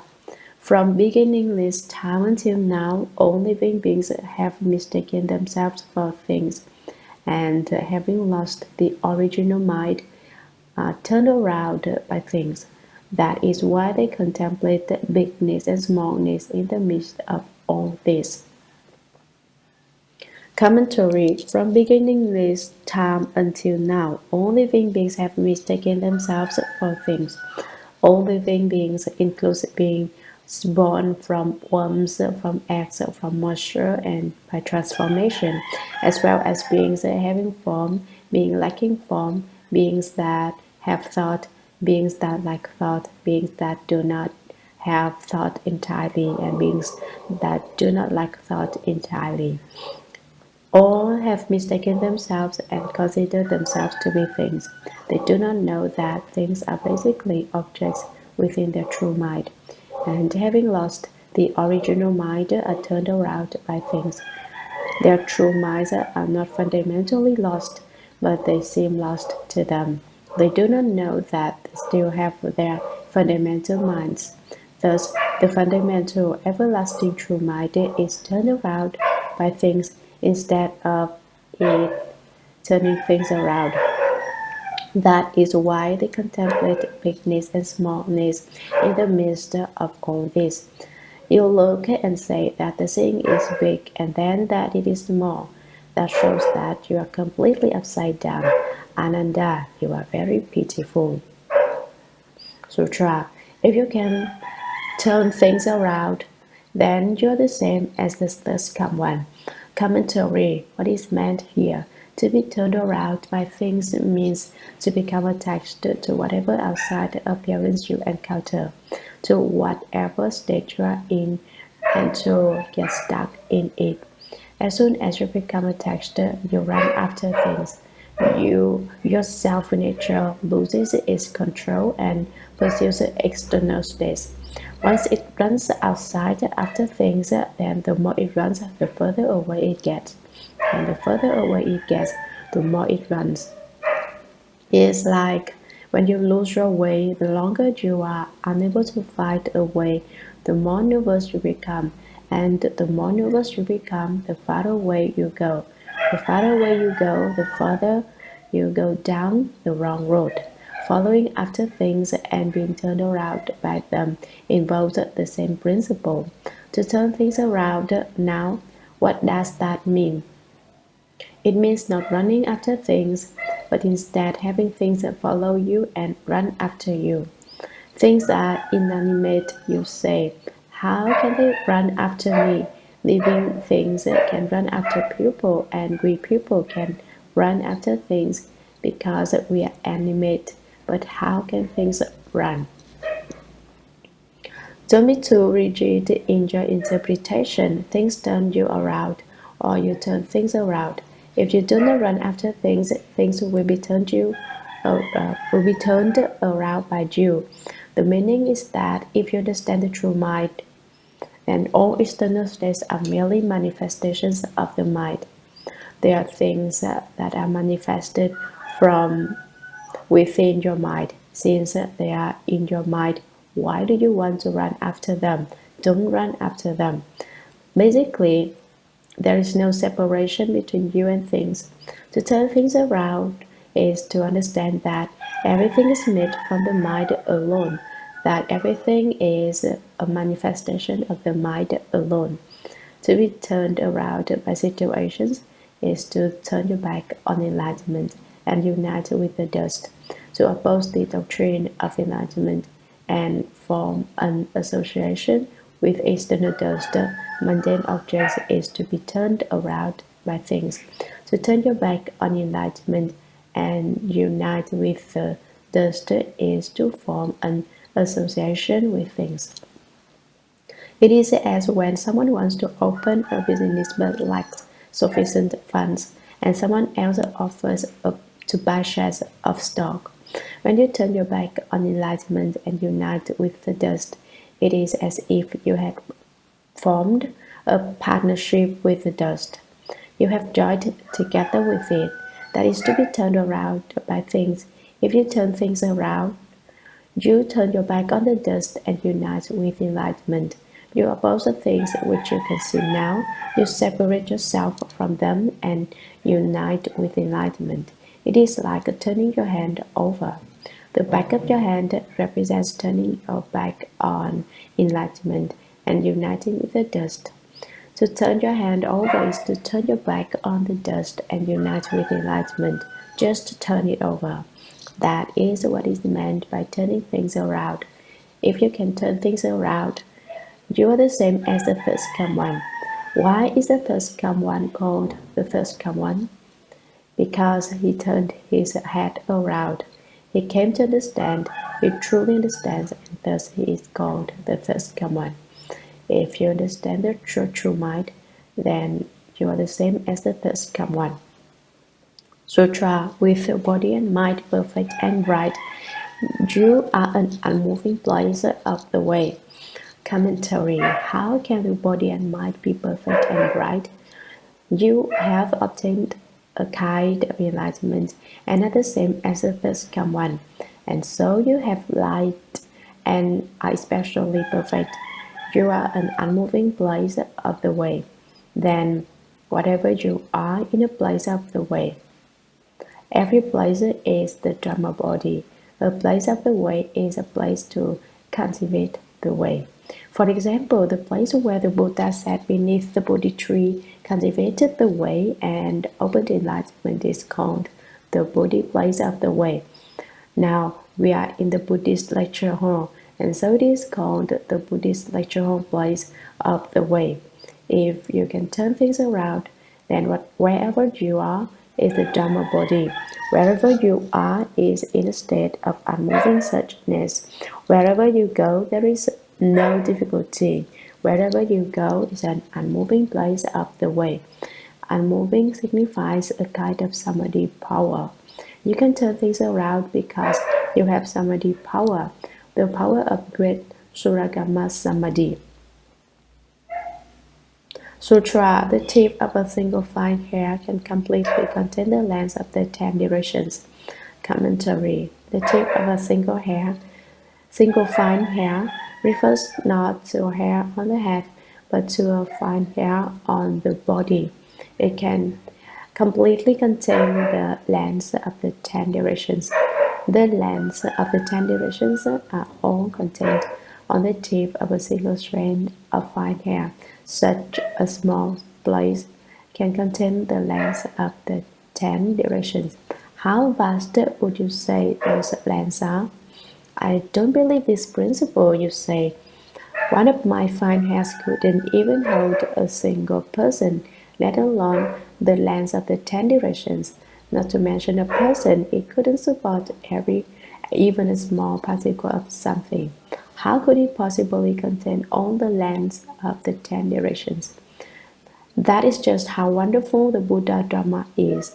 Your lack of understanding is the Buddha Dharma lies just here. Although the tip of a fine hair is small, the small can contain the great. In the small can appear the state of the length of the 10 directions. If you have opened the Buddha eye, you can see this state very clearly. You have that kind of spiritual penetration, that kind of wonderful function. In the midst of the small, the great appears. The place is small, but it can manifest a large state. How? Because you are the same as the third command.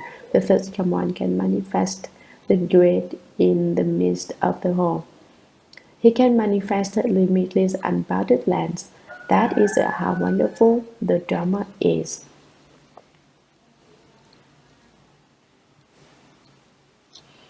Sutra. Ananda said to the Buddha, "World honored one, if this in essence is indeed my wonderful nature, my wonderful nature is now in front of me. If the thing is truly me, what then are my present body and mind? Yet it is my body and mind which make distinctions, whereas the thing does not make distinctions and does not discern my body." Commentary. The Buddha expounded this kind of wonderful principle, wonderful Dharma, wonderful Samadhi, and Ananda still did not understand. Instead, he kept talking. Ananda said to the Buddha, "World honored one, if this in essence is indeed my wonderful nature is now in front of me. The thing essence which can see is certainly my wonderful nature, and it is before me. Now he says it is in front of me. If the thing is truly me, what then are my present body and mind? If my thing sees me, what then are my present body and mind called? What things are they? Yet it is my body and mind which make distinctions, whereas the thing does not make distinctions and does not discern my body. My body and mind make distinctions, but my thing which does not make distinctions cannot discern my body. Sutra. If it is really my mind which causes me to see now, then the seeing nature is actually me, and the body is not me. Commentary. If it is really my mind which causes me to see now, then the seeing nature is actually me, and the body is not me. If you say the seeing nature is truly the mind, it can cause me to see, and the seeing nature which it can see is then truly me. I see, and since I see, I know it is truly mine. But I can't see my thing, so in fact, I don't know if it is mine or not. If the thing is me, then my body is not me. It becomes a thing. It becomes something else. When Ananda talks, he truly causes people not to understand. It is fortunate that the Buddha has great knowledge and great wisdom, which enables him to answer as he does.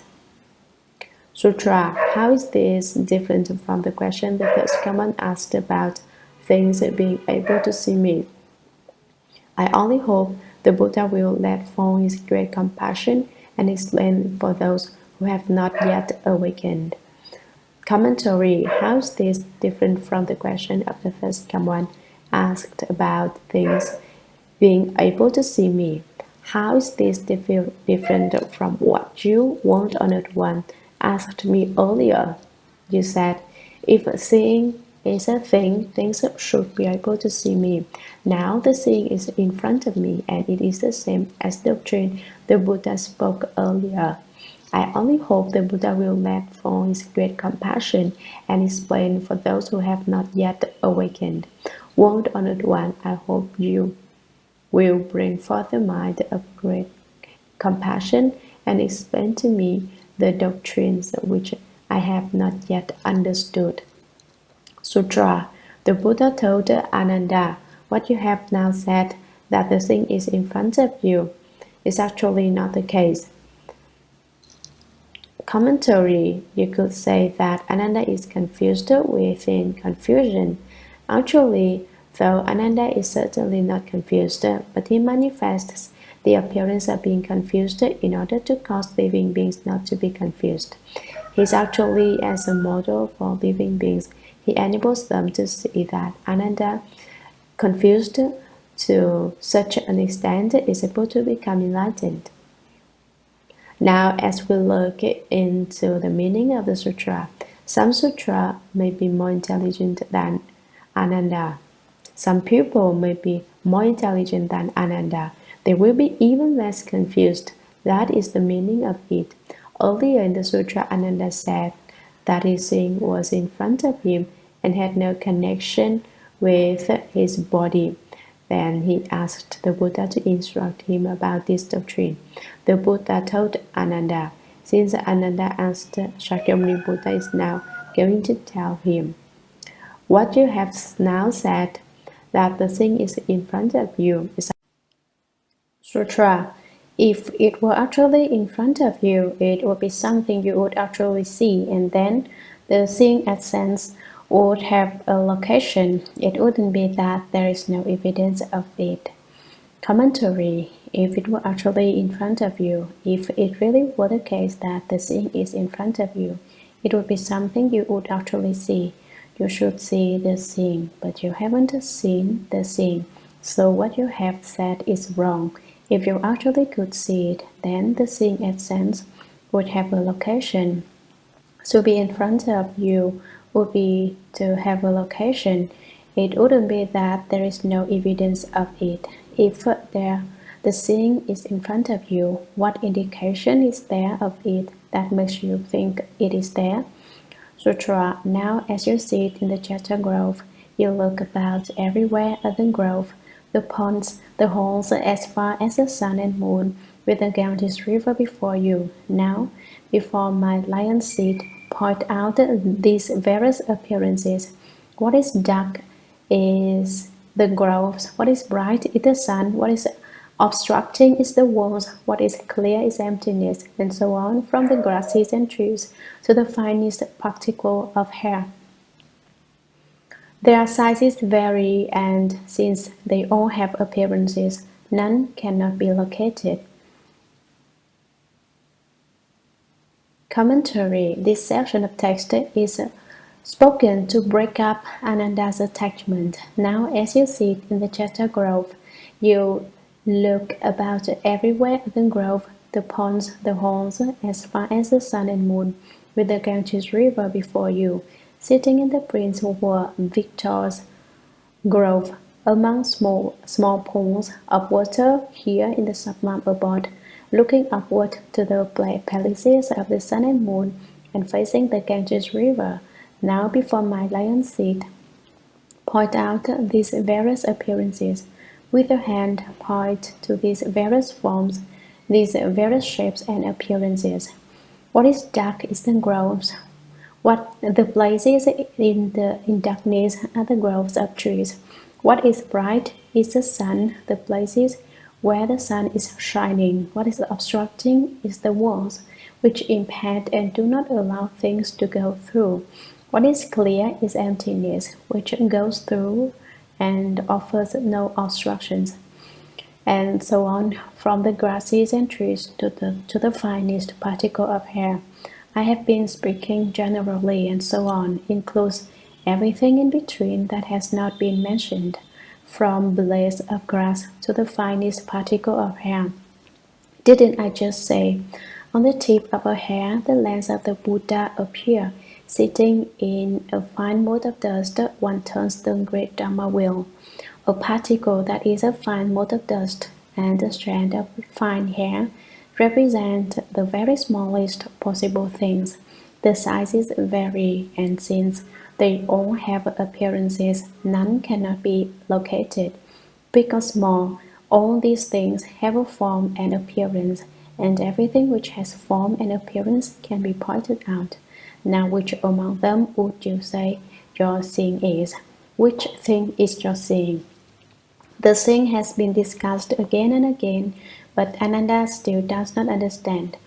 And so the thing is still being explained. These are the 10 manifestations of seeing, 10 kinds of distinctions made to point out that the seeing is neither produced nor extinguished, and that it does not come or go. Actually, Ananda had perhaps already understood, but on behalf of living beings he has requested Dharma, since many living beings still do not understand. As he investigated the seeing nature with Shakyamuni Buddha, it was as if they were reciting and played line by line, each in harmony with the other. Sutra. If it is certain that your seeing is in front of you, then with your hand you should with certainty point out what the seeing is. Ananda, if emptiness is the seeing, then how can it remain empty since it has already become your seeing? If a thing is a seeing, how can it be external to you as an object since it has already become your seeing? Commentary. If it is certain that your seeing is in front of you, if you definitely want to say that your seeing is a thing that appears before you, then certainly it is like an object which has been placed there. Then with your hand, you should with certainty point out what the seeing is. If it is in front of you, you should be able to point right to it. Well, hurry up and speak. But Ananda did not make a sound. Why? He wasn't in control. He wanted to bring up another point to discuss, but he hadn't thought of one yet. So he was still tongue-tied. Ananda, if emptiness is a thing, then how can it remain empty since it has already become your seeing? You ought to know this. Don't you understand yet? At this point, the Buddha gets nervous. Basically, the Buddha hasn't any fire, but by now it seems likely that his fire rose up. If emptiness is the seeing, it should not have the name emptiness. Where has emptiness itself gone off to? Where there is seeing, there should not be emptiness. If your seeing is located there, emptiness should not be there. So which is the emptiness? Emptiness or seeing? If a thing is the seeing, how can it be external to you as an object, since it has already become your seeing? Perhaps you say it's not that my seeing is the emptiness. It's rather that all the things I see before me are my seeing. Well then, what are things? If things are your seeing, they should not be called things. If they aren't things, what are? Speak up. The Buddha confronts him directly and presses him to answer. Sutra. You can cut through and peel away the myriad appearances to the finest degree in order to distinguish and bring forth the essential brightness and pure wonder of the source of seeing, pointing it out and showing it to me from among all these things so that it is perfectly clear beyond any doubt. Commentary. You can cut through and peel away the myriad appearances to the finest degree. Make special use of your brain to think it over and investigate clearly and in minute detail so that you don't speak casually and confusedly again. Don't just answer me without a moment's hesitation. Now you should exhaust your brain power to investigate this question.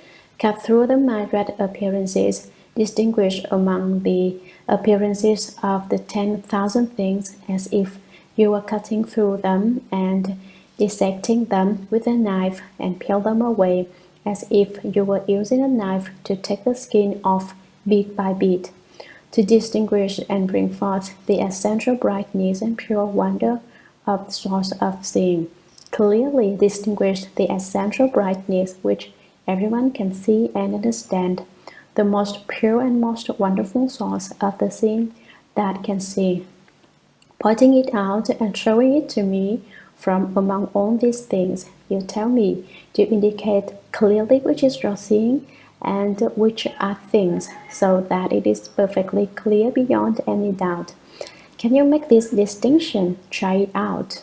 Sutra, Ananda said, from where I am now in this many-storied lecture hall, as far as the distant Ganges River and the sun and moon overhead, all that I might raise my hand to point to, all that I indulge my eyes in seeing, are all things. They are not the seeing. World Honored One, it is as the Buddha has said, not merely myself, who am a Shravaka of the first stage, who still has outflows, but even Bodhisattvas cannot break open and reveal among the myriad appearances which are before them an essence of seeing which has a special self-nature apart from all things. The Buddha said, so it is, so it is. Commentary.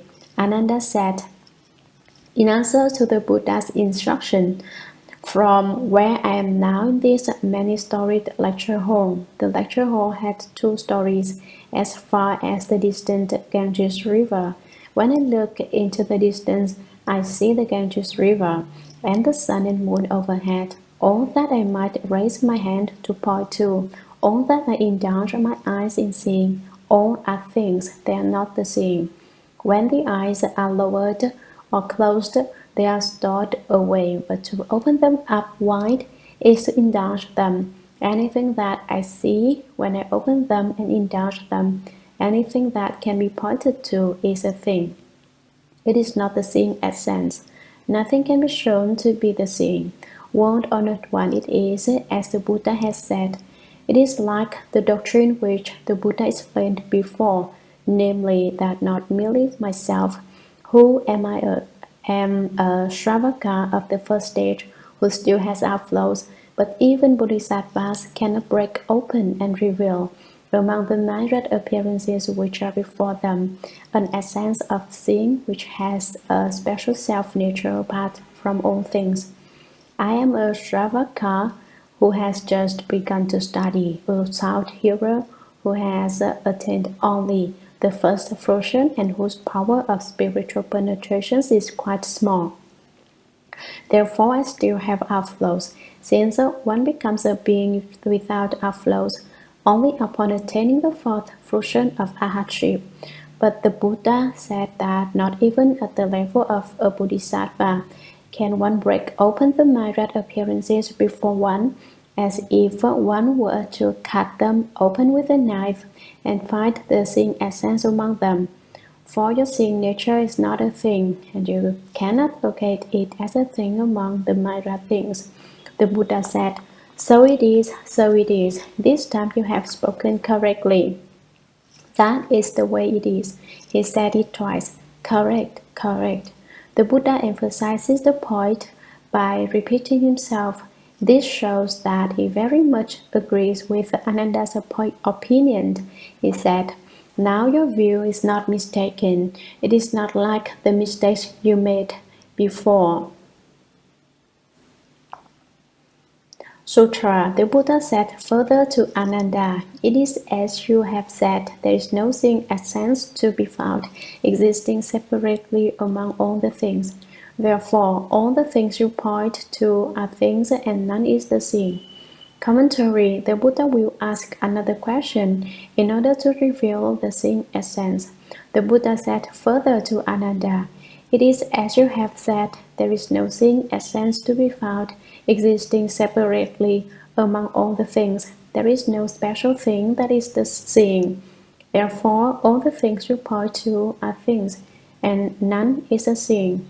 Among all the things, everything you point to is a thing. None of these things is a seeing essence.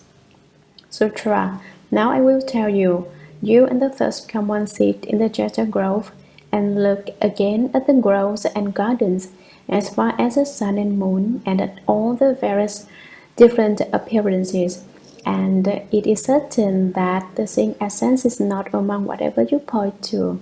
You can go ahead and reveal what among these things is not your seeing. Commentary. Now I will speak another doctrine for you. Now I will tell you, you and the first come one sit in the Jeta grove, Ananda and the Buddha, and everyone else are sitting in the Jeta grove, and look again at the groves and gardens, as far as the sun and moon, the flower gardens, everything that can be seen from here to the sun and moon in the sky above, at all the various different appearances, and it is certain that the seeing essence is not among whatever you point to. You can go ahead and reveal what among these things is not your seeing, which among all these things is not your seeing. The Buddha is joking, you say. He said before that things were not the seeing, and now he asks Ananda to tell him which things are not the seeing. That's how the Shurangama Sutra is. If you don't understand this place in the text clearly, you will become confused.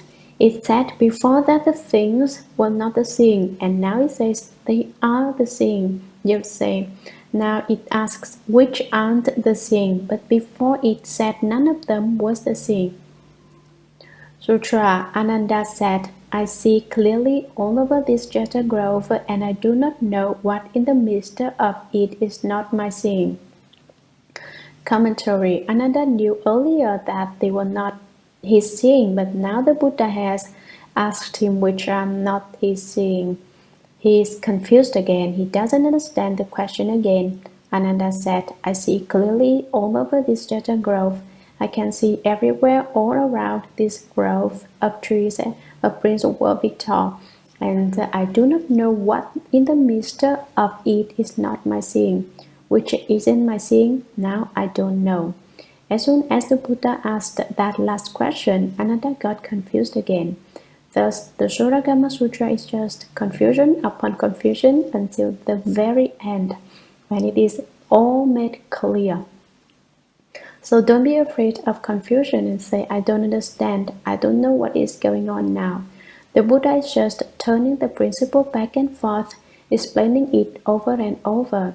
It is a thorough investigation of the principle. He brings up one doctrine and says, do you think that's right? He explains that it isn't right, and he brings up another doctrine and says, do you think that's wrong? And he shows how that too is not correct. It is simply to reveal the principle. What is not the seeing? The Buddha asks, speak up and tell me. Ananda says, I don't know which isn't the seeing. Now I'm confused again. Sutra. Why, if trees are not the seeing, why do I see trees? If trees are the seeing, then what becomes of trees? The same is true of everything up to and including emptiness. If emptiness is not the seeing, why do I see emptiness?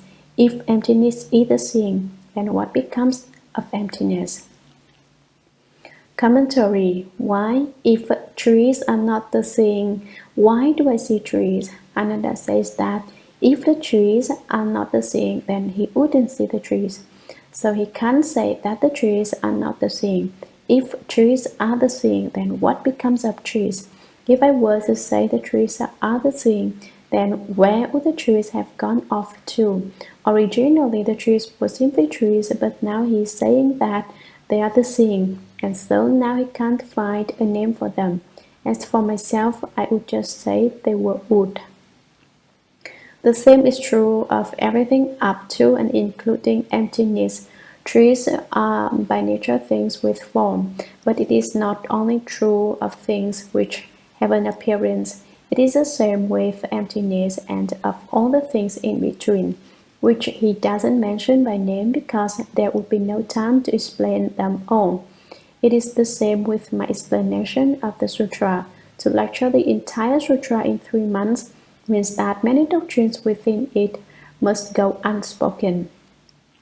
If emptiness is not the seeing, why do I see emptiness? My seeing of emptiness is a seeing. If I say that emptiness is not the thing, then why do I see emptiness? If emptiness is the thing, then what becomes of emptiness? If it is the thing, how can it also be called emptiness? So I don't know how this doctrine is to be explained. Now Ananda has a mouth but finds it difficult to speak. Sutra, as I consider it again and review the subtlest aspects of the myriad appearances, none is not my seeing. Commentary. As I consider it again, Ananda has once again taken hold of his conscious mind that makes distinctions. Earlier, he constantly trotted out the sixth mind consciousness to debate with the Buddha, and now he has brought it out again. So he says, I am thinking again, and I reveal the subtlest aspects of the myriad appearances. I think about them in minute detail. I think it over and over, backwards and forwards, up and down, and I think I have reached it. In the subtlest aspects of the myriad appearances, none is not my seeing. All alike are the seeing. None is not the seeing. Every single thing is the seeing, which is to say, I see them after all. Sutra, the Buddha said, so it is, so it is. Commentary, the Buddha certified him again. Ah, what you say is correct. That is the way it is. You understand what I mean. The Buddha was happy and said, so it is, so it is. What do all of you say? Ultimately, what is the seeing and what are the things? Are the things the seeing or not? Sutra. Then all in the great assembly who had not reached the stage beyond learning was stunned upon hearing these words of the Buddha and could not perceive whether meaning began or ended. They were agitated and taken aback at the same time, having lost what they had adhered to. Commentary. Everyone heard this dialogue and heard that the seeing both is a thing and is not a thing. Then which is it? All the opinions which everyone had held before no longer held up. Then all in the great assembly who had not reached the stage beyond learning. Bodhisattvahood is called the stage beyond learning. The fourth fruition of arhatship is also called the stage beyond learning. There were many in the Shurangama assembly who had not yet been certified as having attained the fourth fruition of arhatship. They were at the first fruition, the second fruition, or the third fruition, the positions with something left to study. They were stunned upon hearing these words of the Buddha. When the Buddha said it was the thing and then said it was not the thing, saying it was a thing and then saying it was not a thing, investigating back and forth like that, they didn't understand, they were stunned. They had eyes but yet could not see. They had ears and yet could not hear. They couldn't perceive anything at all. I give you an example. When people are confused by a ghost, they don't know anything at all. They forget everything that went on before. However, this is only an example. Don't think that the people in the Shurangama assembly were utterly confused by a ghost. They weren't. I just said they were like people who had been confused by a ghost. And now I say they were not like people who have been confused by a ghost. That's like saying seeing and things are one and then saying that they're not one. That's the same principle. They were stunned and could not perceive where the meaning began or ended. They did not know where this doctrine began or what it would be like in the end result. What is being talked about? They wondered. They didn't understand. They were agitated and taken aback at the same time, having lost what they had adhered to. Everyone was afraid. Their hearts pounded as if a rabbit was jumping around inside. They couldn't believe what they'd heard. All the opinions they had held before had been rendered invalid and destroyed. It was as if they had lost all the treasures which they previously possessed, and so they were trying to figure out where to go to fight them. Should they notify the authorities? Should they call the police? In those days, There probably weren't any policemen. The things they had lost, moreover, were invisible. So even if they called the police would be helpless. They wouldn't be able to fight them. Sutra, the first one knowing they were anxious and uneasy in spirit, let pity rise in his heart as he consoled Ananda and everyone in the great assembly. Good pupil, what the unsurpassed Dharma King says is true and real. He speaks things as they are. He does not deceive. He does not lie. He is not Maskari Goshaliputra with his forecast of non-dying theories that are deceptive and confusing. You should consider this attentively. It is no disgrace to pity or to implore. Commentary. When the Buddha saw that the great assembly was agitated, he gave rise to compassion in his heart and took pity on everyone. Ah, you people are truly pitiable. The first come one, knowing they were anxious and uneasy in spirit, let pity rise in his heart as he consoled Ananda and everyone in the great assembly. He knew that their spirits were not at peace, so he compassionately gave a little of a gift of fearlessness. He said, "None of you should be frightened. I will now speak to you." Good people, the Buddha addressed everyone in the great assembly as good children. Good children, listen carefully. Don't be rambunctious. Now I will tell you what the unsurpassed Dharma King says. What the Buddha says is true and real. What he says is really so. You should have no doubts about that. There is a decided principle in what I said earlier, that the thing is a thing and is not a thing. I am truly and really telling you something reliable. I am not cheating you. He speaks things as they are. What I say is in accord with the principle. I rely on the principle in expressing my doctrines. It is impossible for it not to be in accord with the principle. He does not deceive. He does not lie. He does not say deceptive or untrue things. He is not Maskari Goshaliputra. Maskari is a Sanskrit name which is interpreted to mean not seeing the way. His mother's name was Goshali. Putra means son of. Maskari Goshaliputra is one of the 6 masters of external paths. He was called not seeing the way because he did not understand the way. He could not see it and could not walk it. All he did was traverse a confused way. He ran around with his eyes closed, and eventually he walked right into the sea, where he drowned. It was because he did not see the way. That is what I think. Several thousand years later, it is for certain the salt water was very uncomfortable. It was not as comfortable as drinking wine or drinking pure water.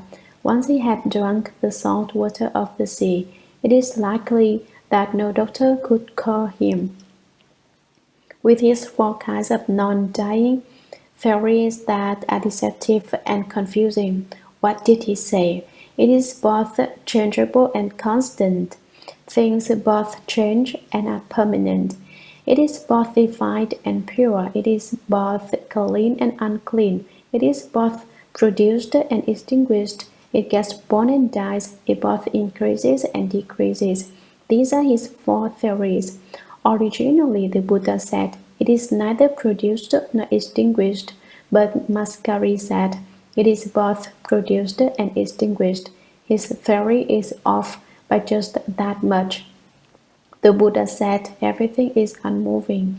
Unmoving it occurs with conditions. It occurs with conditions but does not move. But Maskari said it neither changes nor is constant. Maskari's theories are just talking out of both sides of his mouth. He says one thing has principle and also says its opposite has principle. And right down the line, he is in direct opposition to the doctrine the Buddha explained. So the Buddha refers to his 4 kinds of non-dying as deceptive and confusing theories.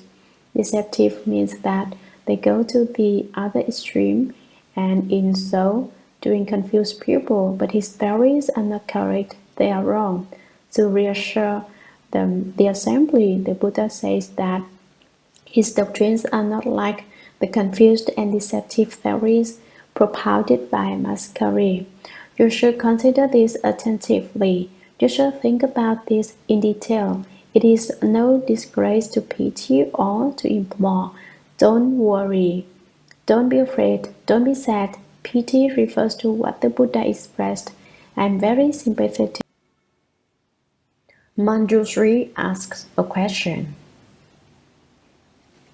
Sutra. Then Manjushri, son of the Dharma king, took pity on the four assemblies, rose from his seat in the midst of the great assembly, bowed at the Buddha's feet, placed his palms together respectfully, and said to the Buddha, World Honored One, the great assembly has not awakened to the principle of the first Karma's twofold disclosure of the essence of seeing as being both form and emptiness, and as being neither of them.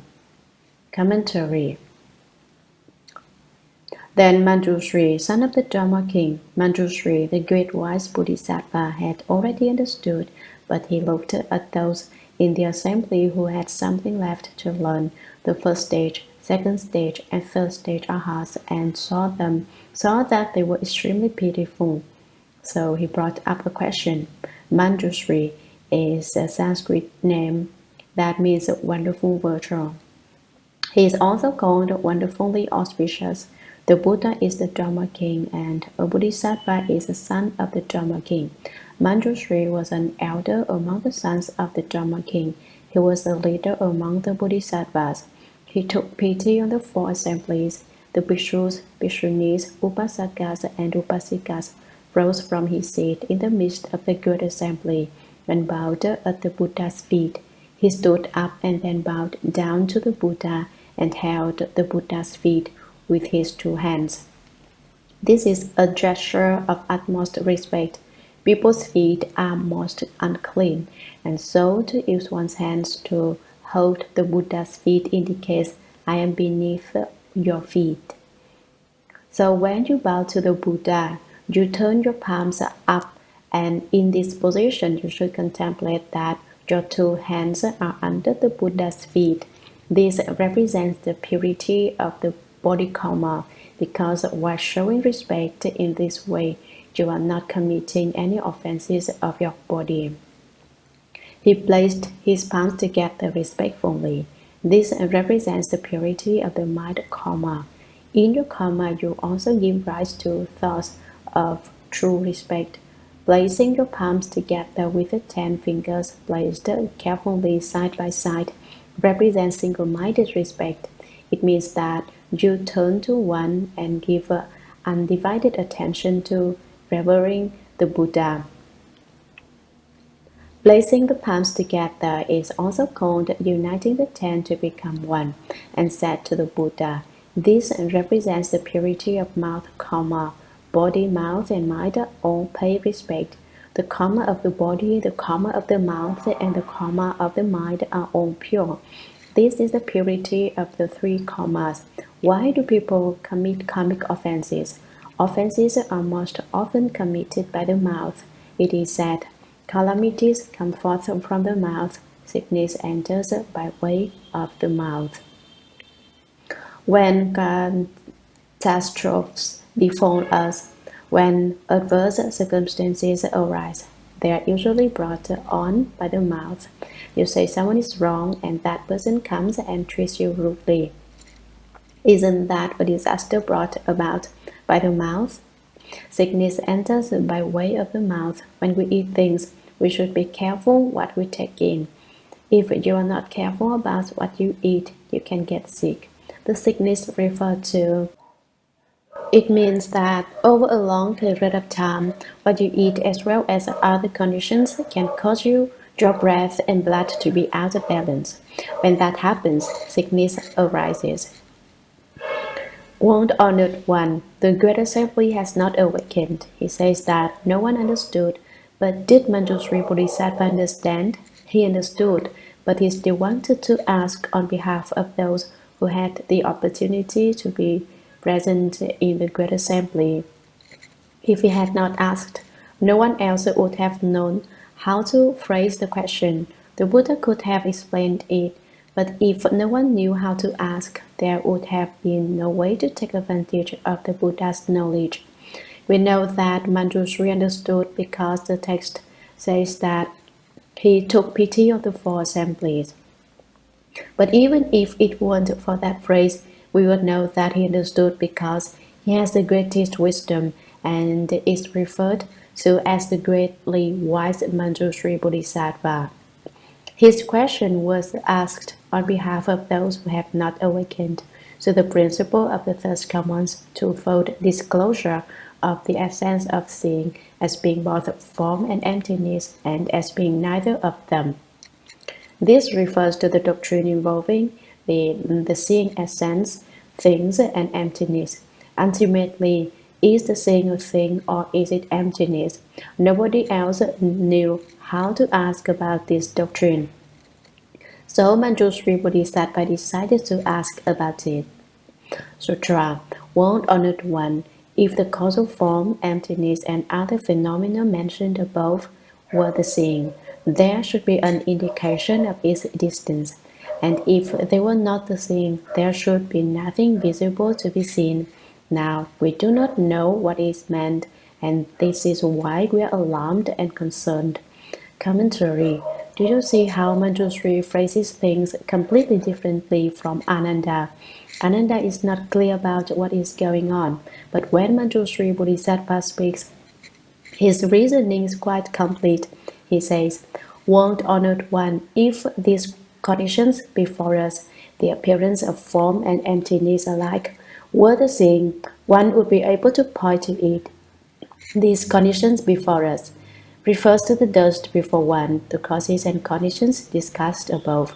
Form refers to things, emptiness to space. Alike refers to both of these characteristics, and appearance means that there is not necessarily such a thing, but they are used by way of analogy. Manjushri says that if form and emptiness are the same, there would be some representation of it, that one could point to the seeing. If they were not the seeing, then one would not see anything. The World Honored One first said that the thing was not a thing. Afterward, he said that thing is a thing. That is, he asked, what things are not the seeing? Nobody knew what he meant. Now we do not know what is meant. Just what is happening here in the end, is there seeing or isn't there? Manjushri Bodhisattva says we because he doesn't have a self. He says that everyone does not understand. His question is a lot clearer than any asked by Ananda. You see how simply he states it, yet the meaning is very wonderful. This is why we're alarmed and concerned. This is something we never paid much attention to before, and now that we have taken notice of it, the doctrine is so wonderful that we are not sure what it is ultimately all about. I look at this lamp, for example. Is the seeing the lamp, or is the lamp the seeing? This doctrine hasn't been explained clearly. If you say the lamp is not the seeing, then I don't see the lamp. You may say the lamp is a seeing, but the lamp itself cannot see. So you say it is a seeing, and yet it is not the seeing. Sutra. It is not that our good rules from former lives are deficient. We only hope that the third come one will have the great compassion to reveal exactly what all the things are and what the seeing essence is. Is it that there's no question of is or is not in all of this? Commentary. It is not that our good rules from former lives are deficient. The reason for our alarm and concern is not that our good rules from our last lives or from other previous lives are deficient. It wasn't that the members of the assembly had few good rules. It was that they didn't understand the doctrine at all. Sometimes people whose good rules are slight will become very afraid when they cultivate the way. What should you do if this happens? Do more good deeds to nourish your good roots. When your good roots are nourished and grow deeper, then you will have samadhi power. If your good roots are insufficient, your samadhi power will be insufficient too. So we all should nourish our good roots. We only hope the first common will have the great compassion to reveal exactly what all the things are and what the seeing essence is. Is it that there is no question of is or is not in all of this? In the end, is it that there is no is or no is not in the midst of things? Emptiness and the seeing essence. Manjushri Bodhisattva is really clear about this doctrine, and so he makes this deduction. Sutra. The Bodhisattva told Manjushri and the Great Assembly, to the first come ones and the great Bodhisattvas of the 10 directions, who dwell in this samadhi, seeing and the conditions of seeing, as well as the characteristics of thought, are like flowers in space, fundamentally not existent. Commentary. The Buddha told Manjushri and the Great Assembly, so the first come ones and the great Bodhisattvas of the 10 directions, who dwell in this samadhi, in the great Shurangama Samadhi, seeing and the conditions of seeing, the causes and conditions which arise in their seeing, as well as the characteristics of thought, as well as the things we think about, are like flowers in space, fundamentally non-existent. Basically, there aren't any flowers in space. When your eyes are defective, you see them. But if there's nothing wrong with your eyes, there are no flowers in space. Or perhaps if you look at the sun for too long, you may see flowers all over empty space. That is one way to explain it. Another way to explain it is that if you open the Buddha eye, whatever flowers you want to look at exist in space. These are flowers in space also. So there are two principles here. Are the flowers seen by those who have opened their Buddha eye real? No, they are not real either. They are also illusory transformations, but if you think you want to see them, they come into being. Then, are there any flowers in space? No. Basically, there isn't anything at all. Basically, they do not exist. Basically, there isn't anything. What are you trying to find? Why are you trying to find out if the thing is a thing or if it is emptiness or what? What are you looking for? You are all caught up in seeking outside, in running outside yourself to look for things. Sutra, this thing and its conditions are originally the wonderful pure bright substance of Bodhi. How can one speak of is and is not? Commentary. The Buddha said, this thing and its conditions are originally the wonderful pure bright substance of Bodhi. The thing and the conditions of thing are themselves the wonderful pure bright substance of your Bodhi mind. It is also the pure nature and bright substance of the everlasting true mind. Here, for purposes of literary style, the name Bodhi has been used instead. How can one speak of is and is not? How can you say that is and is not can be found within the true mind, which defies duality? There is nothing dual about the true mind. It is absolute and not in the realm of opposites. And so how can you be so confused as to speak of an is and is not there? Sutra. Manjushri. Now I ask you, take yourself as an example. Manjushri, is there still another Manjushri? Is there a Manjushri who is and a Manjushri who is not? Commentary. Now the Buddha asks Manjushri Bodhisattva a question. Manjushri, I now ask you, take yourself as an example. Manjushri, is there still another Manjushri? Is there a Manjushri who is and a Manjushri who is not? You say, this is Manjushri. That's what is meant by a Manjushri who is. Then, is there Manjushri who is not? What do you say? That is what the Buddha asked Manjushri Bodhisattva, and he waits to see what Manjushri Bodhisattva will answer. You should learn to ask questions like Manjushri Bodhisattva. Don't imitate Ananda's way of asking questions. Ananda's questions are really obtuse. Sutra, so it is, won't honored one, I am truly Manjushri. There is no Manjushri who is. Why? If there was still another Manjushri who is Manjushri, there would be two Manjushris. But it is not that. Now I am not Manjushri. In fact, neither of the two characteristics is and is not exist. Commentary, so it is, won't honored one. Manjushri Bodhisattva says, it is just as you explain it, Buddha. There is no Manjushri who is and no Manjushri who is not. There isn't any is or is not. I am truly Manjushri. I am the real Manjushri. There is no Manjushri who is. There isn't anyone beyond me that is Manjushri. There isn't anything else. I am just Manjushri. There isn't any is Manjushri or is not Manjushri. Why? Why do I say that? If you say this Manjushri is, then what Manjushri is not? If there were two Manjushris, then that would be acceptable. If there was still another Manjushri who is Manjushri, there would be two Manjushris. If there is an is, then there is an is not, and that becomes two Manjushris.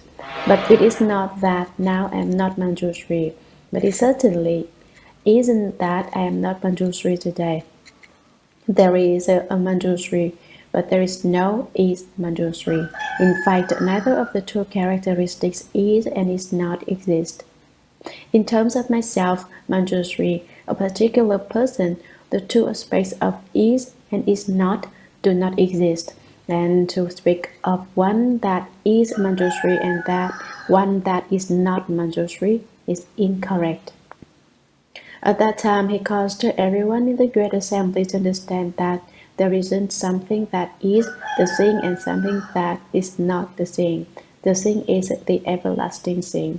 There is no such thing as saying that things are the thing or that emptiness is the thing.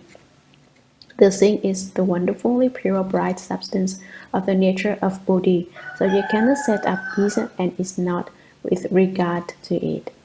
Sutra, the Buddha said, this is not only the case with the thing, the basic substance of wonderful Bodhi, but also with emptiness and mundane objects. Commentary, the more he explains, the more all-encompassing the sutra becomes. Not only is the thing the basic substance of wonderful bright Bodhi, but emptiness and mundane dust are also. They are just like the thing. The Buddha said, the wonderful brightness of the thing is this way, and so are emptiness and mundane objects. They are just as wonderful as the thing. There is no is and is not. It is not that things are the thing or that emptiness is the thing. Rather, emptiness and mundane things dust are like the thing, the basic substance of the true mind. Later, the four elements of earth, water, fire, and wind are explained to be the wonderful true suchness nature of the treasury of the first come one. So the more this sutra is explained, the more wonderful it becomes. The more it is explained, the less you understand it. And so you say, since I can't understand it, I won't study it. If you don't study it, you will never understand it. You will never open your wisdom. Now, you are studying it, and so now you can open your wisdom. You can perceive that the mysterious wonder of the Buddha's doctrines is inexhaustible. So the Shurangama Sutra is unsurpassed. Sutra, they are basically the projections or manifestations of the wonderful brightness of unsurpassed Bodhi, the pure, perfect, true mind. They are falsely taken to be form and emptiness as well as hearing and seeing. Commentary, they are basically the projections or manifestations of a wonderful brightness of unsurpassed Bodhi. Basically, everything is such a wonderful light, highest Bodhi, the enlightenment to the way, the pure, perfect, true mind. The true mind is clean. They are falsely taken to be form and emptiness as well as hearing and seeing. Originally, the basic substance is the pure true mind, but with the production of a single thought of false dust, mundane objects, one is turned around by form, that is, by things, and by emptiness. You're turned around by things. Earlier I said, if you can turn things around, you are the same as a thirst-come one. Because there are false thoughts, one is turned around by form and emptiness. You also do not understand your hearing nature and your seeing nature. Why don't we understand? Because of the production of false thoughts. When one thought is wrong, thought after thought becomes wrong. There is a saying, in one false move, you lose the whole chess game. Likewise, because of one wrong thought, you recognize the false as true. You take false things to be the real one. Sutra, just as with the second moon, which one is the moon and which is not the moon. Manjushri, there is only one true moon, and within it there is not a moon that is or a moon that is not. Commentary, just as with the second moon, basically it is one moon, but if you look at it with defective eyes, you see two moons. Which one is the moon and which is not the moon? Which moon is not the moon? Manjushri, there is only one true moon, and within it there is not a moon that is or a moon that is not. When you have is and is not, you have relative dramas. But what is spoken of now is absolute. The basic nature of Bodhi is beyond opposites. Sutra, therefore, now as you contemplate the seeing and the mundane things together, all the things you disclose are called false thoughts. You cannot transcend is and is not from within them. Commentary, therefore, because of this, now as you contemplate the seeing and the mundane things together, all the things you disclose are called false thoughts. You contemplate your seeing and things, and you disclose all kinds of forms and appearances. They are all false thoughts. They appear because of your false thoughts. You cannot transcend is and is not from within them. Within emptiness, you cannot find something that is emptiness and something that is not emptiness. Emptiness is simply emptiness. How could there further be an emptiness that is and an emptiness that is not? Now, can you say of things that a thing is and is not? It is the same with a thing. You cannot say there is a thing that is a thing or is emptiness, or that the thing is or is not seen. This will not work. In this, you cannot find an is or an is not. Sutra, with the true essence, the wonderful, enlightened, bright nature, you can get beyond trying to point out or not point out. Commentary, with the true essence, the genuine seeing essence, the wonderful, enlightened, bright nature, the subtle, wonderful, inconceivable, bright nature, you can get beyond trying to point out or not point out. The bright nature can teach you to get beyond trying to pinpoint things as being or not being. You felt that the doctrine was correct when you said that the thing is a thing, and then you said the thing is not a thing. But ultimately, is it a thing or isn't it? The Buddha is asking Ananda. Fundamentally, there is no such distinction of is and is not. Your doctrine was wrong. You tried to point to things as is or is not, but basically it cannot be done. It is a complete mistake to try. But now you can get beyond that. Sutra. Ananda said to the Buddha, World Honored One, it is truly as the Dharma King has said. The condition of enlightenment pervades the 10 directions, clear, everlasting, and by nature, neither produced nor extinguished. How does it differ, then, from the first Brahma Kapila's teaching of the profound truth, or from the teaching of the ascetics who throw ashes on themselves, or from the other externalist sects that say there is a real self which pervades the 10 directions? Commentary.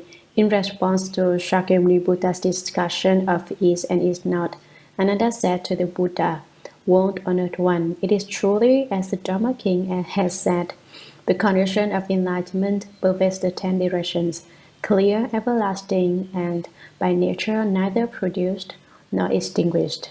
Clear refers to what is pure and tranquil.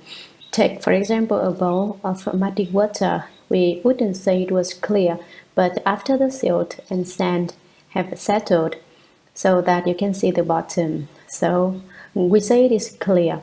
The nature of the condition of enlightenment is pure, clear, everlasting, and neither produced nor extinguished. How does it differ then from the first Brahma Kapila's teaching of the profound truth, or from the teaching of the ascetics who throw ashes on themselves, or from the other externalist sects that say there is a real self which pervades the 10 directions? The first Brahma Kapila said that he had descended from the great Brahma heaven, a god born among people, and that in the future he would be born in the great Brahma heaven according to his resolve. He said, in the future all of us will return to the great Brahma heaven.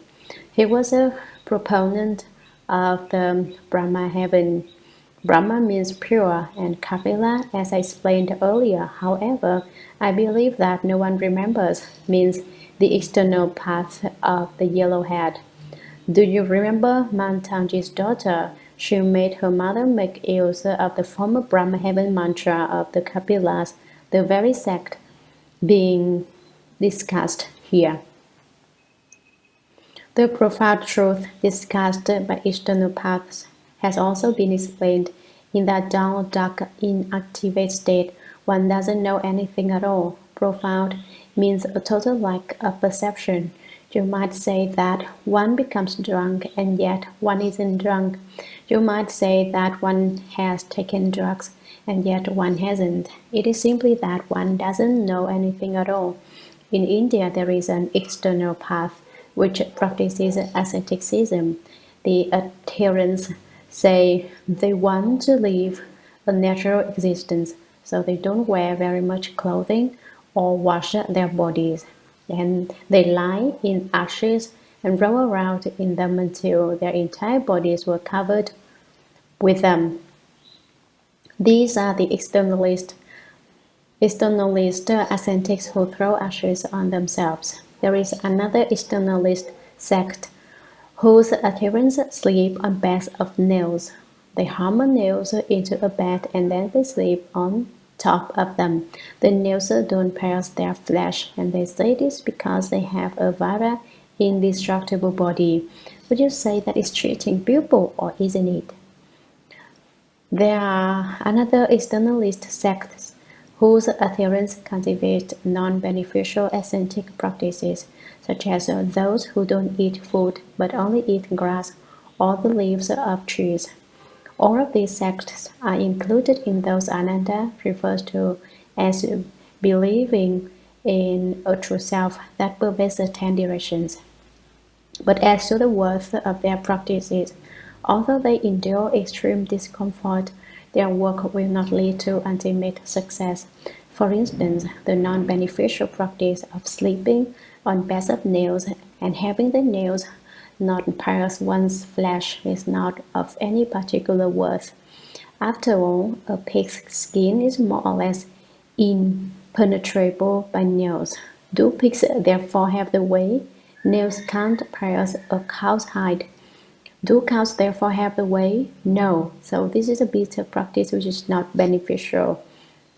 You should not make a mistake here and think they are necessarily endowed with a very indestructible body just because I said they consider themselves endowed with one.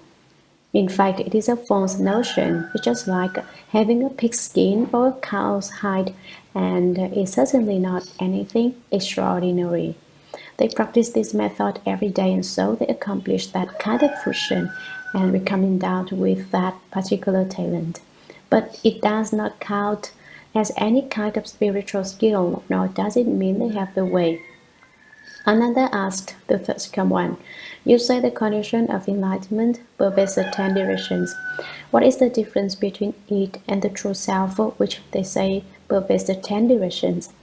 Sutra. Also in the past, the world honored one gave a lecture on Mount Langa explaining the principle thoroughly for the sake of great wisdom Bodhisattva and others. Externalist sects always speak of spontaneity and speak of causes and conditions, which is an entirely different principle. Commentary. Ananda continues. Also in the past, the world-honored one gave a lecture on Mount Langa explaining the principle thoroughly for the sake of great wisdom Bodhisattva and others. When Lankavatara Sutra was spoken, the Bodhisattva great wisdom was the interlocutor, just as in the Shurangama Sutra, the Venerable Ananda is the interlocutor.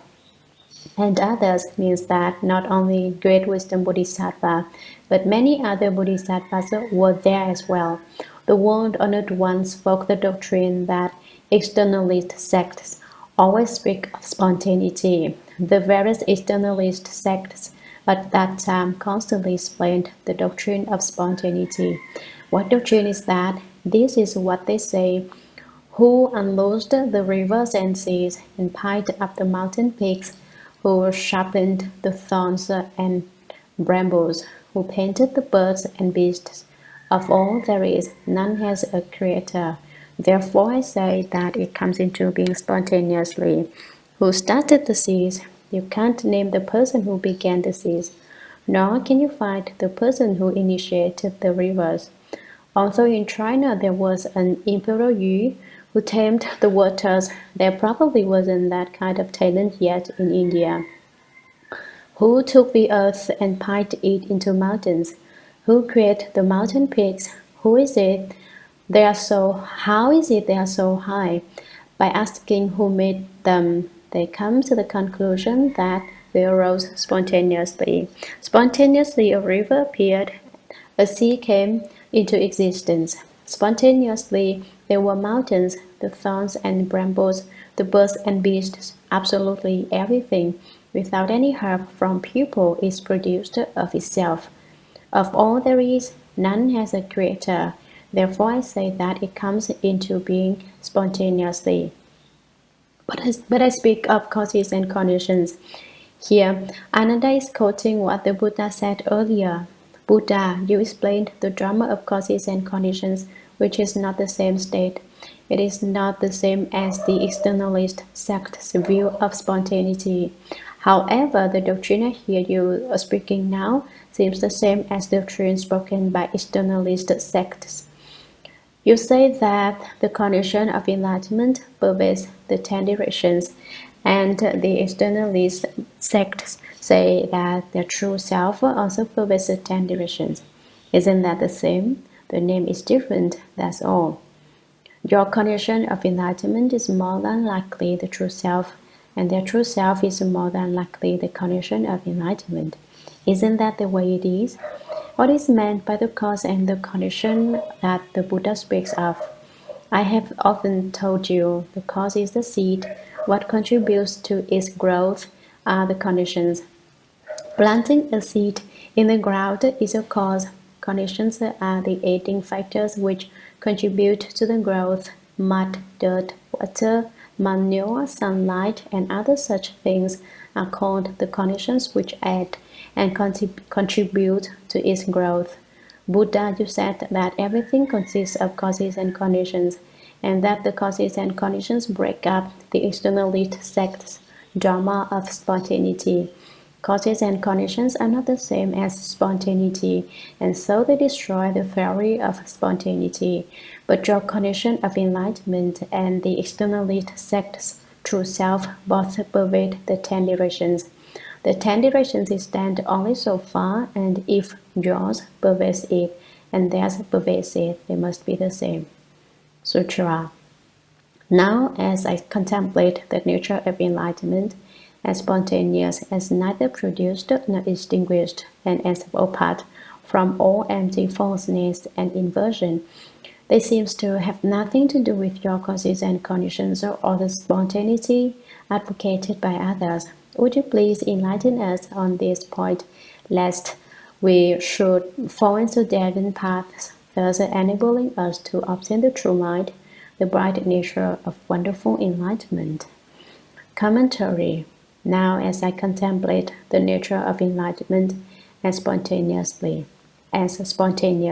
I carefully contemplate the enlightened nature which the world honored one spoke of as being spontaneous. It is neither produced nor extinguished. Isn't that spontaneity?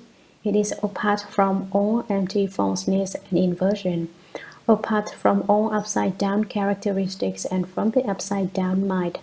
It seems to have nothing to do with your causes and conditions or the spontaneity advocated by others. It doesn't seem to be causes and conditions, and it also is different from spontaneity. But then again, it seems to be the same. This is what is meant by seems to be and yet is not. Would you please enlighten us on this point, lest we should fall into deviant paths? Buddha, how can you teach me so that I won't believe in the theories of those externalist sects? Deviant paths refer to externalist sects, thus enabling us to obtain the true mind, the bright nature of wonderful enlightenment. How can I obtain my true mind? I ask the Buddha to have compassion and instruct me. Sutra. The Buddha told Ananda, now I have instructed you with such expedients in order to tell you the truth, yet you do not awaken to it but mistake it for spontaneity. Commentary. The Buddha is devoid of a temper, but it is probable he was frowning when he said this, because the small disciple was much too confused. The Buddha told Ananda, now I have instructed you with such expedients in order to tell you the truth. I have been explaining this and that aspect of it. I have already explained it 7 or 8 ways. This is the 9th of the 10 manifestations of seeing, and you still don't understand. How can you be this way? Expedients are skillful, provisional Dharma doors which are not actual. They are a case of regarding the opportunities and dispensing the teaching in order to speak Dharma for people. The Buddha looks to see what doctrine he should use to instruct Ananda, and then uses a clever, wonderful, provisional, expedient Dharma, such as the various analogies and ways of manifesting the seeing he has already used, and such as his questioning Ananda about the mind. Truths refers to the true and actual Dharma the Buddha has also explained, and you still have not awakened. The Buddha was very put out with Ananda when he said that after all that I've said to you, after all the principles that I've explained, you still don't listen, and you haven't understood in the least. Instead, you produce doubts about its being spontaneity. You still compare the doctrine I explained with the spontaneity of the externalist sects. You are really making a mistake. How can you be so dense? How can you compare them? They are not the same at all. Sutra. Ananda, if it definitely was spontaneous, you should be able to distinguish the substance of the spontaneity. Commentary. Ananda, let me tell you, if it definitely was spontaneous, if you are determined to say that the doctrine I explained is the same as the spontaneity of the externalist sects, you should be able to distinguish the substance of the spontaneity. Now we will examine this spontaneity and make it clear and delineate it. The spontaneity has a substance, they say. For example, who loosed the rivers? Rivers come into existence spontaneously, and so there is still a river. Who loosed the seas? They say the seas exist spontaneously, and so there is still a sea. The sea is the basic substance of spontaneity. It still has a substance. They say, why piled up the mountains? No person could make a mountain, so the mountains are spontaneously born. So there is still the substance of a mountain. So the substance of the mountain is the substance of spontaneity. Now, where is the spontaneous substance of my Dharma? Speak up. Sutra. Now you look into the wonderful bright seeing. What is itself? Does the seeing take bright light as itself? Does it take darkness as itself? Does it take emptiness as itself? Does it take solid objects as itself? Commentary. You still have not understood, so I will explain it for you further. You listen. The Buddha presents another theory to reveal to him that it is separate from all ordinary seeing. Now you look into the wonderful bright seeing. What is itself? Use your mind again to take a look. What self is there in the condition of your enlightened seeing's wonderful brightness? What is your seeing's basic substance? You say the seeing is spontaneous. If it is spontaneous, it must have a substance. What is the basic substance of the seeing? Tell me. Does the seeing take bright light as itself? Does the seeing take light as its spontaneous basic substance? Does it take darkness as itself? Does darkness make up the spontaneous substance of the seeing? Does it take emptiness as itself? Does it take emptiness to make up its spontaneous basic substance? Or does it take solid objects as itself? Or does a form make up its spontaneous basic substance? Speak up. Now, he has asked Ananda, and Ananda will have a comeback. But before he can speak, the Buddha offers his own refutations. Sutra. Ananda, if itself consists in light, you should not see darkness. Moreover, if it takes darkness as the substance of itself, you should not see solid objects. Continuing in the same way, if it takes all dark appearances as itself, then when it is light, the seeing nature is cut off and extinguished, and how can you see light? Commentary. The Buddha explains it for Ananda a little more deeply. Ananda, if itself consists in light, you should not see darkness. If you take light to be the basic substance of spontaneity, and if you say seeing is the same as spontaneity, then when it is dark, the light should be cut off and extinguished. That is, it should disappear, and so you should not see darkness. After all, you say light is its basic substance, so how could it see when it is dark? Moreover, if it takes emptiness as a substance of itself, you should not see solid objects. By solid objects is meant places which cannot be seen through. If you take emptiness to be the spontaneous basic substance of your seeing should disappear in the face of solid objects. Without emptiness, its own substance is gone. Continuing the same way, if it takes all dark appearances as itself, then when it is light, the seeing nature is cut off and extinguished. And how can you see light? The principle holds in every case. The seeing nature would be extinguished when there is light. Thus, to say that darkness is its basic substance is also a mistake. Sutra. Ananda said, I am certain that the nature of this wonderful seeing is not spontaneous. Now I discern that it is produced from causes and conditions, but I do not yet have it clear in my mind.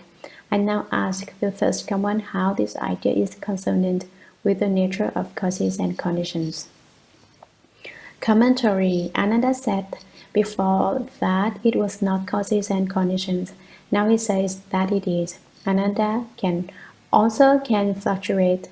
Ananda said, I am certain that the nature of this wonderful seeing is not spontaneous.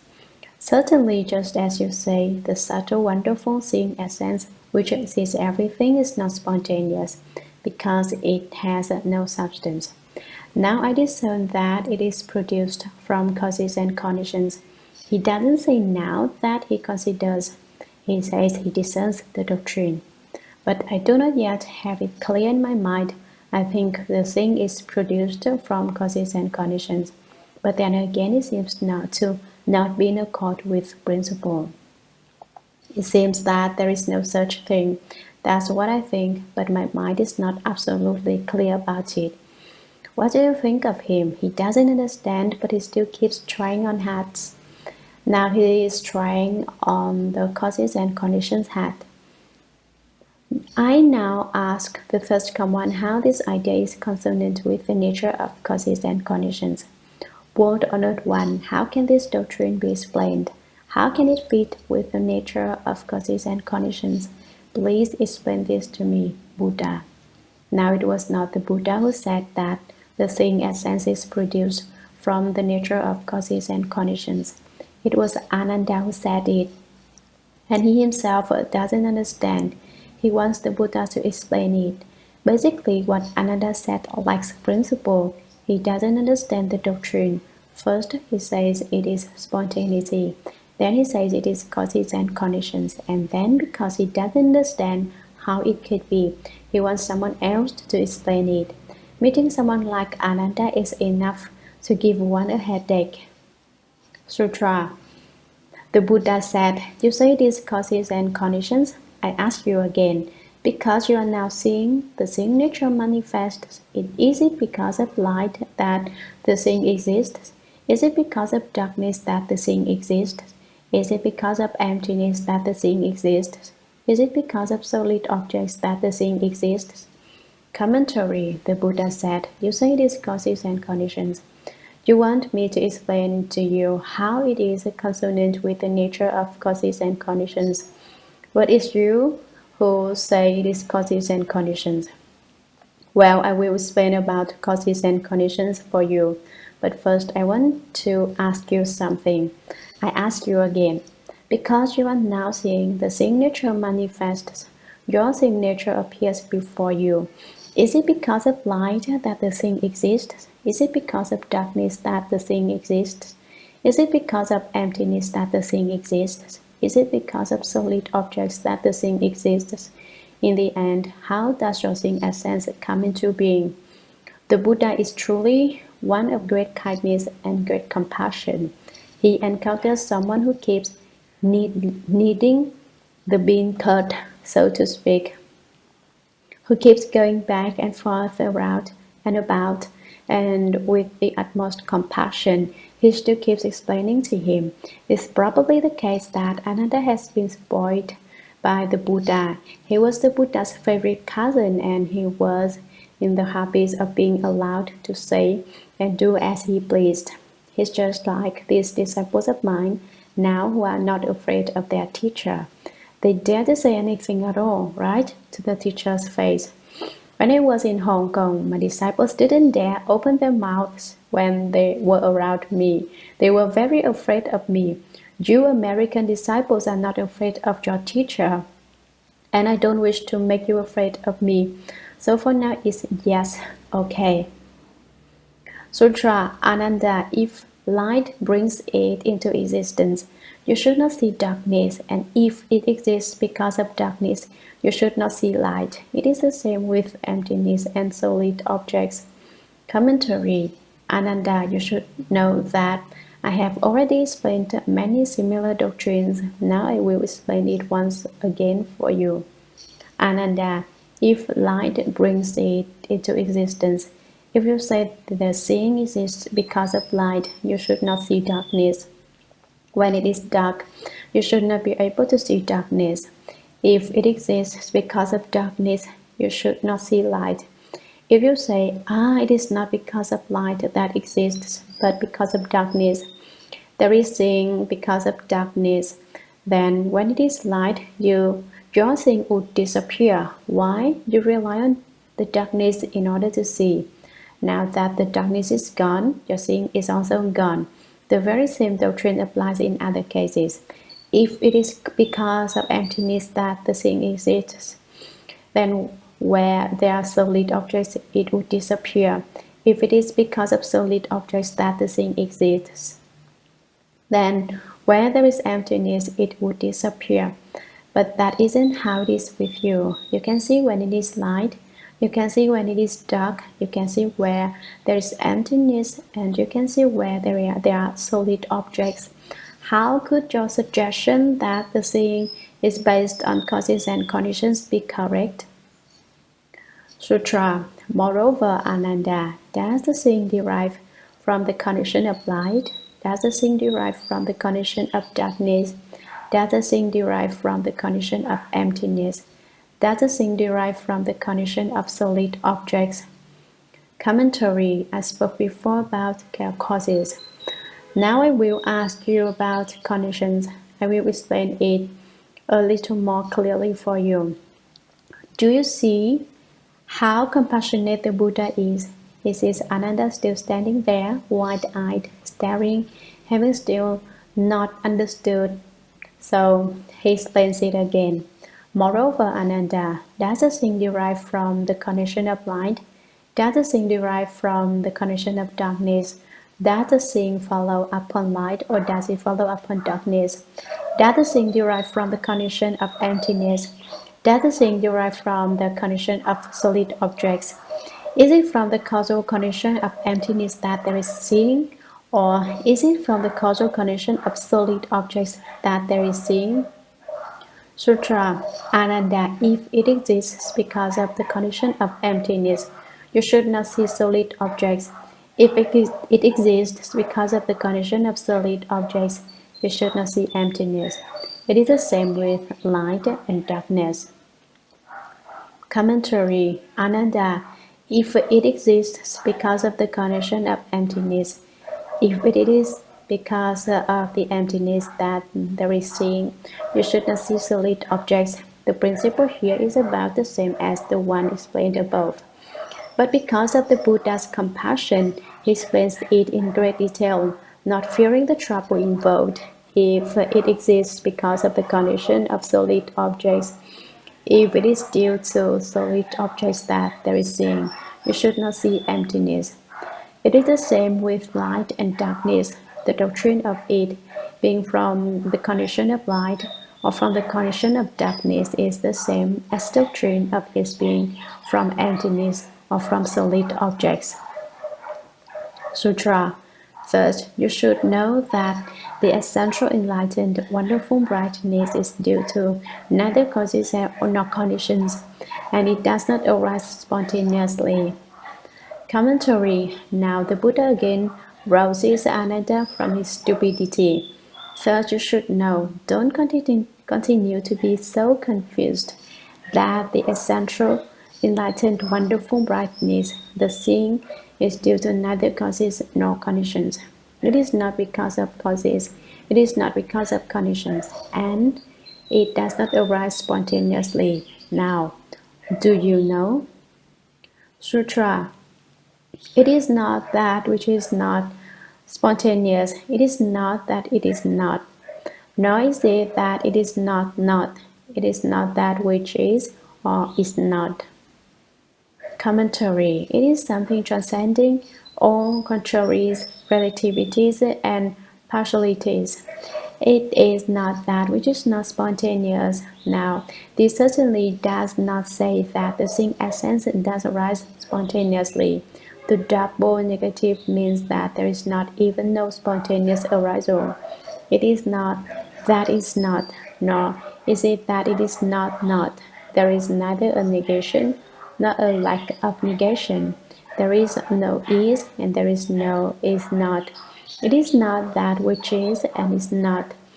There isn't any correct and incorrect. You can't think about this with your mind that makes distinctions. Once you think about is and is not, you have left the doctrine of the seeing essence. Then what is there? Sutra. Any Dharma is that which is apart from all characteristics.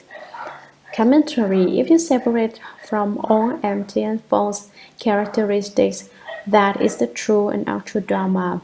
Don't base your skill on empty and false characteristics. Any Dharma is that which is apart from all characteristics. If you can be separate from all empty and false characteristics, that is your genuine seeing essence, that is the genuine wonderful Dharma. What are these characteristics? They are the characteristics of false thought. To be apart from false thought is the wonderful Dharma of true centeredness. If you do not separate yourself from the characteristics of false thinking, Sutra. Now, in the midst of dharmas, how can you use your mind to make distinctions that are based on worldly sophistries, terms, and characteristics? That is like grasping at empty space with your hand. You only succeed in tiring yourself out. How could empty space possibly yield to your grasp? Commentary. The World Honored One continues speaking to Ananda. Now, in the midst of dharmas, how can you use your mind to make distinctions that are based on worldly sophistries, terms, and characteristics? Why do you dwell in false thoughts and use your mind? Why do you base your skill on false thought?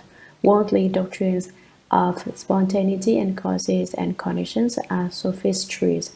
Sophistries are clever discussions of unreal things. You use the terms and characteristics of sophistries to make distinctions about my wonderful Dharma, to make distinctions about my wonderful Shurangama Samadhi. How can you do that? That is like grasping at empty space with your hand, to use your mind which has false thinking, your conscious mind that makes distinctions, to fathom the wonderful Shurangama Samadhi is like trying to grab hold of empty space and stroke it with your hand. How can you capture empty space?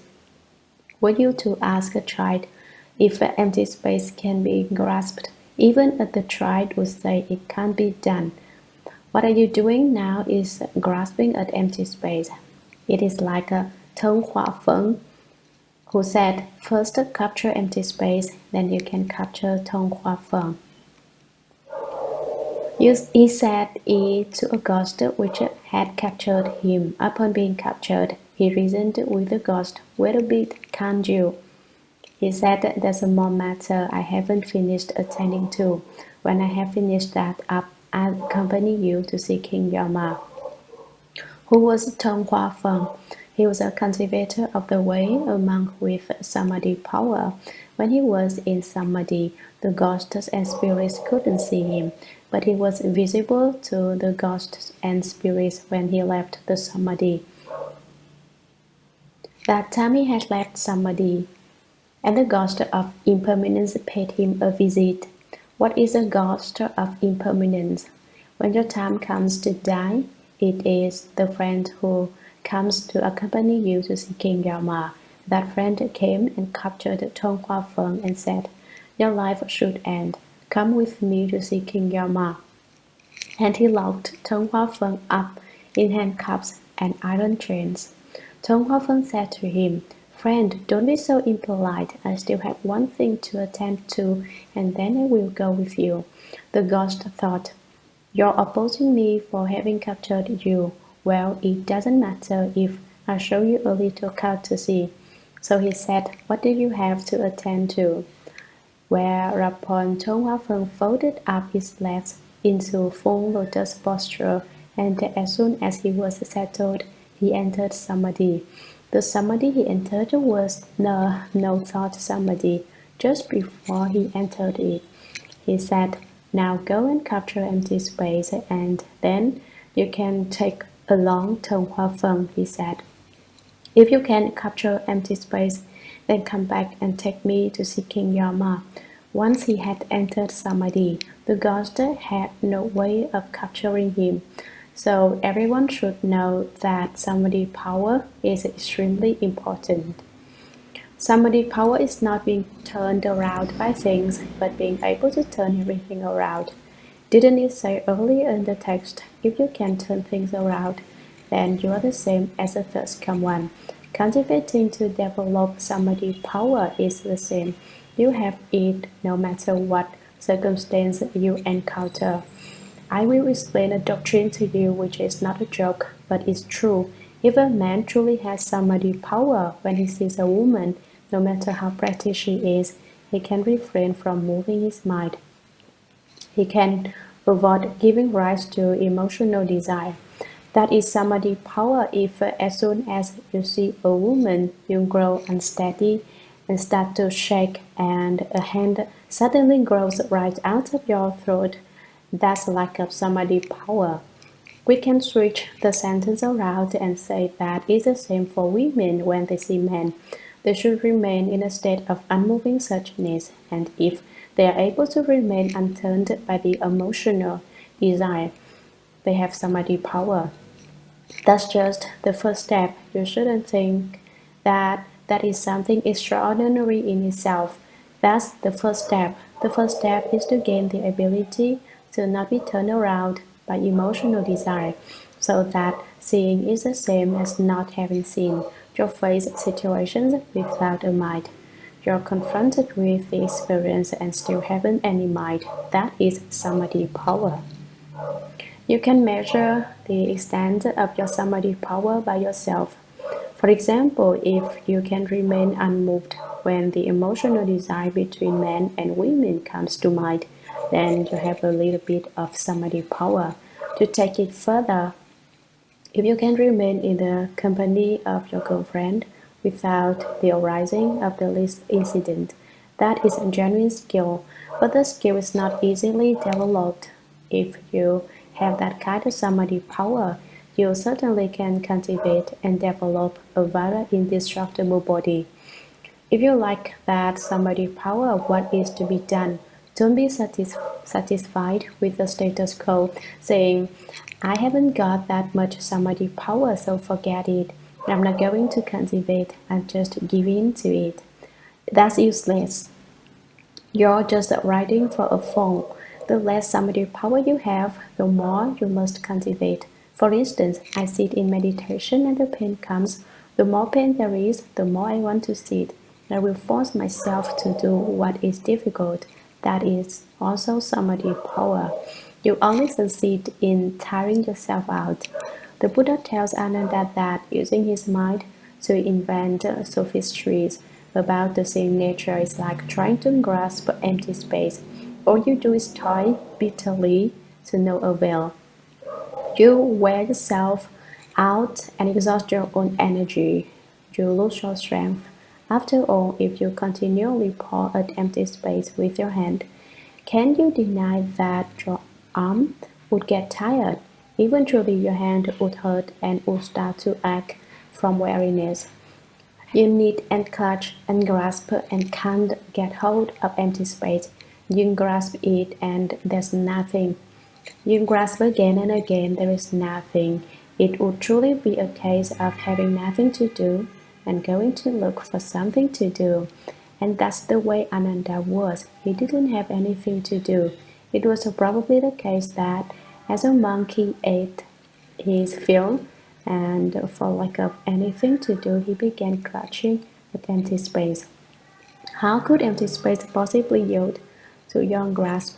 How could empty space comply so that you could catch it? Empty space is basically empty. How could you capture it? If there was something you could grasp, then it would not be empty space. There has to be a thing before you can grasp it. For instance, this cup. Because there is a cup, I'm able to grasp it.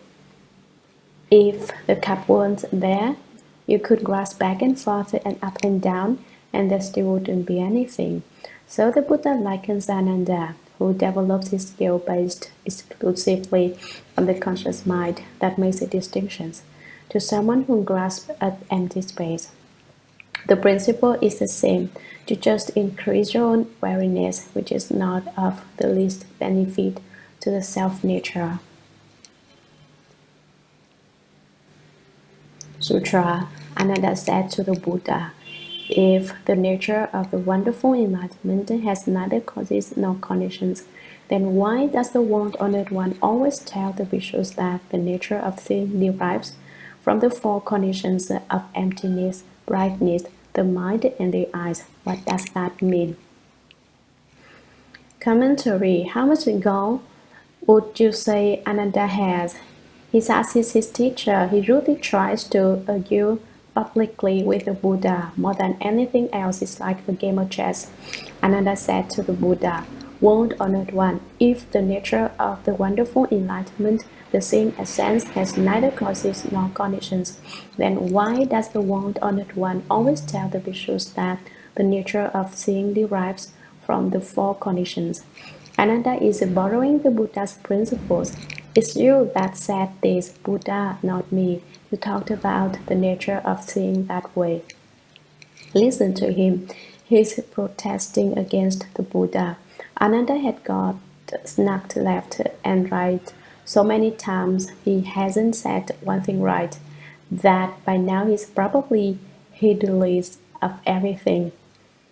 I'm going to have it out with the Buddha. So he says, word or not one. You keep saying that the seeing nature is complete with 4 conditions.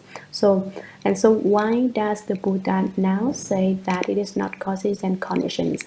He certainly must have had enough gall to fill the skies to be prompted to argue with the Buddha like this. What are the 4 conditions? Emptiness, brightness, the mind, and the eyes. What does that mean? How do you explain this doctrine? In the past, you explained it according to these 4 conditions, and now you are going back on what you said. How can you do that? Is it possible for the Buddha to say things which don't count? The Buddha doesn't lie. How can you say it is that way and now say it isn't? Yeah, you can see that meeting up with this kind of disciple is not an easy task. Thank goodness the Buddha is the Buddha. If it were I'd have no way to handle him. Sutra, the Buddha said. Ananda, what I have said about all the worldly causes and conditions has nothing to do with the primary meaning. Commentary, Ananda's ability in debate is so good that he has subdued the Buddha. The Buddha said, Ananda, what I have said about all the worldly causes and conditions has nothing to do with the primary meaning. It is not the principal doctrine. What I said then was a provisional and expedient. You should not think that the things I said then are true. At that time it was as if I were rearing little children by telling you to be good and not be rambunctious. When you grow up, you can be an official. You can do important things. It was an expedient and provisional Dharma. Doesn't it seem from the tone of what it says that the Buddha has been subdued by Ananda? In the Vimalakkhati Sutra, Manjushri Bodhisattva asks the layman, Vimalakkhati, what is the primary meaning? What do you suppose the layman Vimalakkhati said? Can you guess? If any of you know, then you are truly a present-day Vimalakkhati. Do any of you know what the primary meaning is? Anyone who has read the Vimalakkhati Sutra will know, but if I tell you, you should not go around posturing in front of people, imitating the layman Vimalakkhati's gesture, because you haven't reached his status. Don't be like some people who make the mistake of pretending to be what they aren't. Vimalakkhati closed his eyes and did not open his mouth. He didn't say a word. Manjushri Bodhisattva said, Oh, you understand. That's the way it was, but you can't do the same thing when you go someplace and someone asks you what the primary meaning is. That is unacceptable. It's fine to know about it, but to be aware of the principle, but you can't go about putting on airs as if you were the same as the Vimalakkhati. That is impermissible. The same is true when reading the 6th Vajra Sutra, which contains a lot of principles. Sometimes people make verbal zen out of these principles. If you genuinely understand the doctrine, then it is all right, but it is not all right to indulge in verbal zen. I will repeat this because it is very important. You can't go around trying to carry on chun banter with people. What is chun banter? Someone points a finger or makes a fist or some other such gesture that is impermissible for you to do. Why? You haven't the experience. You are not enlightened. It's not you who can make these kinds of gestures. One who makes these kinds of gestures is one who is enlightened.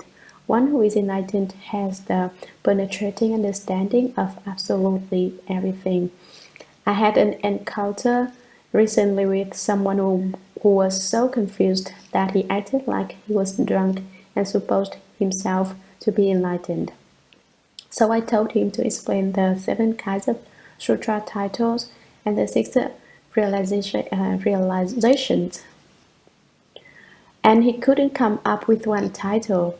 He could not complete one realization. What enlightenment do you suppose he had attained? If he were an enlightened person, then even if he didn't know the answer to the question, he would have been able to expound principle. Why? Because all principles come forth from the mind. If he were an enlightened person, his mind would be full of light, and he would have penetrated to the understanding of all principles, so that even if he didn't know the particulars, he could explain it with principle. That's what is meant by enlightened. So you decidedly cannot steep tea in cold water and drink the dregs. Someone who forces the issue and announces that he is enlightened is totally shameless, completely without a sense of shame. There can be no such people in Buddhism. They are a useless lot, I tell you. Sutra. Ananda, I ask you again. People in the world say, I can see. What is meant by seeing? What is not seeing? Ananda said, due to the light of the sun, the moon, lamps, people in the world can see all kinds of appearances. What is called seeing? That is called seeing. If it were not for these three kinds of light, they would not be able to see. Commentary. The Buddha felt that Ananda was his little cousin and he should always take pity on him. So again he calls out, Ananda, I ask you again.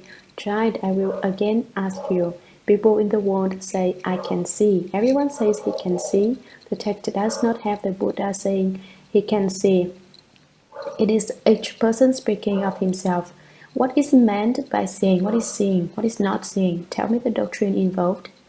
Ananda has now heard the Buddha subdued by him. He has been victorious, and so he doesn't stop to think.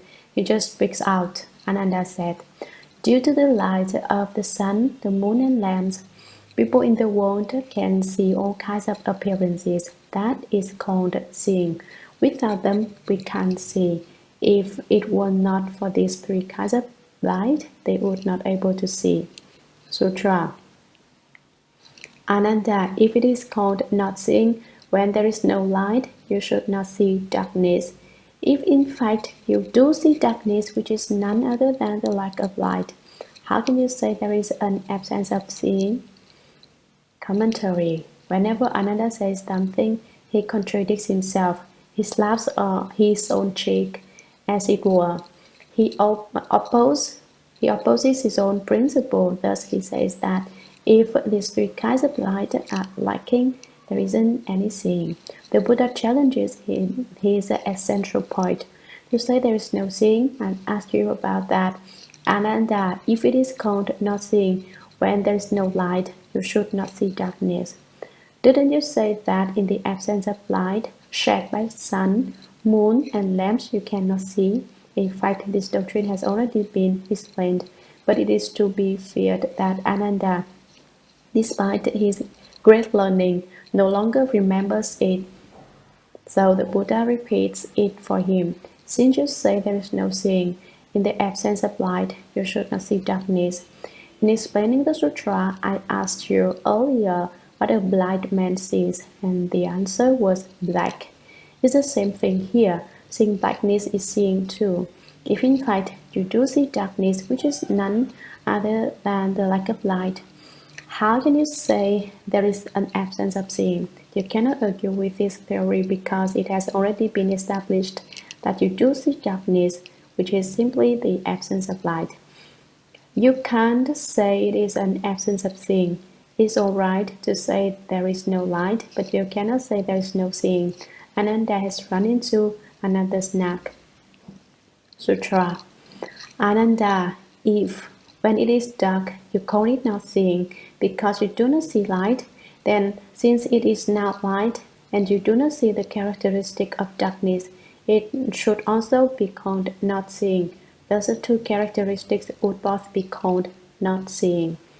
Commentary. Ananda, if when it is dark, you call it not seeing because you do not see light, in a dark place you don't see light, and you say this is not to see at all, then since it is now light, now you are in a time of light, in the presence of lamp light, sunlight, and moonlight, and you do not see the characteristic of darkness, it should also be called not seeing.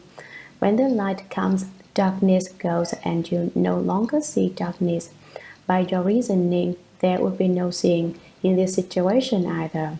Thus, the two characteristics would both be called not seeing. The two characteristics that have been discussed, light and darkness, would both be not seeing, right? Is that what you mean? Sutra. Although these two characteristics replace one another, your seeing nature does not lapse for an instant. Thus you can know that there is seeing in both cases. Now how, then, can you say there is no seeing? Commentary. You see, the Buddha is a great debater, and now you would probably be victorious in debate whoever you debated with. Although these two characteristics replace one another, the two characteristics of light and darkness contend with each other. Light claims that it is the seeing, and darkness contends that it is the seeing. Ananda, you say that neither one is the seeing. What is actually the case? Your seeing nature does not lapse for an instant.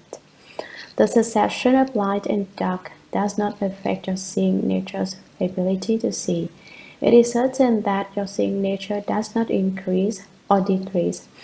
It is neither produced nor extinguished. It is not the case that your seeing nature temporarily disappears. Thus you can know that there is seeing in both cases. You see light and you see darkness, and you can't say that either one is a case of not seeing. How, then, can you say there is no seeing? Since there is seeing in both cases, what did you say is not seeing? Speak up. He questions a level deeper. Speak up. Sutra. Therefore, Ananda, you should know that when you see light, the seeing is not the light. When you see darkness, the seeing is not the darkness. When you see emptiness, the seeing is not the emptiness. When you see solid objects, the seeing is not the solid objects. Commentary. Therefore, Ananda, because of the doctrine just explained, you should know that when you see light, the seeing is not the light. When you look at light, your looking is certainly not the light. Your seeing nature is certainly not the light. It certainly is not that your seeing nature follows after the light and turns into it, that your seeing nature is turned around by that state. When you see darkness, the seeing is not the darkness. When you look at blackness, your seeing certainly is not the blackness. Your seeing has still not changed. It is the same as the seeing that sees light. It is identical without any distinction. When you see emptiness, the seeing is not the emptiness. When you look at emptiness, your seeing certainly is not turned around by the emptiness. It does not run after emptiness. When you see solid objects, the seeing is not the solid objects. When you see places where there are solid objects, it certainly is not that your seeing follows after that and becomes a solid object. It cannot be turned around by that kind of external situation. It cannot be shaken by external things. It is your everlasting, unchanging seeing nature. Sutra. Having realized these four meanings, you should also know that when you see your seeing, the seeing is not the seeing to be seen. Since the former seeing is beyond that later, the later cannot reach it. That being the case, how can you say that your absolute intuitive perception has something to do with causes and conditions, or spontaneity, or that it has something to do with mixing and uniting? Commentary. Having realized these four meanings, these are the four meanings spoken of above, the four causal conditions by which the seeing nature is accomplished. Now that you have realized that the seeing nature is not contingent upon the four aspects of light, darkness, emptiness, and solid objects, you should also know that when you see your seeing, the seeing is not the thing to be seen. Here the first seeing refers to our genuine seeing, true perception, and the second seeing refers to the seeing essence, which although it is also said to be a genuine seeing, is ever so slightly false. The first seeing is a pure seeing. It is a genuine true seeing. The second carries with it a bit of falseness. So when your genuine seeing is able to see the false seeing, the seeing is not the seeing. Your genuine seeing is apart from all characteristics with substance. It has no substantial characteristic. There isn't anything at all. So it is said, the seeing is not the seeing. No seeing is accomplished. Since there is basically nothing at all, you cannot give it a name. This is a point which is called separation from the spoken word. It is said, the mouth wishes to speak, but is at a loss for words. The mind wants to set upon conditions, but reflection ceases. The mind wants to think, but has no way to do so. This is to be apart from the mark of the spoken word. You cannot speak of it, and apart from the mark of the written word. It cannot be represented by any word. The path of words and language is severed. The place of the mind can go is extinguished. The way of words and language is gone. The mind has no place to go. This means that the places where the mind thinks are gone. So at this time it is said that the seeing is not the seeing. This doctrine is not at all easy to understand. But also, if you are familiar with the Buddhist studies, it is very easy to understand, since there isn't anything at all. How can you also say that the seeing is causes and conditions, or that it is spontaneity? Since the former seeing is beyond the latter cannot reach it. Since your seeing is different from the seeing, your seeing cannot catch up to it. There isn't anything, so what are you looking for? The latter cannot reach it means that your false seeing cannot see it. What is the seeing you cannot see? It is your genuine seeing. That being the case, how can you say that your absolute intuitive perception has something to do with causes and conditions, or spontaneity, or that it has something to do with mixing and uniting? Why do you still want to say your seeing essence, the absolute intuitive perception, is the causes and conditions that I spoke of in the past? Why do you bring that up as a comparison?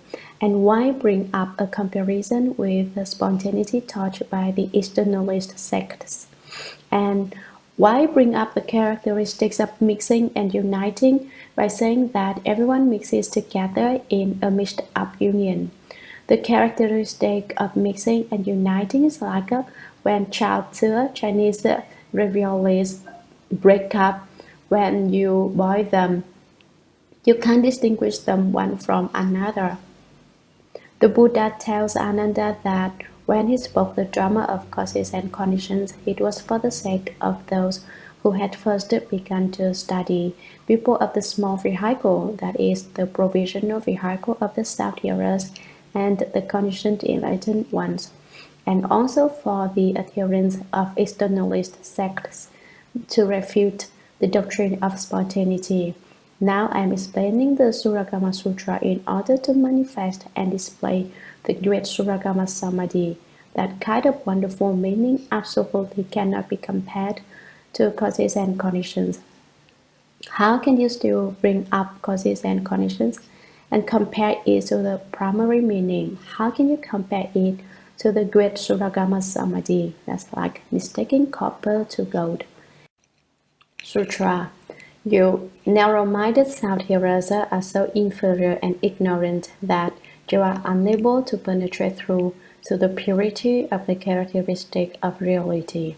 Now I will teach you. You should consider it well and do not become weary or negligent on the wonderful road to Bodhi. Commentary. Shakyamuni Buddha said, you narrow-minded sound-hearers, you people of the two vehicles are so inferior and ignorant. Your minds are very narrow and small. Your awareness is quite inferior. You are completely without knowledge. You sound-hearers know only how to benefit yourselves and not how to benefit others. You know only how to attend to yourselves, and you pay no attention to the pain and suffering of other living beings. You are self-ending hearts. Ignorant means to have no genuine knowledge. The knowledge spoken of here, however, is not that of ordinary worldly knowledge, but the genuine knowledge of the great vehicle Buddha Dharma. You lack knowledge of genuine great vehicle Buddhism. This also refers to the wonderful samadhi of the Shurangama's primary meaning. You South hearers don't understand it, and so you are unable to penetrate through to the purity of the characteristic of reality. To penetrate through means to understand. At present, your minds are too heavily attached. The distinctions your mind makes are too profuse for you to understand what lies in the great vehicle teaching, the great vehicle Buddha Dharma, the purity of the characteristic of reality. What is meant by the characteristic of reality? The characteristic of reality is no characteristic. This is the first explanation, yet nothing is without the characteristic of reality. That is the second explanation. All characteristics are produced from within it. That is what is meant by the characteristic of reality being no characteristic, yet nothing being without the characteristic of reality. The third explanation is that there are no characteristics and there is nothing which is not a characteristic. All dharmas are born from the characteristic of reality. So the characteristic of reality is the basic substance of Dharma. So you want to find the characteristic of reality, since it is the basic substance of Dharma. What is it ultimately like? You cannot see it. It just has been given a name, the characteristic of reality, that's all. It as Lao Tzu said. The way that can be spoken of is not the eternal way. If you can talk about your way, if you can explain it, then it is not the eternal way. The name that can be named is not the eternal name. If you have a name that can be spoken out, it is not an eternal name. So then, he said, the nameless is the beginning of heaven and earth. The name is the mother of the Maya things. That's what Lao Tzu's philosophy is like. All I'm doing now is bringing it up to help and make the doctrine clear. The characteristic of reality is true emptiness, and it is also wonderful existence. Do you say that true emptiness is empty? It is not, because within it is produced wonderful existence. Wonderful existence is certainly not existence. True emptiness is not empty, and wonderful existence does not exist. Because it does not exist, it is said to be wonderful existence. Because it is not empty, it is said to be true emptiness. The characteristic of reality is the same doctrine. If you understand this doctrine, a thorough understanding of a single thing is a thorough understanding of everything. What is our self-nature like? The self-nature is like empty space. Would you say there is anything in empty space? There is absolutely everything in empty space, but you cannot see it. The existence within emptiness is wonderful existence. The lack of emptiness within emptiness is true emptiness. Since true emptiness is not empty, it is called wonderful existence. Since wonderful existence is not existence, it is called true emptiness. These two names are one. You investigate them in detail and find, however, that there is not even one. To give it a name is just to put a head on top of a head. You say, this is true emptiness and this is wonderful existence. This is the characteristic of reality. That allows you to have a certain amount of attachment. As for genuine basic substance of Dharma, there isn't anything at all. By sweeping away all dharmas, one becomes separated from all characteristics. As was said above, what is apart from all characteristics is Dharma. To be apart from all mundane marks is Dharma, but most people cannot separate themselves from those characteristics, and since they cannot leave those characteristics, they do not obtain all dharmas. I can be separate from characteristics, you say. I don't attach myself to anything. You aren't attached to anything. There was an earthquake a while ago. Were you afraid? I believe there were quite a few people who were very agitated when that earthquake came. That is just because you cannot be apart from characteristics. If you can be apart from characteristics, Mount Tai would come crashing down before you and you would not be startled. People who can turn things around are not frightened by any state they meet. If you aren't frightened, then there aren't any states. Why do states exist? Why are there demonic obstructions? Why can demons come and disturb your samadhi? Because you move. As soon as you move, they slip right in. If you don't move, no demon in existence will have any way to get at you. There won't be any mantra they can recite to move you. You say, then why was Mantaji able to recite a mantra and confuse Ananda in this sutra? It was just because he didn't have any samadhi.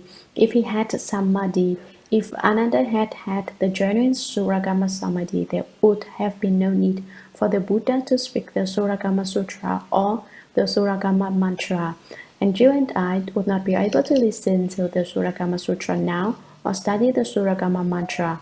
So those were the causes and conditions. But if someone has samadhi, no matter what state arises, he or she will not be frightened. Now I will teach you, I will instruct you, Ananda. You should consider it well.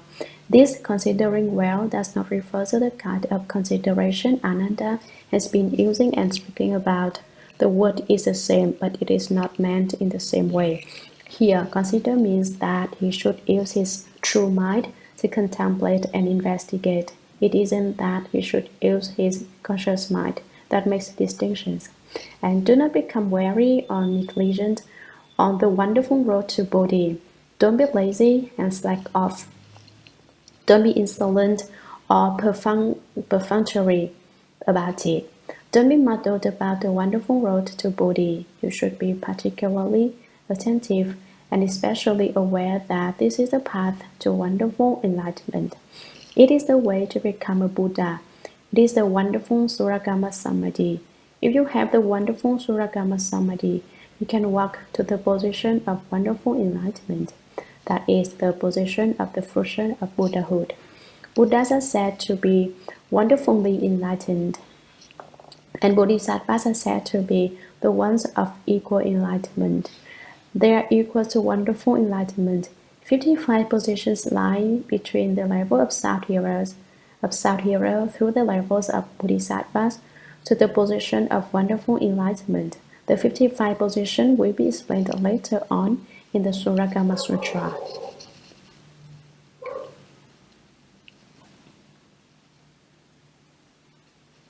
The Two False Views, Chapter 2, Sutra. Ananda said to the Buddha, World Honored One, it is still not clear in my mind what the Buddha, the World Honored One, has explained for me and for others like me about causes and conditions, spontaneity, the characteristic of mixing and uniting, and the absence of mixing and uniting. And now to hear further that, to see, seeing is not seeing adds yet another layer of confusion. Commentary. Ananda said to the Buddha, World Honored One, it is still not clear in my mind what the Buddha, the World Honored One, has explained for me and for others like me. Buddha, for the sake of me, a South-hero, and for the sake of the conditioned enlightened ones, you have explained about causes and conditions, spontaneity, the characteristic of mixing and uniting, and the absence of mixing and uniting, characteristics which do not mix and unite. It is still not clear in my mind, Buddha. After hearing your explanation, we still have not become enlightened. We haven't understood. Our minds still haven't opened to enlightenment. And now to hear further that to see, seeing is not seeing adds yet another layer of confusion. Ananda is heckling the Buddha again. He says the expression of this kind of doctrine has caused him to add yet another layer of confusion, obscurity, and lack of understanding. It's like some people who have heard this much of the Shurangama Sutra and are still saying, what is it talking about? I don't understand. I have listened for all these days, and the more of it I hear, the less clear I become. Sutra. Humbly, I hope that with your vast compassion you will bestow upon us the great wisdom eye, so as to show us the bright, pure, enlightened mind. After saying this, he wept, made obeisance, and waited to receive the holy instruction. Commentary. Humbly, I hope that with your vast compassion, I kneel before the Buddha and hope that the Buddha will bring forth great compassion and will bestow upon us the great wisdom eye. Give me the wisdom eye so as to show us the bright, pure, enlightened mind. Buddha, please explain the enlightened mind with its pure substance to us of the two vehicles, the sound hearers and the conditioned enlightened ones. After saying this, at this point, Ananda was really nervous. So when he'd finished speaking, what do you suppose he did? He wept and made obeisance. He cried.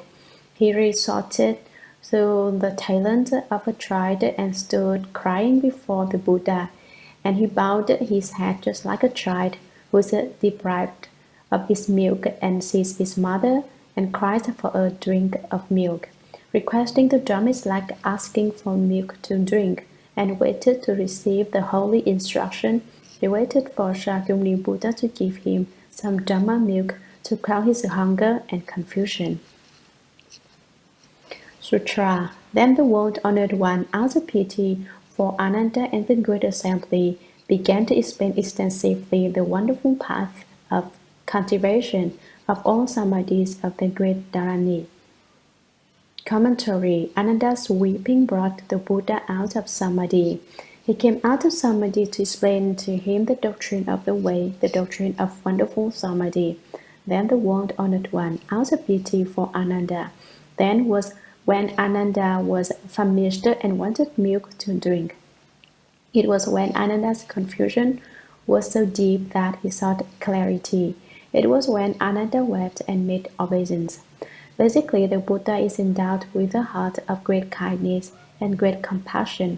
So when Ananda cried, the Buddha's compassionate heart was moved once again, and he wished to quickly speak Dharma for him.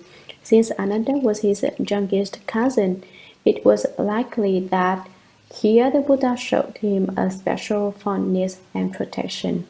And the great assembly, however, he didn't do this just for Ananda's sake, but for the sake of everyone in the great assembly also.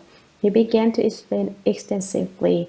Extensively means that he categorized and made distinctions as he explained the wonderful path of cultivation of all samadhis of the great Dharani. The Sanskrit word Dharani refers to mantras. Sometimes the word mantra will be used, and sometimes Dharani when it encompasses all dharmas and upholds limitless meanings. That is, all dharmas are contained within the mantra, and the limitless wonderful meanings are produced from the mantra.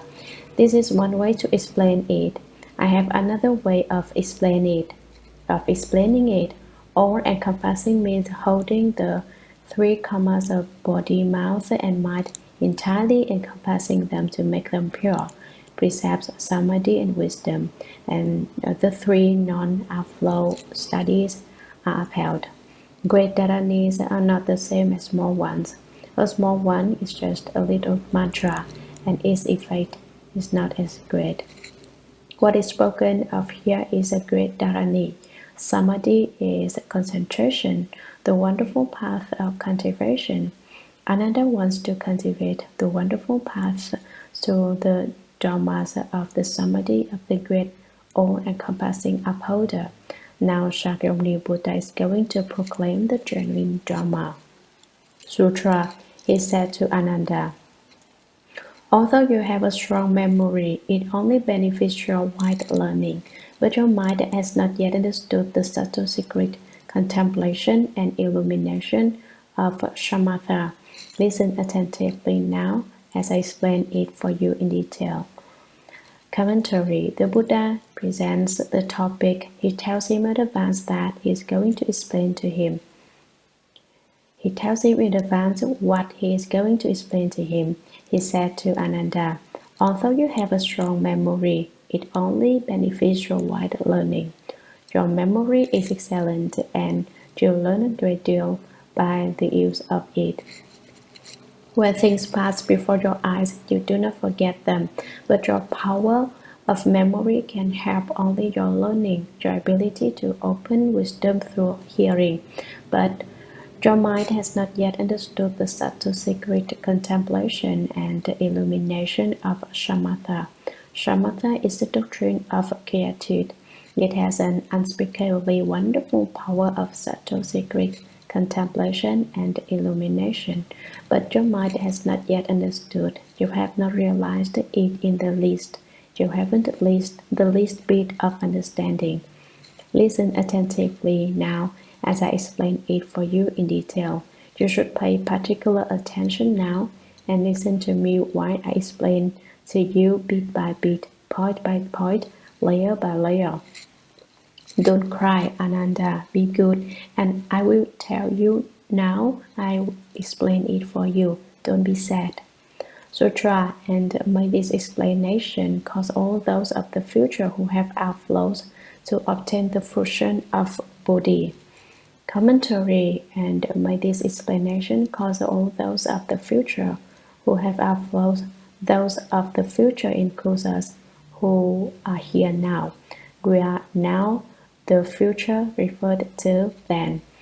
Everyone is said to have outflows before they are certified as having attained the fourth fruition of arhatship. Outflows means every kind of font. If, for example, someone likes to drink, he is said to have a drinking outflow. Those who like to smoke cigarettes have a cigarette outflow. Those who like to eat fine food have the outflows of eating fine food. Those who like to wear good clothes have the outflow of wearing good clothes.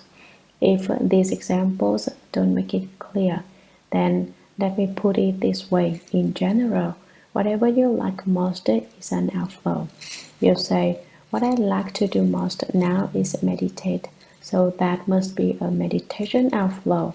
That's different. Meditation directs you upward. That when I said the things you like most, I meant things that send you downhill. If you like things which make you go down, they are outflows.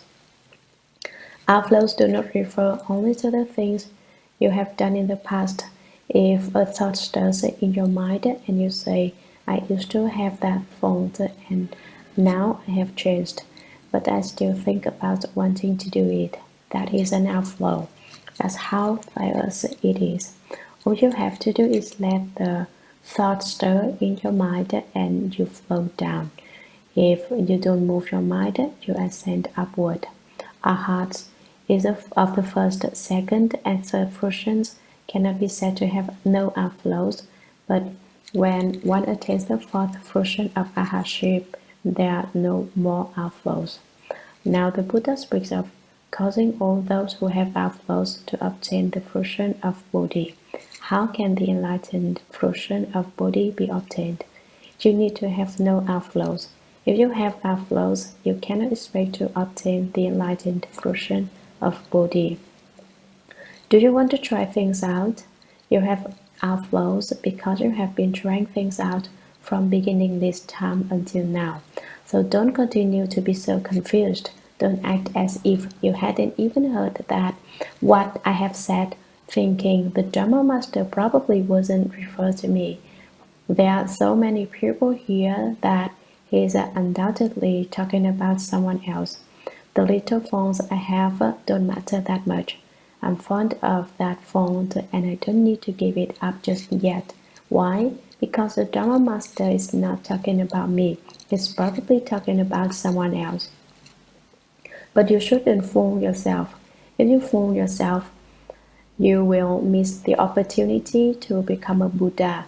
From beginningless time onward, you have flowed through birth and death in this Sahara world, getting born and dying, roaming around and forgetting to return. That's really upside down. Now that you have met the Buddha Dharma, you should quickly resolve to be courageous and vigorous and wake up. Don't continue to roam around and forget to return.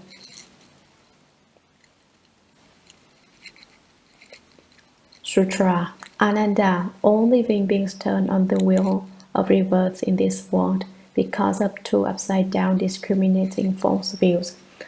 Wherever these views arise, revolution through the cycle of appropriate karma occurs. Commentary. As soon as you read this section of text, you should experience immediate terror. You should be shocked. Ananda, all living beings turn on the wheel of rebirth in this world. The Buddha calls on Ananda, calls to Ananda to say, and says, all living beings of this world spin on the wheel of birth and death, flowing and twisting through births and deaths. They spin like the wheel of an automobile, sometimes being born in the heavens, sometimes entering the house, sometimes they become asuras, sometimes they are people, sometimes they become animals, sometimes they are hungry ghosts. The turning wheel of the six paths continually revolves without cease because of two upside-down discriminating false views. The wheel is turned by two kinds of perversions, which results when the conscious mind makes distinctions and gives rise to false views. These views stem from individual and collective karma. Wherever these views arise, at any time or place that these false views come into being, revolution through the cycle of appropriate karma occurs. Whatever is seen is false, there is nothing true. What is meant by false views? If we truly understood, the mountains, the rivers, the great earth, the houses, buildings, structures, and dwelling places would not exist. That presents a real problem then, because if there isn't anything at all, where am I going to live? You say. You still live in your house, don't worry. Wherever these views arise, revolution through the cycle of appropriate karma occurs. You receive a fitting retribution for whatever karma you create, both individual and collective. If you do good, virtuous deeds, you get reborn in the heavens. If you commit crimes, you fall into the hells. Whatever karma you create brings you an appropriate retribution which you must undergo. In whatever place you create a particular incident, you will undergo an appropriate retribution on the turning wheel. The Buddha Dharma is very subtle and wonderful. Those who are within the Buddha Dharma may not be aware of its advantages to them, and those who are outside the Buddha Dharma may not be able to find out the bad points of being outside. But within Buddhism, every bit of good you do and every single offense you commit is accounted for, and the accounting is never wrong by even a hair's breadth. Buddhism is also completely free and equal. There is absolutely no prejudice. Why is it said to be so impartial? All living beings, including hungry ghosts and those in the house, can become Buddhas if they resolve to cultivate the Buddha way. Even the worst people can eventually become Buddhas. Even the worst animals can eventually become Buddhas. Externalist sects say that bad people are always bad and that there is no way to save them. But in the Ming Dynasty, the tiger bowed to Great Master Lan Chi, became his disciple, and wanted to protect him. Wherever Great Master Lan Chi went, the tiger followed him. No one was afraid of Great Master Lan Chi, but when the tiger arrived on the scene, people kept their distance. They caught sight of the shadow and ran away, crying, "A tiger is coming," and everyone ran for cover. Monks begged. They asked people to give them food. Great Master Lan Chi was no different. He also begged for his food, and when he didn't have any food to eat, he told the tiger disciple to go out begging. But everyone is afraid of tigers. Who would have dared make offerings to one? You ask. Your point is well taken, but Great Master Lan Chi had taught his tiger to be good and not to harm anyone. So after a long time, anyone came to know that the tiger was a genuinely good tiger, and no one was afraid of it. Besides that, Great Master Lan Chu had taught it to enter the city walking backwards, and people weren't so afraid when the first thing they caught sight of was the tiger's tail rather than its head. What is more, all Great Master Lan Chu's disciples recognized that their tiger Dharma brother had come. The ones who had taken refuge before he did called him Little Dharma Brother Tiger, and the ones who had taken refuge after he did called him Elder Dharma Brother Tiger. And when he arrived, people fought to make offerings to him. This one gave $3, that one gave $5, another gave $8, and another $10. By the time the tiger had finished his begging route, there was enough to feed them for a whole year. So, although tigers are very evil, this one knew enough to take refuge with the triple jewel and protect it. He was not bad, and in the future he can become a Buddha. That is an example of how equal the Buddha Dharma is. The Buddha Dharma is also very free. Judging of good and evil is of your own making. No one puts any restrictions on you. No one says you absolutely must do good things and not bad things. All I can do is exhort you not to do bad things, but if you are determined to do them, I can't make a jail exclusively for my disciples who don't listen to my teaching. There is no law like this in the Buddha Dharma. There is no talk of putting people in jail to cause them to change their minds and reform. Sutra. What are the two views? The first consists of the false view based on living beings, individual karma. The second consists of the false view based on living beings, collection, share. Commentary. The two kinds of upside-down false views mentioned above cause all living beings to revolve in the turning wheel of the six paths. After they are born, they die, and once they die, they are reborn. Their births and deaths never cease. The cycle is never cut off. It is because these kinds of false views take control that people undergo birth and death. What are the two views? The first consists of the false view based on living beings' individual karma. It can also be called the false views based on one's individual share, and the false views based on the collective share can also be called the false views based on collective karma. Individual karma is what makes you different from other people. It is your own particular private karma, not the same as anyone else. False views based on the individual karma means that you have your own particular opinions and activities, and so the karma you create is particular to you. People's false views based on individual karma make them display their differences and exhibit their peculiarities.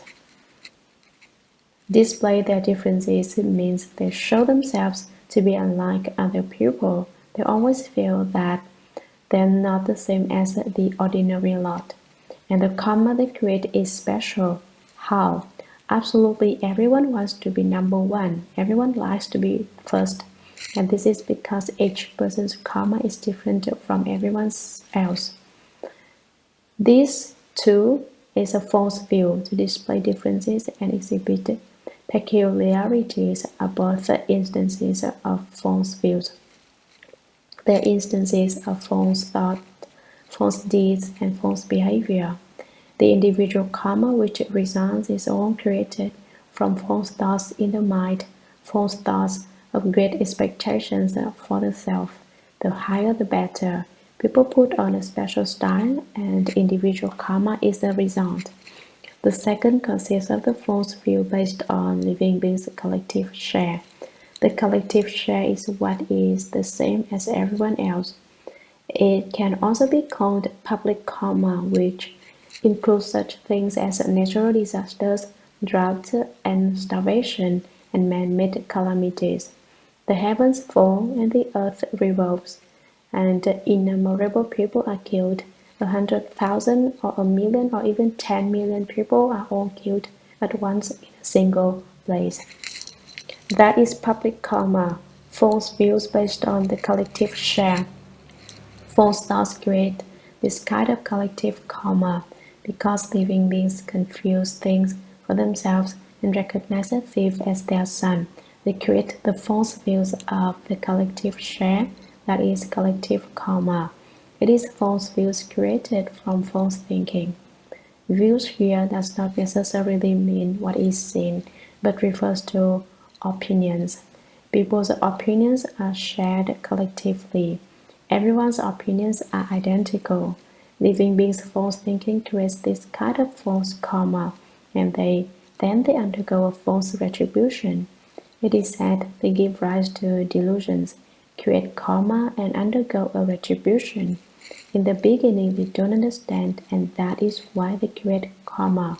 Once they create the karma, they must undergo the retribution. I will tell you about a response resulting from collective karma. In China, in the 33rd year of the Republic, 1944, there was a drought in the province of Hsuan. Not only was there no rain, but incalculable swarms of locusts came raining from the skies. Each locust was about 3 or 4 inches long. They flew through the air and did nothing but eat the crops in the fields. They would swoop down and strip the fields of sprouts and shoots, no matter what kind of crops were growing. The locusts were fierce. They came in droves, which covered the skies and blocked off the sun. People could catch a whole butterfly net full with a single swipe, and they'd bring them home to eat. Because they didn't have any rice or any other food, then people ate the locusts. The locusts ate the crops, and so people ate the locusts. For the most part, it is easy for a child's Buddha eye to open, and at that time there were children who saw why there were so many locusts in the air. They saw that there was an old man in empty space with a long white beard, spitting the locusts out of his mouth. As his spit fell, he turned into locusts. There would be no way to estimate how many there were once they fell to the ground. They were more than a foot thick, not just at one place, but for a radius of several hundred miles. Wouldn't you say this was strange?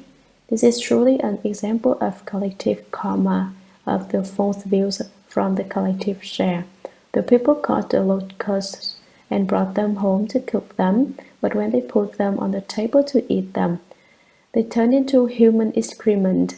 The locusts turned into human excrement by themselves. They didn't wait to be eaten to turn into it.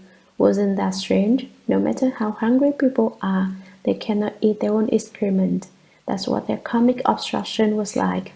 That's how fierce it was. How could it not be false views? People fled from Hsuan to western capital of Chang'an, a distance of more than 800 miles. And incalculable numbers of people died on the road every day from starvation. When people die of starvation, the hungrier they get, the more they laugh. They died laughing on the road. So I say that dying of starvation is not bad. That's what happened in China in the 33rd year of the Republic. Not just one person, but many people told me about it. I didn't witness it personally, but many Dharma masters related the story to me, ones who had been there at the time and endured that hunger. I didn't ask whether they ate the locusts, so there is no need. Sutra. What is meant by false views based on individual karma? Ananda. It is like a person in the world who has red cataracts on his eyes, so that at night he alone sees around the lamp a circular reflection composed of layers of 5 colors. Commentary. Above I gave a very general explanation of the false views of individual karma and of the collective share. Now The Buddha is going to give a detailed explanation of the false views of individual karma. What is meant by false views based on individual karma? Ananda, it is like a person in the world, like any person in the world who has red cataracts on his eyes. A red film has grown over his eyes and covers them, so that at night he alone sees around the lamp a circular reflection composed of layers of 5 colors. Individual karma is special and makes people different from other people, because the person in the Buddha's example wanted to display his differences and exhibit his peculiarities. He has obtained a karmic retribution which is not the same as others. There is a saying, all you do is bend your strength at the threshold of a reflection of light. This person's eyes are diseased, and so when he looks at the lamp, it changes. It produces a circular reflection. Around the lamp is a circle of iridescent light, yellow, red, white, black. It is complete with every color. Layers means there were not just 5 colors. There were 10,000 purples and 1,000 reds. Every color there is, every one you have never seen before. Would you say these colors and the circular reflection are true or false? For instance, there basically isn't any problem with people's eyes, and people proceed to create a problem. What problem? They don't see things clearly. They give rise to an illusory seeing. They look at the world, and it transforms into colors. The 5 hues and the 6 colors. Opal listened. How do I know this? I met a man once who may have been taking LSD or some other hallucinogen. I don't know, but there he was looking at a wall and laughing. Ha ha ha, a big guffaw that didn't stop. Why are you laughing like that? I asked him. Look, he said, different colors. Oh, different colors. Now, wouldn't you say he was like the man with the red cataracts? Basically, there was nothing wrong with his eyes, so he took some drug or other, or turned himself upside down so that when he looked at the wall, it wreathed with color. Basically, it was just a wall, but he saw different colors. Would you say that was true or false? He thought it was true. Anyone who hadn't taken such a drug would think he was dreaming and talking in his sleep. There was nothing wrong with his eyes, and he created this problem. Now the Buddha explains this question in further detail. Sutra, what do you think? In the circle of light that happens around the lamp at night, the lamp's colors, or is it the scene's colors? Commentary, what do you think? What is your opinion about this, Ananda? Is a circle of light that appears around the lamp at night the lamp's colors, or is it the scene's colors? What about the appearance of that light in layers of 5 colors? Are the colors emitted from the lamp, or do they come forth from the scene? Speak up, Ananda. Sutra. Ananda, if it is the lamp's colors, why is it that someone without the disease does not see the same thing, and only the one who is diseased sees the circular reflection? If it is the scene's colors, then the scene has already become colored. What then is a circular reflection the diseased person sees to be called? Commentary. Here, the world-honored one asks Ananda another question. Ananda, if it is the lamp's colors, if you say that the circular reflection which displays layers of the 5 colors is emitted by the lamp, why is it that someone without the disease does not see the same thing? Someone without the disease refers to the Buddha and all the great Bodhisattvas. Those who are diseased are living beings. The lamp represents true principle.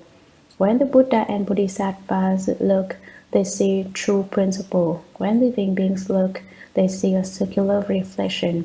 They can see the lamp, but around it there is still a circular reflection composed of multiple layers of the 5 colors. This is what ordinary people and all living beings see. The 5 colors represent the 5 skandhas: form, feeling, thought, activity, and consciousness. Sutra. Moreover, Ananda, if the circular reflection is itself a thing apart from the lamp, then it would be seen around the folding screen, the curtain, the table, and the mats. If it has nothing to do with the seeing, it should not be seen by the eyes. Why is it that the person with cataracts sees the circular reflections with his eyes? Commentary. Moreover, Ananda, if the circular reflection is itself a thing apart from the lamp, if the circular reflection of 5 colors is an entity separate from the lamp, then when the man glances around at other things in the room like the folding screen, the curtain, the table, and the mats, then the reflection would be seen around them, but in fact he doesn't see anything around them. So is the reflection really separate from the lamp? If it has nothing to do with the seeing, it should not be seen by the eyes. If you want to force the issue and say it is definitely a separate entity, it shouldn't have any connection with the eyes. Why is it that the man with cataracts sees the circular reflections with his eyes? His eyes, even though faulty and diseased, are the vehicle for his seeing the circular reflection, since it is his diseased eyes which see it. How can you say the circular reflection is separate from seeing? Sutra. Therefore, you should know that, in fact, the colors come from the lamp and the diseased seeing brings about the reflection. Both the circular reflection and the faulty seeing are the result of the cataract, but that which sees the diseased film is not sick. Thus you should not say that it is the lamp or the seeing, or that it is neither the lamp nor the seeing. Commentary. Therefore you should know, Ananda, you should look into this. In fact, the colors come from the lamp. When a person with pure eyes looks at the lamp, he sees only the lamp light, he doesn't see the reflection. The diseased seeing brings about the reflection, so the reflection is because of the cataract on the man's eyes. The man's seeing is faulty, and so it creates a false reflection around the lamp when he looks at it. Since the colors come from the lamp, you can't say that the reflection is separate from the lamp, or that it is merely from the eye. Since the diseased seeing brings about the reflection, you can't say that the reflection is separate from the seeing, or that it is merely from the lamp. Both the circular reflection and the faulty seeing are the result of the cataract. The seeing referred to here is the faulty seeing. The lamp's reflection and the faulty seeing are both due to the diseased eye, the red cataract. But that which sees the diseased film is not sick. That which sees in this case refers to the pure seeing, the true sight, not the false, faulty seeing. This pure seeing which can see the cataract is like the Buddhas and Bodhisattvas who can see living beings. Thus you should not say that it is the lamp or the seeing, or that it is neither the lamp nor the seeing. You should not become attached here and try to fix things by insisting that it is a lamp or it is a seeing. Since the colors come from the lamp and the diseased eye creates the reflection, you can't pinpoint one or the other of these as a sole cause. Once again, the colors come from the lamp, so it is not that the lamp is not the cause. The reflection comes from the cataract on the seeing eye, so it can't be that the seeing is not involved. The Buddha continues to be quite explicit in his compassionate explanation for Ananda. Sutra. It is like a second moon often seen when one presses on one's eye while looking up into the sky. It is neither substantial nor a reflection, because it is an illusory vision caused by the pressure exerted on one's eye. Hence, a wise person should not say that the second moon is a form or not a form, nor is it correct to say that the illusory second moon is apart from the seeing or not apart from the seeing. Commentary: it is like a second moon often seen one presses on one's eye while looking up into the sky. It is neither substantial nor a reflection because it is an illusory vision caused by the pressure exerted on one's eye. The second moon is analogous to the circular reflection seen by the person with cataracts. The second moon is not substantial in the same way that the circular reflection is not created from the seeing alone, nor is the second moon a reflection in the same way that the circular reflection is not just based on the lamp's colors. Pressure exerted on one's eye is analogous to the cataract on the person's eye. You can try this out yourself if you are not clear about what the analogy means. Take your finger and press it in the corner of your eyes. The pressure will give you double vision, and so you will see a second moon. Hence, a wise person, if you use your wisdom to regard this, you should not say that the second moon is a form or not a form, nor is it correct to say that the illusory second moon is apart from the seeing or not apart from the seeing. Basically, what results from the pressure against the eye is false to begin with. To use it as a basis for arguing further about what it is and what it is not is just adding falseness to falseness. Would a wise person do that? Sutra. It is the same with the illusory created by the diseased eyes. You cannot say it is from the lamp or from the seeing. Even less can it be said not to be from the lamp or the seeing. Commentary: it is the same with the illusion created by the diseased eyes. The second moon is not real. It only exists because of the pressure on the eye. The circular reflection is not real. It only exists because of the cataract. They are both empty and false. You cannot say this from the lamp or from the seeing. Even less can it be said not to be from the lamp or the seeing. It originated from the cataract on the man's eye, so you can't say it comes from the lamp or from the seeing. But the circular reflection only appears around the lamp and is only seen when the man uses his eyes to look at it. And so you can't say it is not from the lamp and not from the seeing. The circular reflection is totally illusory to begin with. Why squabble about what it is and is not? Sutra. What is meant by the false view of the collective share? Ananda. In Jambudvipa, besides the waters of the great seas, there is level land that forms some 3,000 continents, east and west, throughout the entire expanse of the great continent. There are 2,300 large countries. In the other smaller continents in the seas, there are maybe 200 or 300 countries, or perhaps 1 or 2, or perhaps 30, 40, or 50.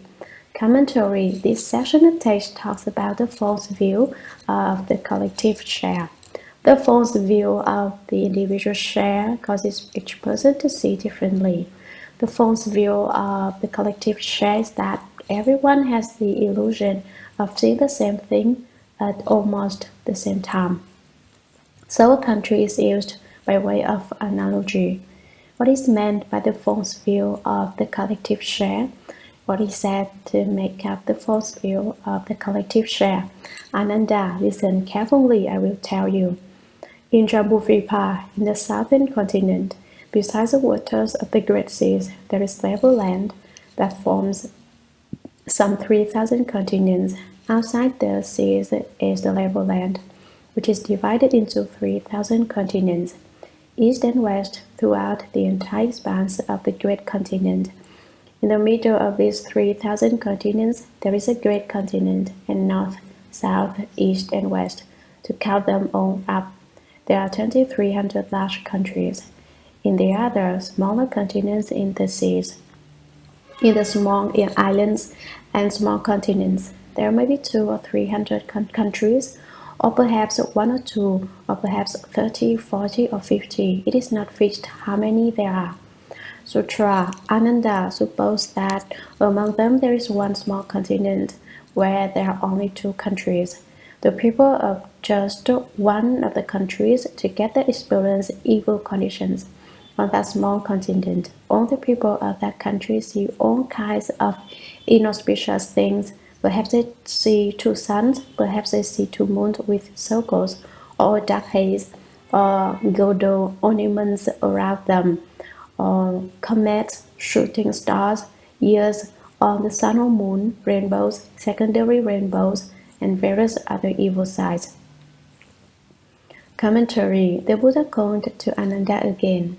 Ananda supposed that among them there is one small continent where there are only 2 countries.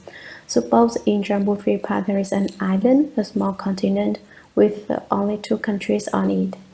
Now, although these 2 countries are on the same island, there is a boundary between them, and the karmic retribution the inhabitants experience is not the same. The people of just one of the countries together experience evil conditions. The people of one of the countries undergo a certain retribution altogether, and they experience evil conditions. Evil conditions refers to inauspicious circumstances and many kinds of disasters and difficulties. Great winds, for example, or heavy rains.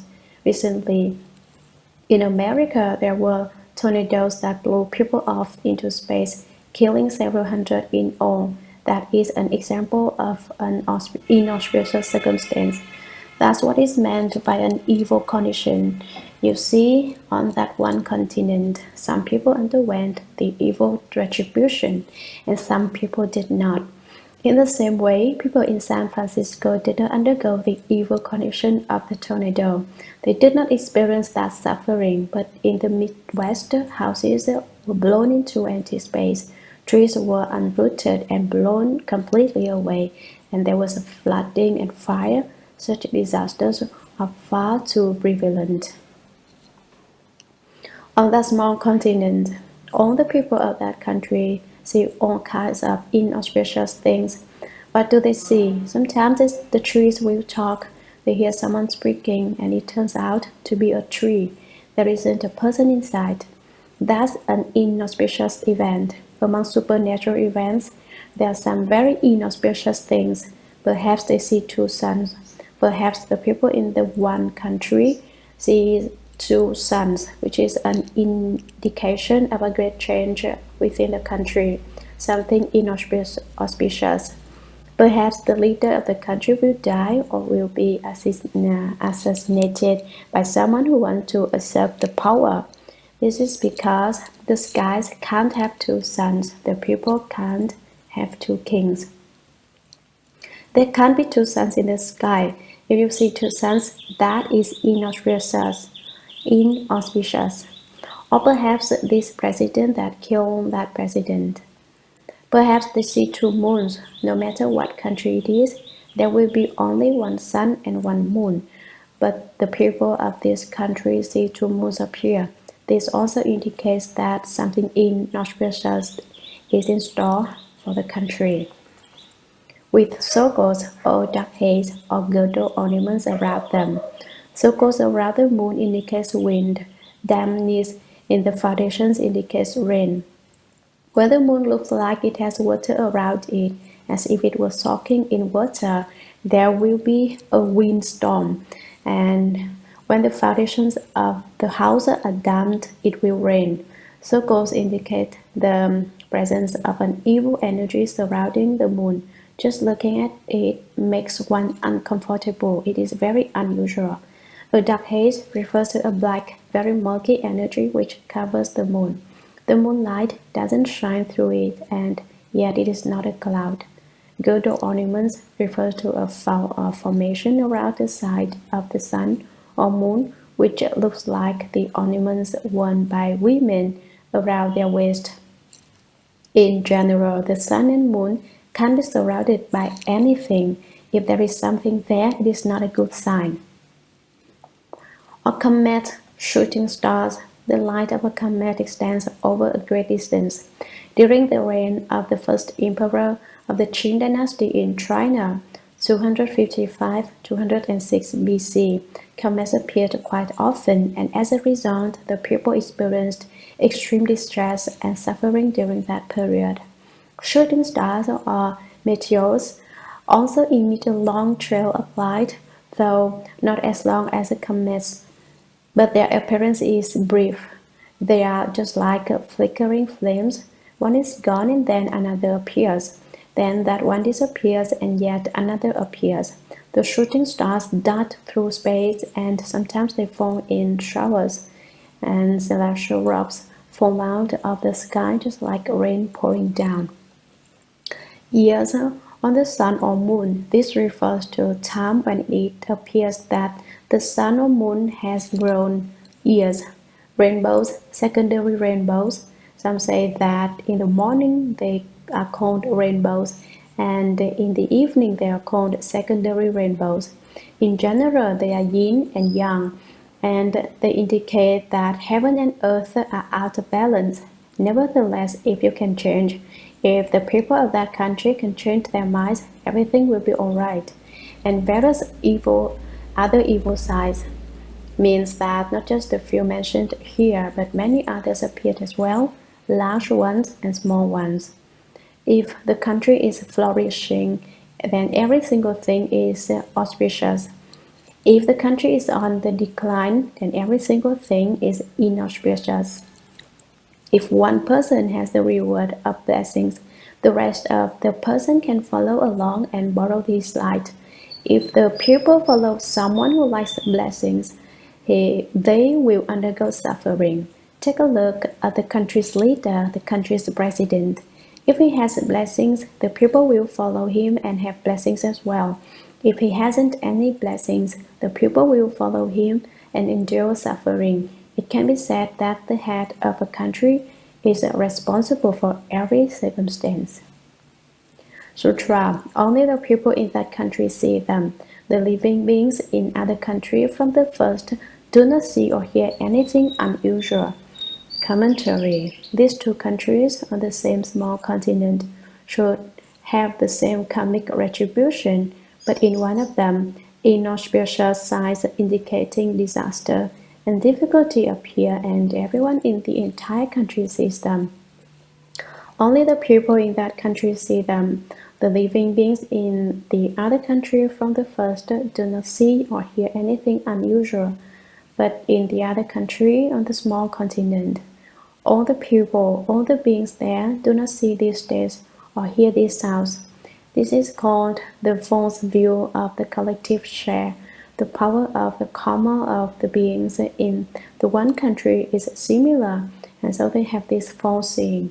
Those in Sutra. Ananda. I will now go back and forth comparing these two matters for you to make both of them clear. Commentary. Fearing that Ananda might not be attentive, the Buddha called to him once again. Ananda, I will now go back and forth comparing these two matters for you. I will now compare the causes and conditions of these two matters, perhaps going backwards or perhaps forward, describing them to you together. The two matters are referring to the man with the diseased eyes seeing a circular reflection around the lamp, and the entire population of one country seeing all kinds of disasters and evil conditions which were not seen by the people in the other country.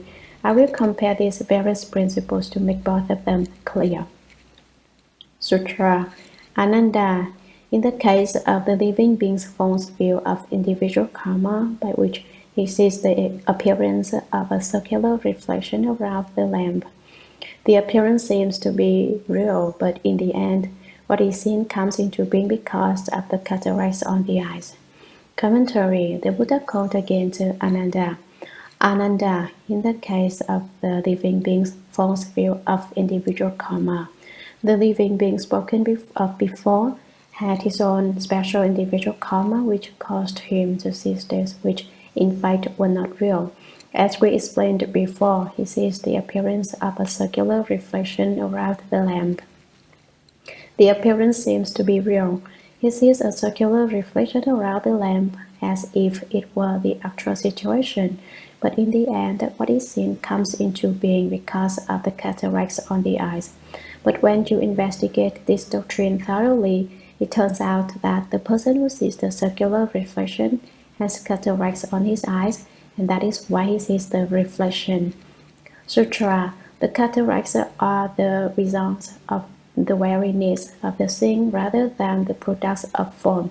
However, the essence of seeing which perceives the cataracts is free from all diseases and defects. For example, you now use your eyes to look at the mountains, the rivers, the countries, and all the living beings. They are all brought about by the disease of your seeing contracted since time without beginning. Commentary. The cataracts are the results of the weariness of the seeing. The eyes are diseased, and so within the seeing a false seeing arises. The false seeing is the weariness of the seeing. Rather than the product of form, it is not an actual external state. No actual appearance exists which creates the characteristic of the weariness of seeing. However, the essence of seeing which perceives the cataracts is free from all diseases and defects. What is more, seeing circular reflections around the lamp and the disease of the eyes having nothing to do with the fundamental seeing of the seeing nature. It is not that the seeing nature is diseased, it is the eye which is diseased. For example, you now use your eyes to look at the mountains, the rivers, the great earth, the houses, the buildings, the structures, the dwellings, the countries, and all the living beings. Ananda, take yourself as an example. All these things you see with your eyes are all brought about by the disease of your seeing contracted since time without beginning. Sutra. Seeing and the conditions of seeing seem to manifest what is before you. Originally, my enlightenment is bright. The seeing and conditions arise from the cataracts. Realize that the seeing arises from the cataracts. The enlightened condition of the basically enlightened bright mind has no cataracts. Commentary. The first seeing refers to the category of seeing, that which is able to see. The second seeing refers to the category of appearances, that which is seen. The category of seeing which is able to see and the category of appearances which are seen seem to manifest what is before you. States manifest like the ones described above in the example of the man with the diseased eyes who saw circular reflections around a lamp, and the example of the people who had karmic obstructions and could see all kinds of inauspicious things in their country. The two examples are parallel. Just as people whose eyes are not diseased do not see the circular reflections around the lamp, so the people in the neighboring country do not see the inauspicious sights. The circular reflections and the inauspicious sights manifest as a result of karma. Karmic obstructions bring about these appearances. Living beings create karma and must undergo a retribution. Originally, my enlightenment is bright. These appearances which arise because of karma basically do not have any connection with my original enlightened nature. The seeing and conditions arise from the cataracts because the eyes are diseased. They see these kinds of sick things. Realize that the seeing arises from the cataracts. If you understand that the seeing is a result of the cataracts on the sick eyes, the enlightened condition of the basically enlightened bright mind has no cataracts. Originally, one's own seeing absence, one's own basically enlightened bright mind, one's wonderfully bright true mind. The seeing which can see the seeing, that enlightened nature has no disease. It is without defects. Sutra. That which is aware of the faulty awareness is not diseased. It is a true perception of seeing. How can you continue to speak of feeling, hearing, knowing, and seeing? Commentary. That which is aware of the faulty awareness is not diseased. It is a true perception of seeing. This is the same as the doctrine that When your seeing is your seeing, the seeing is not the seeing. Your awareness that the eyes are sick is not itself a defective awareness. It is your genuine awareness, the genuine seeing of your seeing essence. Having a defective awareness is like being in water and not seeing the water. A creature submerged in water does not notice the water. It is only when it is no longer in the water that it sees it as water.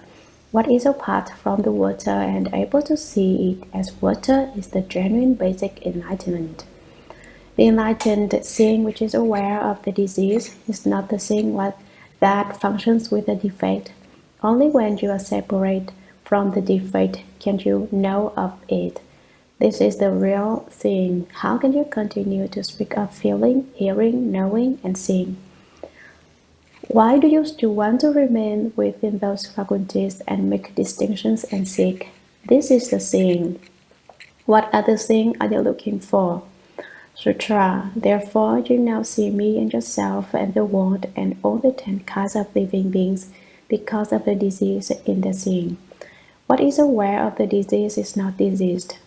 Commentary. The false view of the people of one country, the false view of the collective share, and the individual person's false view of individual karma are equally empty and false.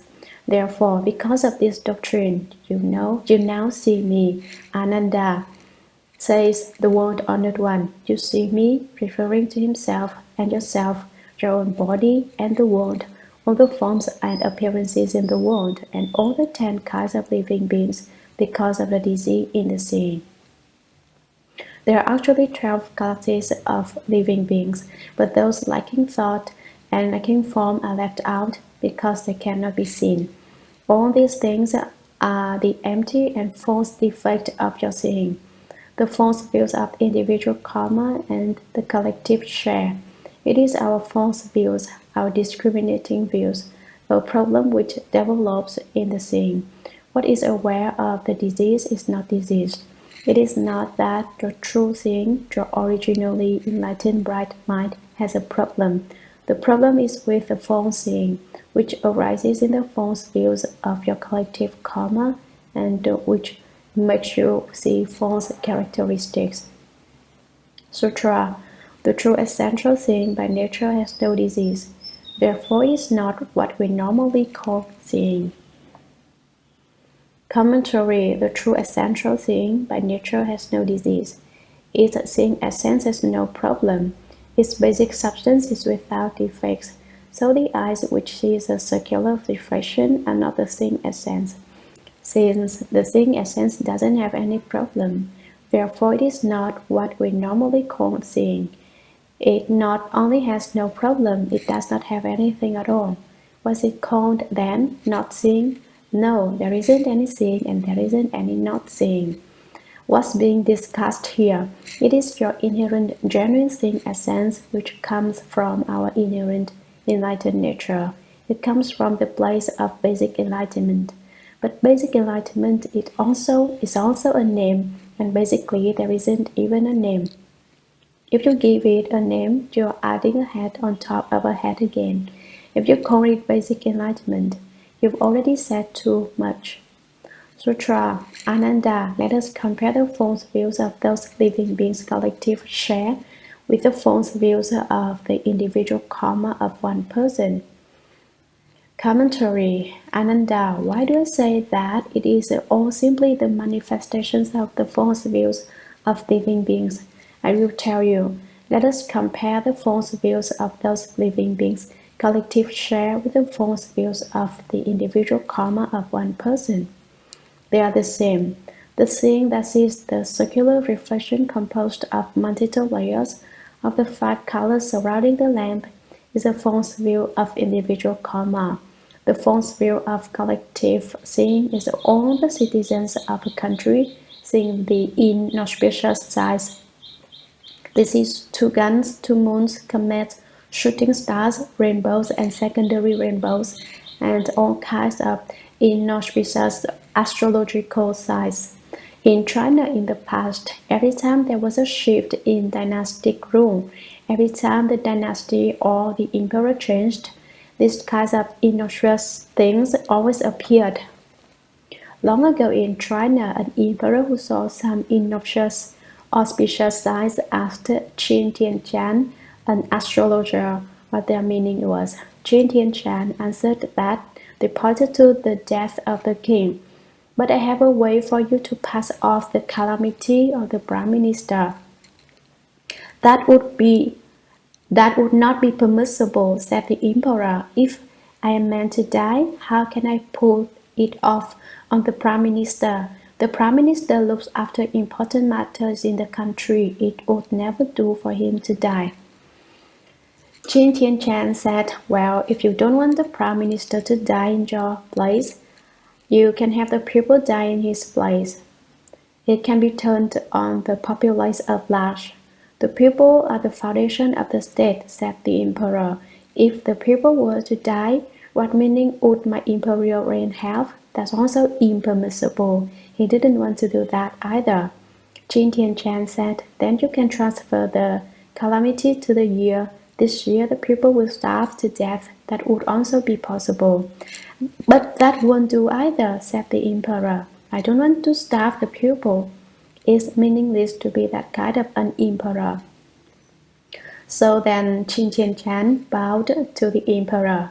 You are truly a just emperor, so with so much good in your heart, I'm certain that you will not die. There has been an evil omen, but it can change and become auspicious. And the next day, the evil omen disappeared. It is clear from this incident that although evil omens manifest, the evil can be transformed into something lucky. It all lies in a single thought of people's minds. If a single thought you change, then what might have been evil can turn into something auspicious. The practice of lighting incense and reciting the Buddha's name before something is about to happen is another method for bringing about a change. Calamities and blessings lie in a single thought to change, Lao Tzu said. If the mind brings forth good, that good affects what has not yet happened and turns it into something auspicious. If the mind brings forth evil, that evil affects what has not yet happened and turns it into something horrendous. In this connection, there are auspicious spirits and evil spirits. You should not think that all spirits are good. The business of evil spirits is repayment in kind. They punish whoever does something wrong. Good spirits protect people who do good. Each spirit has its responsibilities. So the changing of a single thought is extremely important. The fact that that emperor could take responsibility for his own death and not have the prime minister or the people stand in for him or cause the year to be a bad one allowed him to encounter the evil and turn it into good. So these matters are all subject to change. They are certainly not fixed. I am reminded of Yuan Liaofan, originally called Yuan Xiaohai, who was an official of the Ming Dynasty.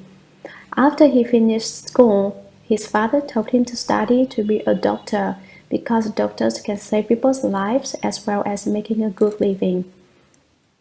After he began studying medicine, he met an old man named Công, who had a long beard and who was skilled in physiognomy and divination. When he saw Yuan Xiaohai, he said, "You should go to school. You are an official." Yuan Xiaohai said, "But my father, mother, and family all want me to be a doctor." "Don't study medicine," was the reply. "You can go to school, and in such and such a year you will achieve such and such a rank in the emperor examination, and in such a year you will become a high-ranking official. Then in such and such a year, on such and such a day, you will become a magistrate, and you will become well-known. Then when you are 54, on the 14th day of the 8th month at midnight, your life will come to an end. You will have no sons." Not only did the old man date the important events of Yuan Xiaohai's life, he even calculated the day of his death. After the divination, Yuan Xiaohai did go to school, and it turned out that the divination was unbelievably accurate.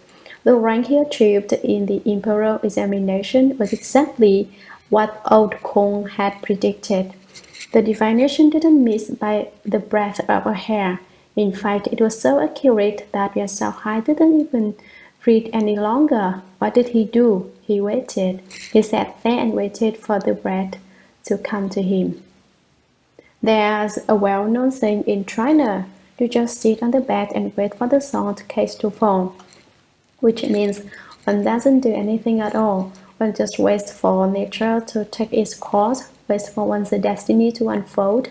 That's also a mistake. That's the way Yuan Xiaohai was then. He didn't do anything at all. He didn't even read. He thought, whatever my fate is to be, I will certainly not fail to receive it.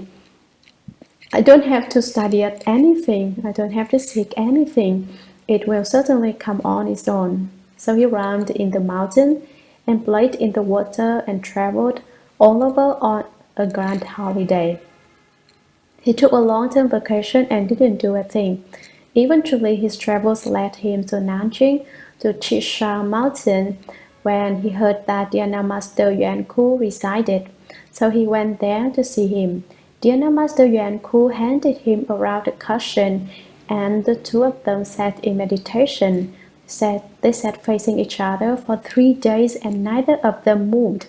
Dhyana Master Yuan Ku was very surprised. "Oh," he said, "where do you come from?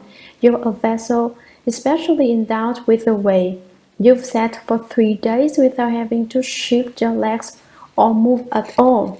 Yuan Xiaohai replied, "I know that everything is predetermined, so I hope for nothing. That's why I don't have any false thoughts when I sit here, and so I don't feel any pain in my legs." Where does the pain in your legs come from?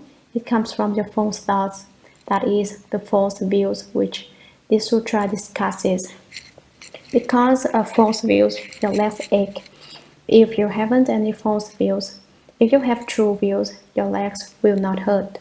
Yuan Xiaohai said that since he didn't have any greed and didn't seek for anything, he didn't have any false thinking, and so when he said it was not necessary to move.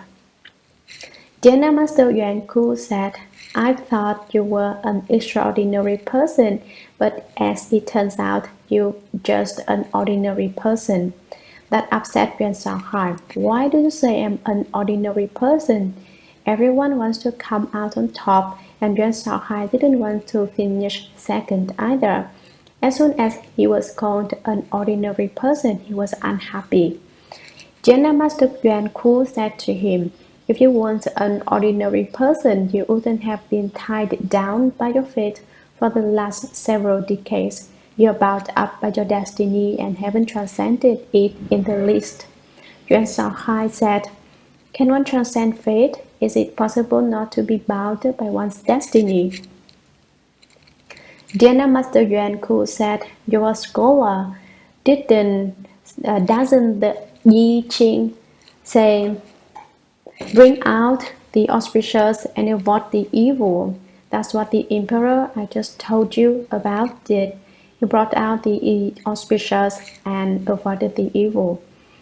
After that, Yuan Xiaohai changed his name to Yan Liao Fan, putting an end to the ordinary. "I'm not an ordinary person," he said. "I have finished with being an ordinary person." And after that, the earlier divination no longer came true.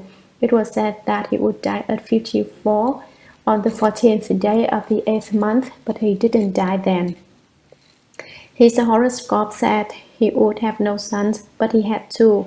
He lived to be over 80, so one's fate is not fixed. And the auspicious and inauspicious are not fixed either. All you have to do is do good, for as soon as you change your mind, everything changes. Why are things inauspicious? Because your mind has inauspiciousness in it. That is why you encounter inauspicious circumstances. This proves that false views give rise to false causes and conditions. If your views are true, the false causes and conditions disappear. Sutra, the individual person with the diseased eyes, is the same as the people of that one country. He sees circular reflections erroneously brought about by a disease of the seeing. The beings with a collective share see inauspicious things. In the midst of their karma of identical views arise pestilence and evils. Commentary: the individual person with the diseased eyes is the same as the people of that one country. The one sick man and the population of that one country all have an empty false seeing. He sees circular reflections erroneously brought about by a disease of the seeing. The one man sees circular reflections, and all living beings of that country see all kinds of disasters and difficulties. It is all because of a defect that the empty falseness arises. The beings with a collective share see inauspicious things. The multitude of people in that one country, with their collective share of karma, see evil omens which are not seen at all in the neighboring country. In the midst of their karma of identical views arise pestilence and evils. The karmic obstacles, the evil conditions bring about the pestilence and evils, because a lot of false views can accumulate and become blocks and misfortunes. Sutra, both are produced from a beginningless falsity in the seeing. It is the same in the 3,000 continents of Jambudvipa, throughout the 4 great seas, and in the Saha world, and throughout the 10 directions. All countries that have outflows and all living beings are the enlightened, bright, wonderful mind without outflows. Because of the false, diseased conditions that are seen, heard, felt, and known, they mix and unite in false birth, mix and unite in false death. Commentary: the false view of individual karma and the false view of the collective share. These 2 different kinds of karmic responses spoken of above are both produced from a beginningless falsity in the seeing. They all arise from ignorance, which from beginningless time onward has given rise to an empty false seeing. That is how these states come into being. Falsity in the seeing is just the production of false views. Not to have any false views and to turn one's back on the dust and unite with enlightenment and get rid of false thinking is just the true mind. Why is it that you have a true mind but cannot make use of it? Why can't you be in control of things? It is because of false views. It is the same in the 3,000 continents of Jambudvipa, throughout the 4 great seas. The one country and one person spoken of above are compared to Jambudvipa with its 3,000 continents, and to the Saha world, the world known as able to bear. Throughout the 10 directions, all countries that have outflows, that is, all the countries in which the living beings have not ended birth and death, and all living beings are the enlightened, bright, wonderful mind without outflows. They are all the seeing, hearing, awareness, and knowing found within the enlightened, bright, wonderful mind without outflows. Because of the false, diseased conditions that are seen, heard, felt, and known, they mix and unite in false birth, mix and unite in false death. All countries and living beings are the seeing, hearing, awareness, and knowing of empty false conditions. When the multitude of conditions mix and unite, they are falsely born. When the multitude of conditions mix and unite, they falsely die. Sutra: if you can leave far behind all conditions which mix and unite, and those which do not mix and unite, then you can also extinguish and cast out the causes of birth and death, and obtain perfect body, the nature which is neither produced nor extinguished. It is a pure, clear, basic mind, the everlasting fundamental enlightenment. Commentary: dependent retribution and proper retribution were discussed above. Dependent retribution refers to the mountains, the rivers, the great earth, to the houses, buildings, structures, and dwellings. Proper retribution refers to the human body. Dependent retribution undergoes production, dwelling, decay, and emptiness. Proper retribution undergoes birth, old age, sickness, and death. What is meant by production, dwelling, decay, and emptiness? In this world, one development and one decline are called one kampa. When the human lifespan reaches its peak of 84,000 years, then every 100 years, the average height decreases by 1 inch and the lifespan decreases by 1 year. This continues until the human lifespan reaches 10 years. Then it begins to increase again.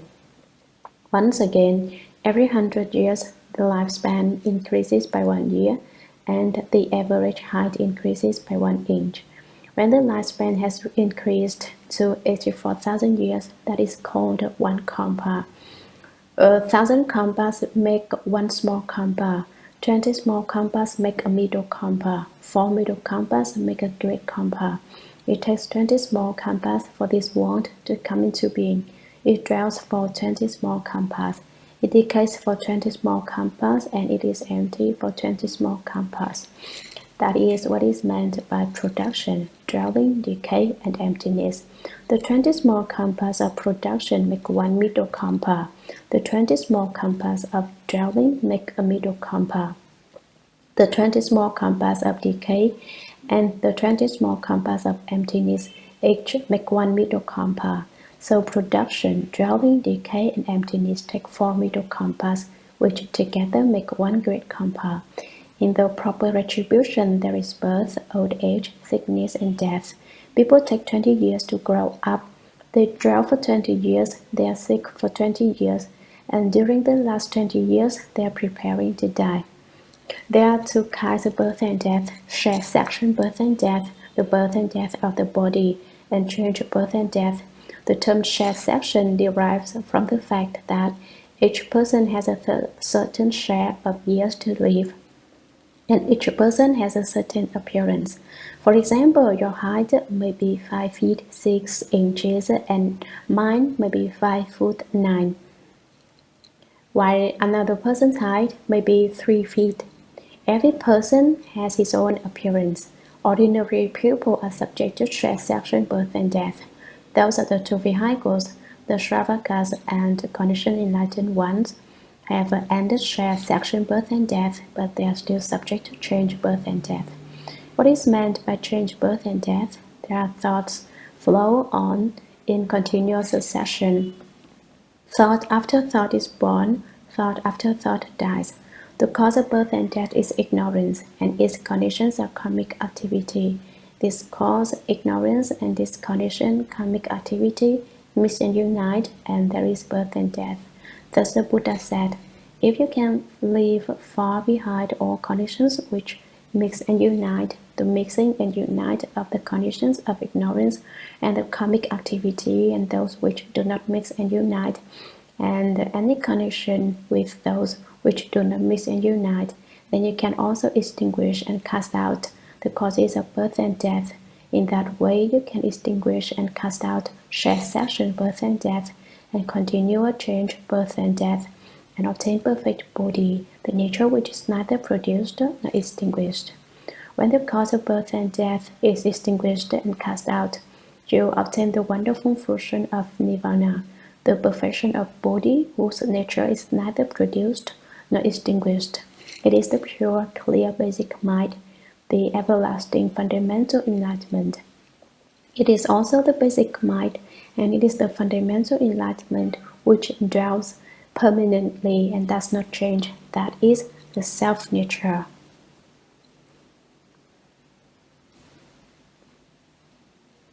Mixing and Uniting, Chapter 3, Sutra.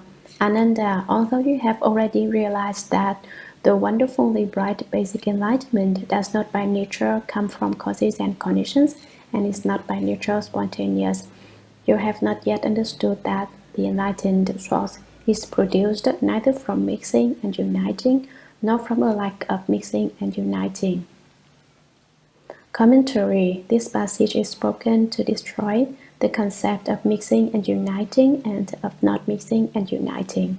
Ananda still has doubts about it, so the Buddha espoused this doctrine once again. He says once again that the seeing nature is just as it is. He first reminds Ananda, Ananda, although you have already realized that the wonderfully bright basic enlightenment does not by nature come from causes and conditions and is not by nature spontaneous. Ananda, you understood this doctrine when it was explained before. The nature of wonderfully bright basic enlightenment does not belong to causes and conditions, nor does it belong to spontaneity. But you have not yet understood, he reminds him. You still haven't understood that the enlightened source is produced neither from mixing and uniting, nor from a lack of mixing and uniting. It does not come from not mixing and uniting either. Mixing and uniting means the mixing and uniting of ignorance and karmic consciousness. You may think it is produced from mixing and uniting, or perhaps from a lack of mixing and uniting, but both ideas are incorrect.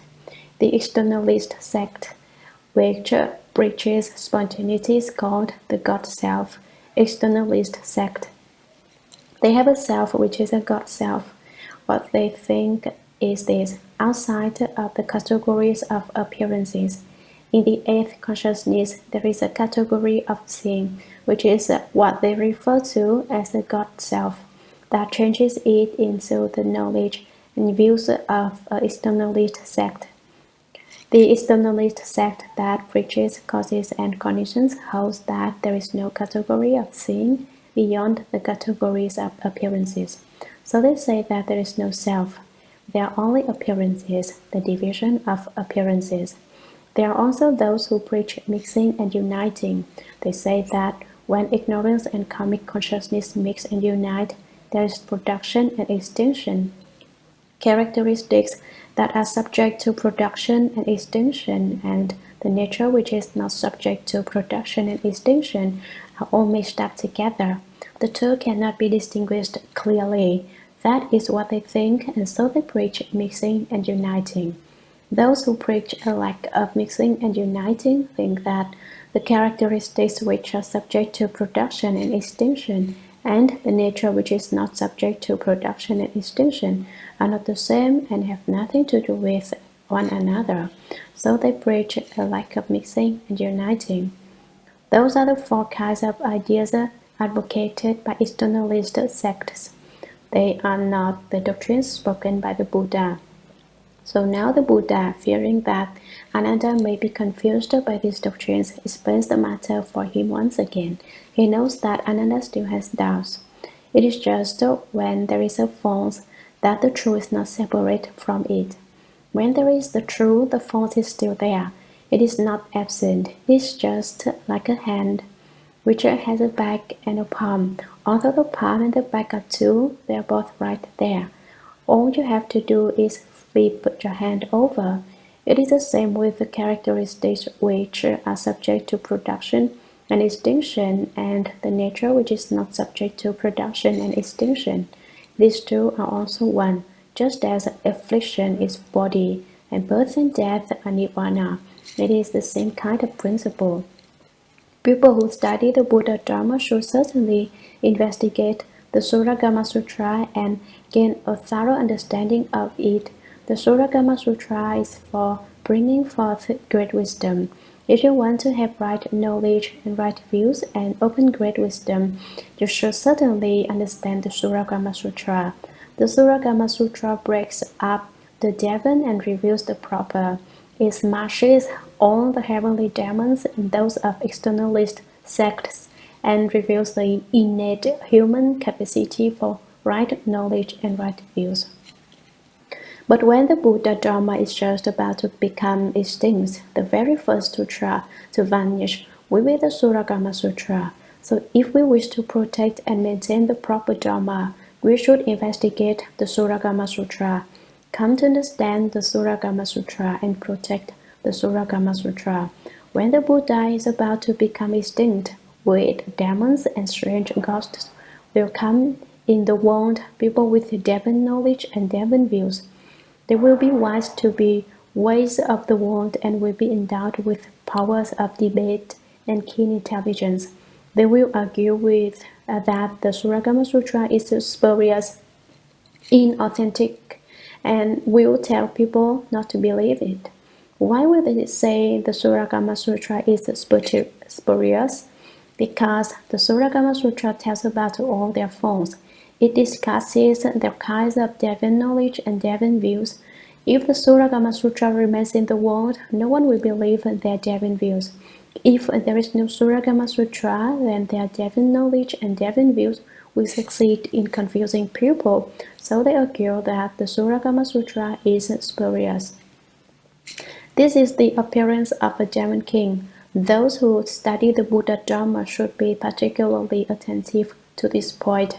They should be particularly careful not to be turned around by the divine knowledge and divine views of that demon king.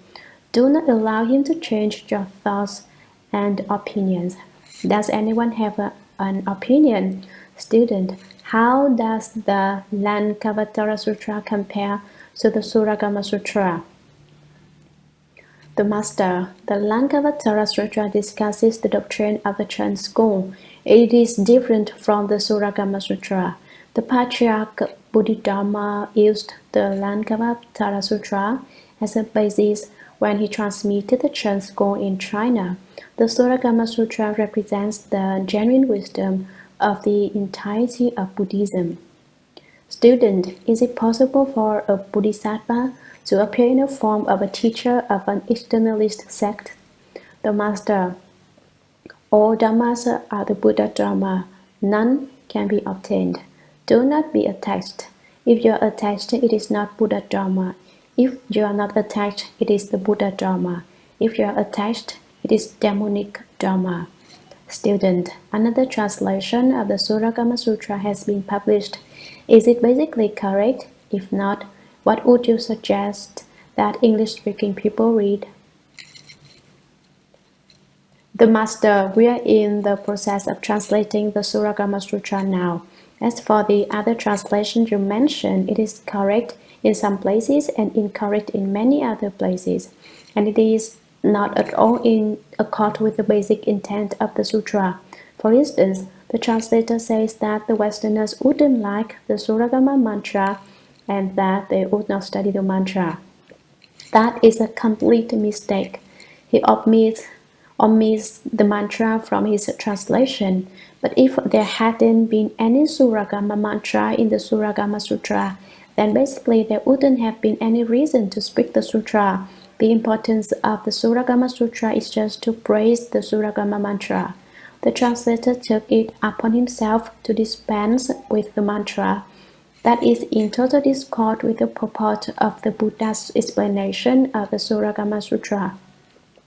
Student, I've heard it said that about the Lotus Sutra that the Buddha spoke all the other sutras of the other periods, all the other teachings only has expedient means, and that they were taught only to enable his disciples to know the Lotus Sutra, and that in the Dharma ending age all other sutras would lose their power, only the Lotus Sutra would have real power.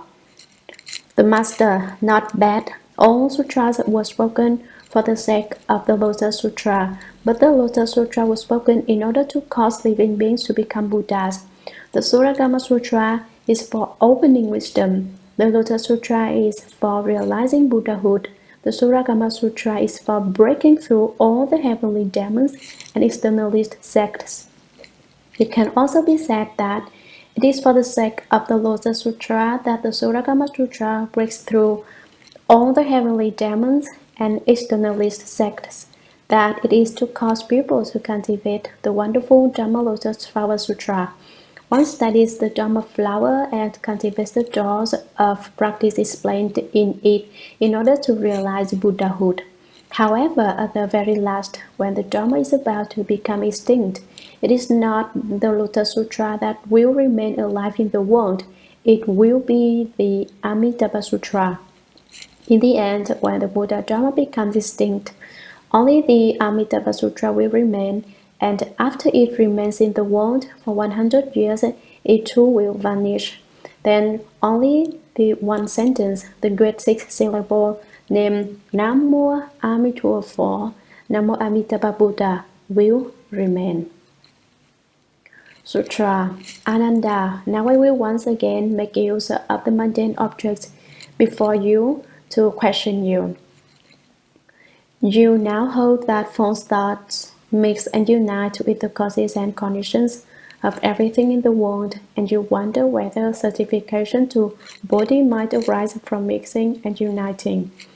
Commentary. Since the Buddha had not dealt with one of the major theories propounded by those of externalist sects, he suspected his small disciples might be wandering in that direction. So he says, Ananda, now I will once again make use of the mundane objects before you to question you.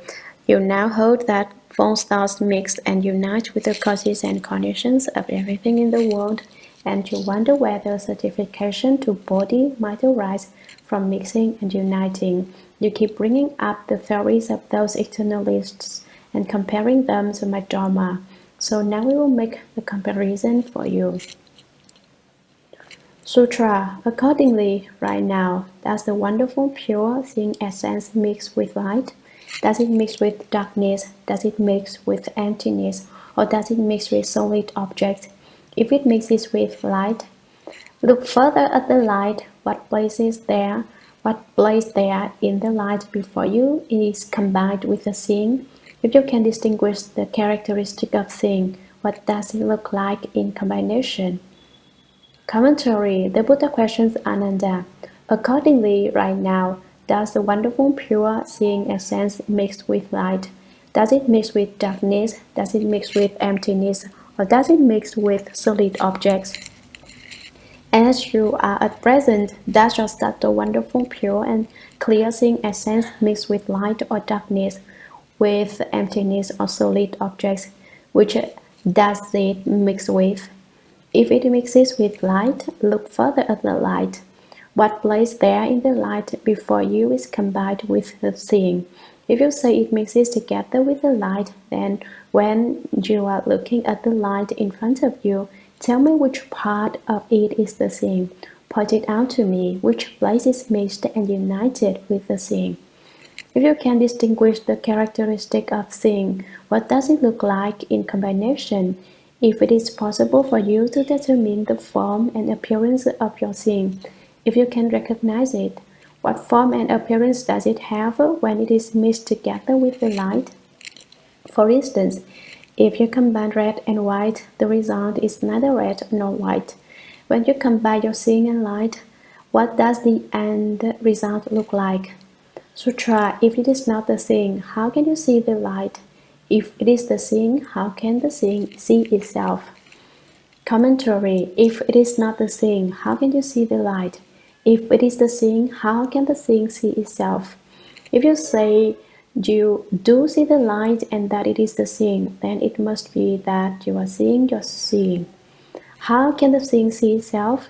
How can you do that? What's your method? Once again, Ananda has to think over the doctrine. Sutra.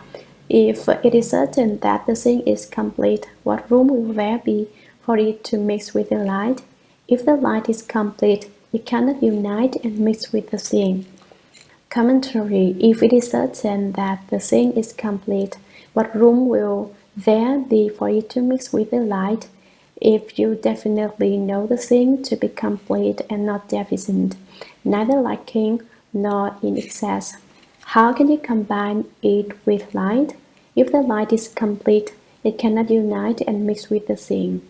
If you say the seeing is not complete, but that the light is complete, the light should not combine with the seeing. If it is neither lacking nor in excess, it will not be able to admit other things. Sutra. If seeing is different from light, then both the nature and the light lose their identity when they combine. Since the combination results in the loss of the light and the nature, it is meaningless to say it mixes with light. The same principle applies to its mixing with darkness, with emptiness, or with solid objects. Commentary: if seeing is different from light, then both the nature and the light lose their identity when they combine.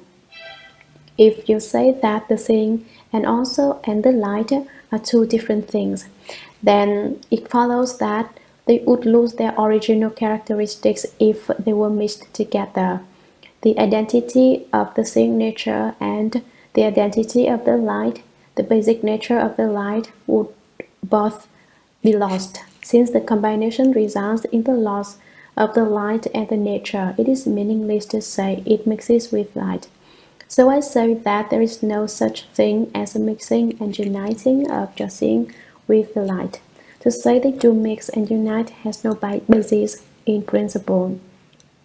The same principle applies to its mixing with darkness, with emptiness, or with solid objects. The doctrine that the seeing cannot mix with light can be applied to the proposition that it can mix with darkness, emptiness, or solid objects. It cannot mix with them. How can you say that certification to body arises from mixing and uniting? This is a mistake. Earlier, Ananda had wondered whether the seeing is based on causes and conditions. The Buddha broke up this idea. Now he had decided that the seeing is the result of mixing and uniting. Step by step, the Buddha has broken up Ananda's confusion.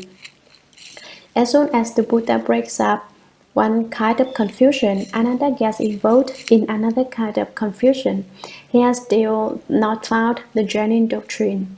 The Buddha said that all living beings have the Buddha nature and that all can become Buddhas. Some people hear that and go insane and they say, I am a Buddha, everyone is a Buddha. Why don't they say that everyone is a demonic ghost? They say everyone is a Buddha. If everyone is a Buddha, then have you become a Buddha? The Buddha has 3 bodies, 4 kinds of wisdom, 5 eyes, and 6 spiritual penetrations. How many bodies do you have? The Buddha has a pure and clear Dharma body, the perfect full reward body, and millions of transformation bodies. How many bodies do you have? The Buddha has a great perfect mirror wisdom, the fair and impartial wisdom of the nature, the wonderful contemplating and investigating wisdom, and the wisdom that accomplishes what must be done. 4 kinds of wisdom. How much wisdom do you have? The Buddha has 5 eyes, the Buddha eye, the Dharma eye, the wisdom eye, the flesh eye, and the heavenly eye. How many eyes do you have? You don't have a single eye. You haven't opened a single eye, and yet you say, I am a Buddha. What Buddha are you? Buddhas have names. What is the name of your Buddha? I'm just Buddha, you say. If you don't even have a name, what kind of Buddha are you? Buddhas have names too, and there is no nameless Buddha.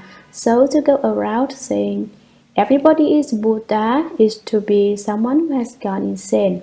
Yes, everyone is indeed Buddha, but you must practice the Buddha Dharma. After sitting for 6 years in the Himalayas under the Bodhi tree, he saw a star one evening and awakened to the way. That is the work Shakyamuni Buddha did to become a Buddha.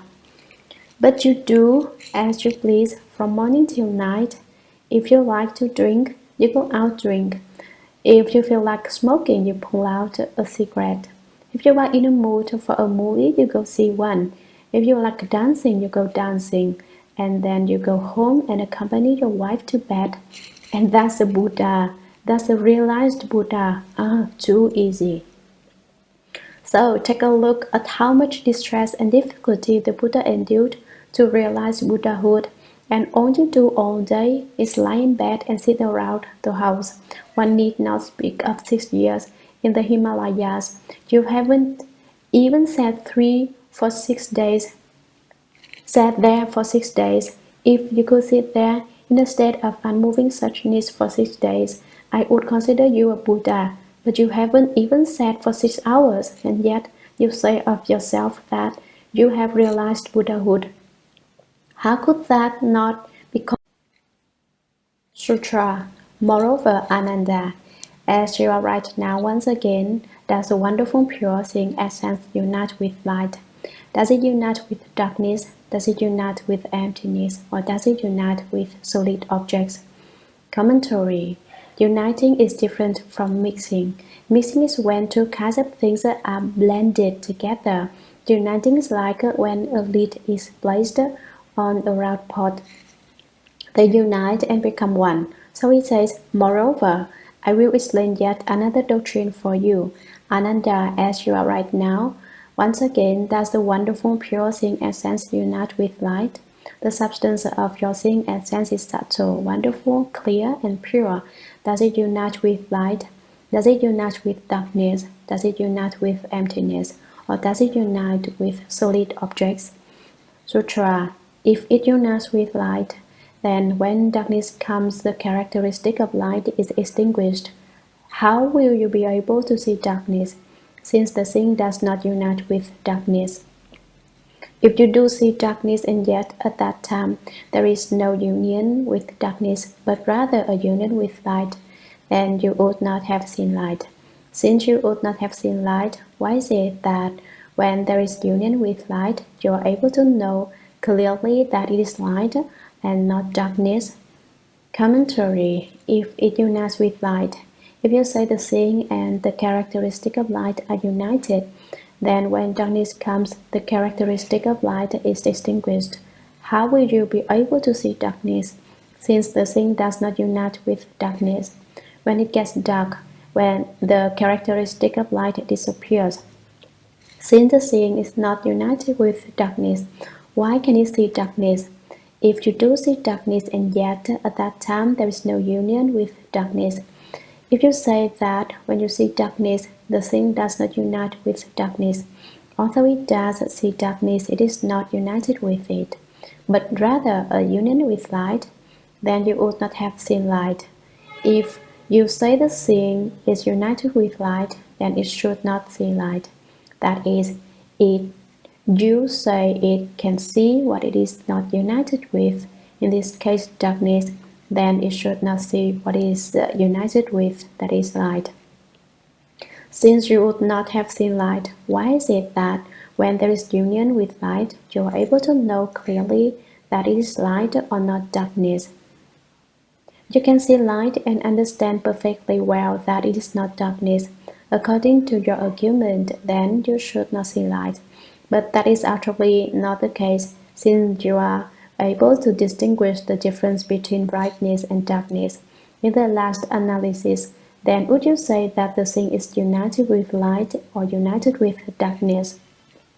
Sutra. The same is true of its union with darkness, with emptiness, or with solid objects. Commentary. The very same principle applies to the possibility of the seeing uniting with darkness, with emptiness, or with solid objects. You cannot say that the seeing unites with any characteristic at all, but you also cannot say that it does not unite with any characteristic. The fact is that light and darkness are subject to production and extinction, while the seeing essence is neither produced nor destroyed. What is neither produced nor destroyed cannot be united with what is produced and destroyed. Ananda didn't understand this doctrine, so the third common used the greatly compassionate expedient device of speaking all kinds of examples to instruct him. Sutra.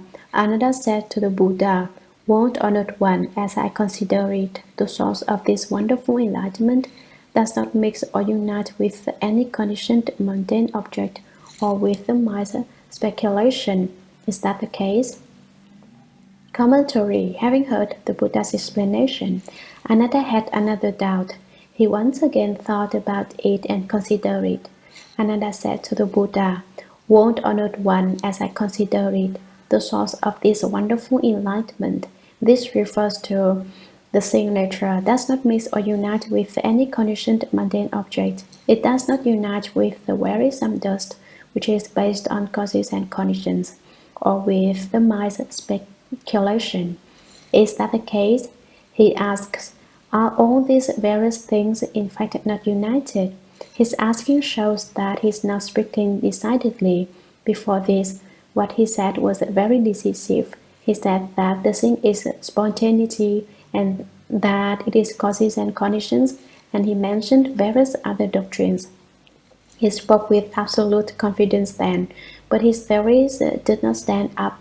All of his ideas was mastered by Shakyamuni Buddha, so now he's learned how to be slippery. When he says things, he doesn't speak with any finality. Is it that they do not mix and unite? He takes a questioning tone. I think the doctrine was this way, but maybe it's not this way. Sutra, the Buddha said, now you say further that the enlightened nature is neither mixed nor united. So now I ask you further, as to this wonderful thing, essence neither mixing nor uniting. Does it not mix with light? Does it not mix with darkness? Does it not mix with emptiness? Does it not mix with solid objects?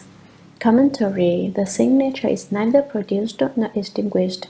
Ananda is trying to compare what is neither produced nor extinguished with what is produced and extinguished. He wants to compare it to light and darkness, to emptiness and solid objects, to the causal mundane conditions, and to the mind's thoughts. He keeps trying to combine it with them. Now he's thought some more and he says, is it the case that it does not mix and unite? In reply, the Buddha said, now you say further that the enlightened nature is neither mixed or not united. You said before that the enlightened thing is mixed and united. So now I ask you further. I ask you something else now. As to this wonderful thing essence neither mixing nor uniting.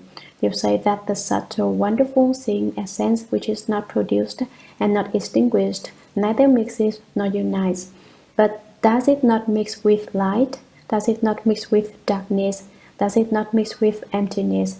Does it not mix with solid objects? Speak up. Sutra.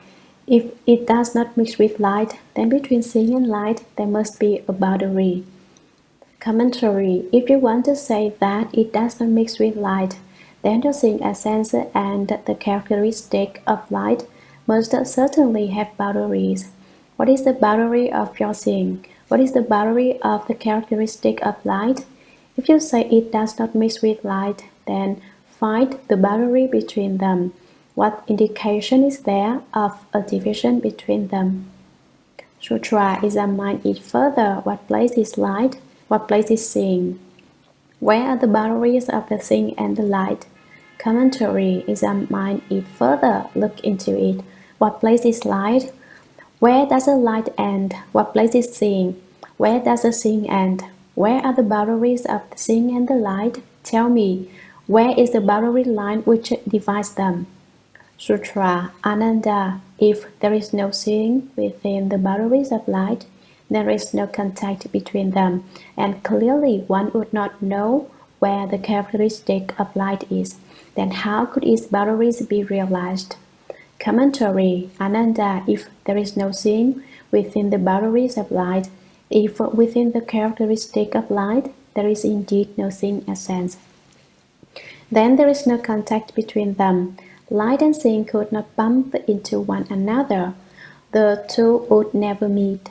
And clearly one would not know where the characteristic of light is. Since the two cannot come in contact, it is quite evident that one could not know where the characteristic of light is. How could its boundaries be realized? If you don't even know where its characteristic is, how can any boundary be drawn? Sutra. As to its not mixing with darkness, with emptiness, or with solid objects, the principle is the same. Commentary. The doctrine is the same for darkness, for emptiness, and for solid objects. Now you divide them for me. You say they do not mix. Where is the boundary of their not mixing? Speak up. Sutra. Moreover, as to the wonderful seeing essence neither mixing nor uniting, does it not unite with light? Does it not unite with darkness? Does it not unite with emptiness? Does it not unite with solid objects? Commentary. Above, mixing was discussed. Now uniting will be discussed. Moreover, as to the wonderful thing essence neither mixing nor uniting, you say that the subtle wonderful thing essence does not mix with or unite. But does it not unite with light? Does it not unite with darkness? Does it not unite with emptiness? Does it not unite with solid objects?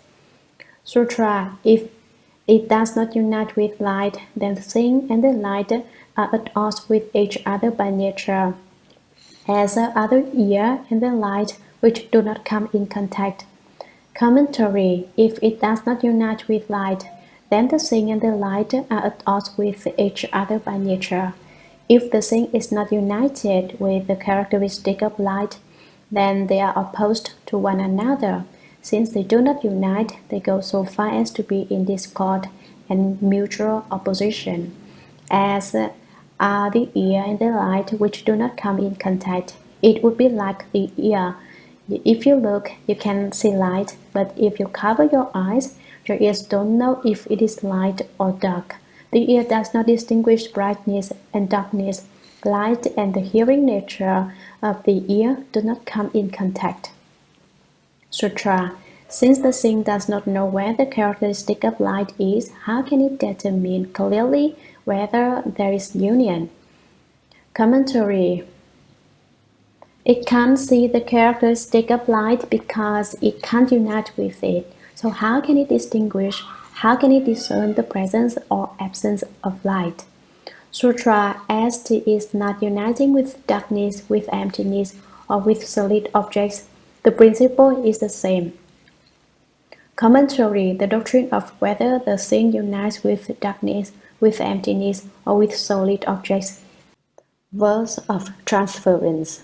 May the merit and virtue accrued from this work adorn the Buddha's Pure Lands, repaying 4 kinds of kindness above, and aiding those suffering in the paths below. May those who see and hear of this all bring forth the result for Bodhi, and when this retribution body is over, be born together in ultimate bliss.